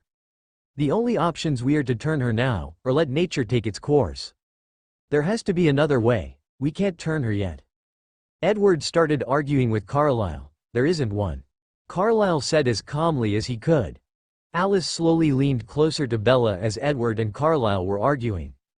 Alice tilted Bella's head back carefully, and pushed the hair out of her face. "I'm sorry this had to happen now. I love you," Alice whispered into Bella's ear. Edward and Carlisle turned their attention to Alice. who had just bitten into Bella's neck. "What are you doing?" Edward shouted, as he tried to pull Alice off of her. Emmett, who was now finished destroying the newborns, grabbed hold of Edward and kept him back. "We don't have a choice," Carlyle said as he looked up at Edward. Alice slowly bit Bella on the neck, and both of her arms. Her blood was everything she imagined, and more. Alice wished she had gone hunting before, because she didn't want to stop drinking. "Alice, that's enough. You're going to kill her if you go too far." Carlyle placed a hand on Alice's shoulder. Alice wasn't stopping. "Please, Alice," Esme said as she approached her. It took Alice all of her strength to pull away from Bella. The taste was so incredible. Alice was able to get off Bella for a second, but once she was off her she wanted to go back. She jumped for Bella again, but Carlyle stopped her from going further. "You need to go clear your head. Go hunt, and come back when you can think straight," Carlyle commanded. Alice nodded her head, and Jasper helped her out of the house. He had to leave too, because it was just as enticing for him as it was for her. In fact, everyone cleared out of the house except for Carlyle and Jacob. Edward was told to go outside with the rest of them even though he argued he could handle the smell. The other Cullens took all of the limbs and body parts of the vampires, and began burning them in little piles across the lawn. "I don't want to leave Bella," Alice said to Jasper. "You need to go hunt. Her blood is too strong for you to resist." Jasper said, "But Bella needs me. I should have protected her better." "She'll be fine. Carlyle is taking care of her right now. She isn't a fragile human anymore, she's one of us." "Not yet, she isn't," Alice replied. This is when Edward came into the conversation. "Why did you bite her? You didn't have to do that," Edward said coldly. "It had to happen. She would have died," Alice responded. "You don't know that," Edward spat out. "You don't know that she would have lived." Alice retorted. "Calm down. What's done is done. There's no going back now," Jasper said in a calm manner. Alice and Edward relaxed, but only because Jasper made them. Esme walked up to Edward and Alice, and she both looked at them sympathetically. Alice looked as if she was going to have a nervous breakdown, and Edward just looked really angry. "As usual. Come on, Alice, you need to go hunting," Esme said softly as she brushed her hand against Alice's arm. "What about Bella? What's going on with her?" Alice asked concerned. "Carlyle is taking care of her. You should go hunt now, so you can see her after Carlyle is finished cleaning her up," Esme suggested. Alice sighed deeply, but she agreed that it was best to go hunting now so she could get back when Bella was clean. "Edward, you should also go hunting," Esme said. Alice stopped in her tracks. She didn't want to go hunting with Edward, not at all. "Don't worry, Alice, I'm not going with you," Edward said. Alice couldn't help but to smile in relief. She needed time without Edward. He was too much of a hassle for her. "Would you like me to come with you, Alice?" Esme offered. "If you need to hunt, then I wouldn't mind your company," Alice said as she began walking towards the forest. Esme was soon by her side. "I haven't hunted in a while either." "I don't want to go far from Bella," Alice stated. "Don't worry, we will stay close to home," Esme patted Alice on the back. Alice and Esme continued into the forest, searching for a quick meal. They had come upon a group of deer, and decided that this was enough for now. The two of them were able to take out the whole lot in just a minute. Once Alice's eyes turned back to their golden color, she was eager to get back to the house. Esme happily followed alongside Alice. "Thank you for coming with me," Alice said as they were walking back. "You're welcome. I just thought it would be nice if you had some company. Besides Edward." Esme smiled. "I'm glad to be away from Edward. He's been too much for me to handle lately." "I would think so," Esme said quietly. It was silent for a while. It was kind of peaceful after all the screaming that went on earlier that day, but Alice had something on her mind that she wanted to ask Esme. "How do you feel about my relationship with Bella?" Alice asked as casually as she could. "I don't see anything wrong with it. In fact, I think you and Bella have a good thing together." "But what about Edward? I kind of stole Bella away from him." "You didn't steal her, Alice. She chose you over Edward. She made a choice, and she picked you." Alice smiled at Esme's words. It was nice knowing that she was accepting of their relationship. "What are we going to do now?" Alice continued. "We will handle the situation the best we can." I don't really know what's going to happen. We just have to see how Bella turns out. I should have protected Bella better, Alice said sadly. There was nothing you could do, Alice. You protected her the best you could. She was only out of your sight for a second when it happened. There's no control over that. Alice nodded her head, and the two of them approached the house. The last of the bodies were being burned by Emmett and Rosalie. Emmett was poking the remains of the bodies with a stick and laughing, as Rosalie was bringing more body limbs to throw in the fire. Rosalie was dragging Victoria's head across the lawn by her hair, and then she tossed it into the fire. Emmett poked Victoria's head with the stick a couple of times, and then laughed as her head caught on fire. Thank you, Esme. Alice stopped her before they reached the house. You're welcome, Alice. Anytime you need advice, or just want some company, I'm always here for you. Esme hugged Alice tightly, and Alice returned the gesture. Now let's go and see how our soon-to-be new Bella is doing, Esme suggested. Alice nodded her head, and walked inside with Esme. 1 week later. Bella, Alice whispered quietly. What? Bella whispered back. The pain had finally stopped for her. She had been changed, but was afraid to move or open her eyes. She wanted to remain perfectly still against Alice's bed. You can open your eyes now. It's done. You're one of us. Alice smiled widely. Are you sure? Bella's eyes were squeezed shut. Yes, I'm sure. Now stop being difficult and open your eyes. Alice grabbed hold of Bella's arm. Bella's eyes opened slightly, and she looked in the direction of where Alice was holding her. You're not cold anymore, Bella stated. Actually, I am. You're the same temperature as I am now, so you can't feel the difference. Oh, Bella trailed off. Is that a problem? Alice asked, concerned. No, it's not. Bella replied quickly but genuinely. Well, how do you feel? Alice's smile spread once more across her face. I feel invincible. Bella finally smiled. She let out a useless breath of air. You haven't even gotten up yet, or looked at yourself in the mirror, and you feel invincible? Alice laughed. Yeah, I do. Where's a mirror? Bella asked quickly. Let me get you one. Alice jumped up and ran to her bathroom. A few seconds later she was in front of Bella with a handheld mirror. Bella took the mirror from Alice delicately. She then glanced at the reflection that was staring back at her. There's a little bit of dry blood on you, but a quick shower will wash it off, Alice said as she watched Bella looking at herself. Wow, I look amazing. Bella was clearly shocked. She looked at her face most of all. She checked every inch of her face. All of it was flawless. No more acne medicine for me, Bella joked. Alice moved closer to Bella, and kissed her lightly on the cheek. You've always looked amazing, Bella. Bella turned slightly to face Alice, and smiled. Don't just look at me, silly. Stand up, and test out your new strength. Alice pulled Bella up by her arms. Bella sprung up to her feet in half a second. What do I do now? Bella asked. Try picking up something heavy or throwing something, Alice suggested. Bella searched the room, and found that the only thing heavy was the bed. Without a second thought, Bella reached down and lifted up the side of the bed like it was a feather.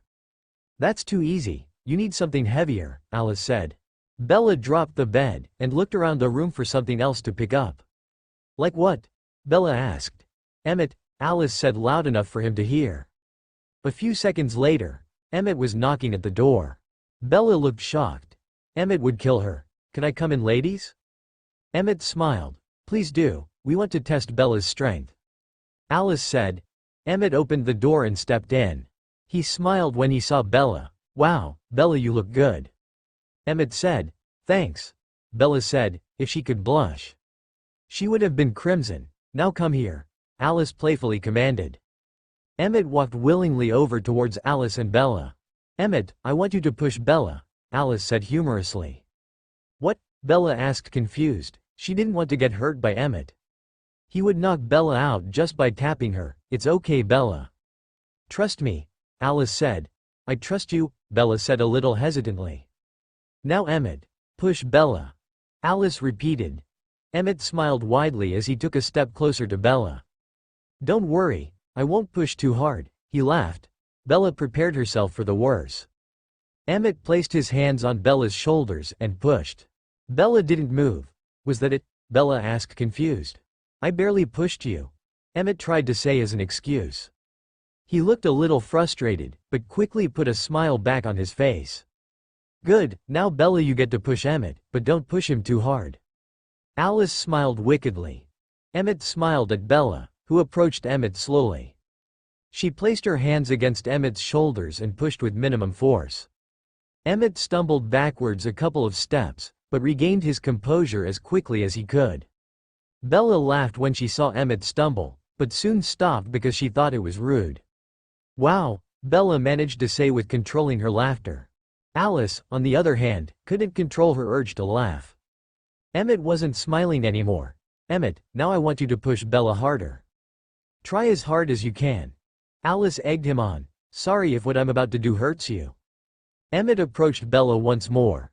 Bella didn't say anything, and watched as Emmett placed his hands once again against Bella's shoulders. He pushed harder this time. Bella could feel it. She had to take a couple of steps back so that she wouldn't fall to the floor from his force against her. Emmett didn't seem happy with her reaction. It's Bella's turn now. I want you to push Emmett hard, but not too hard because you might hurt him. Please, Bella, just push me as hard as you can. I want you to. Emmett interrupted Alice. Bella looked to Alice, who just smiled approvingly. Okay, Bella said slowly as she approached Emmett. She placed her hands against his shoulders, and pushed as hard as she could like he wanted her to.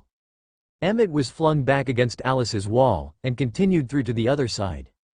She had pushed Emmett through the wall. Oh no, Bella said concerned. Alice started laughing hysterically at Emmett's expense. Emmett quickly got up to his feet. He was covered in some powder-like substance that came from the wall. He had a mad look on his face when he looked at Alice. What happened? Rosalie came out of her room when she heard the commotion. Emmett, are you okay? Bella asked as she approached the wall. Yeah, I'm fine. Emmett huffed. What's the wall made of? Bella asked. Most of it is concrete, or at least that's what it is in between the walls. The outside is just drywall. Alice responded. Concrete? Bella repeated slowly. She just pushed Emmett through a concrete wall. Rosalie approached Emmett and started dusting the dust off his clothes. She then looked through the hole in the wall to see Bella looking back at her. I see Bella's been changed, Rosalie noted. Alice smiled happily and approached Bella's side. Yeah, and she's doing great so far. Maybe you should take her hunting. Before her hunger gets the best of her, Rosalie commented. She didn't seem too thrilled that Bella had been changed, but then again she wasn't upset about it either. Are you hungry? Alice faced Bella and asked her. I suppose I am. You might as well take me, so I won't get hungry later.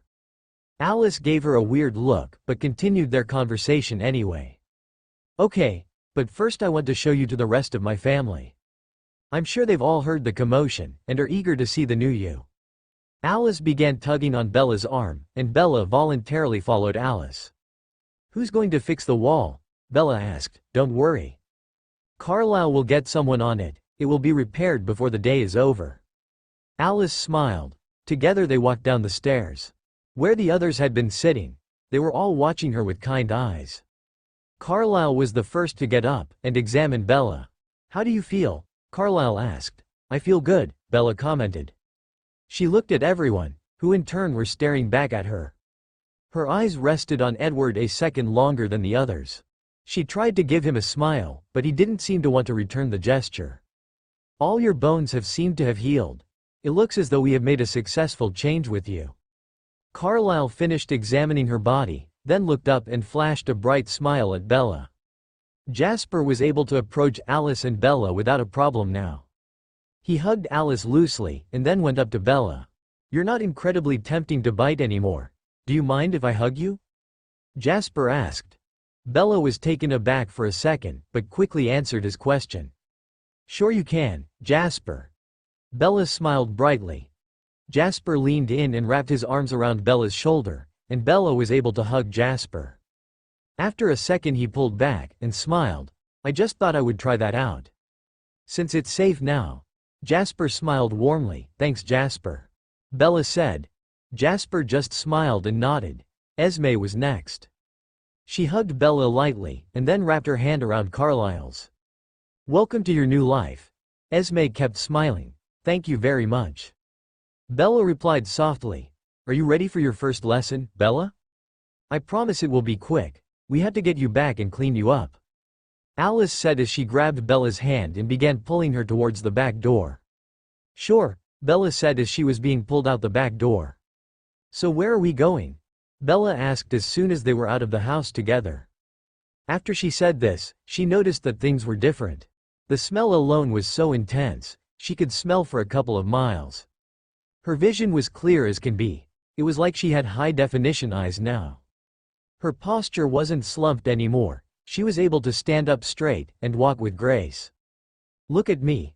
I can walk, Bella said happily as she danced around Alice. Yeah, that's great. Alice laughed a little. We're just going hunting around the house. Don't want to take you too far, she continued. Okay, and what are we hunting? Whatever is big, and that's close by, Alice smirked.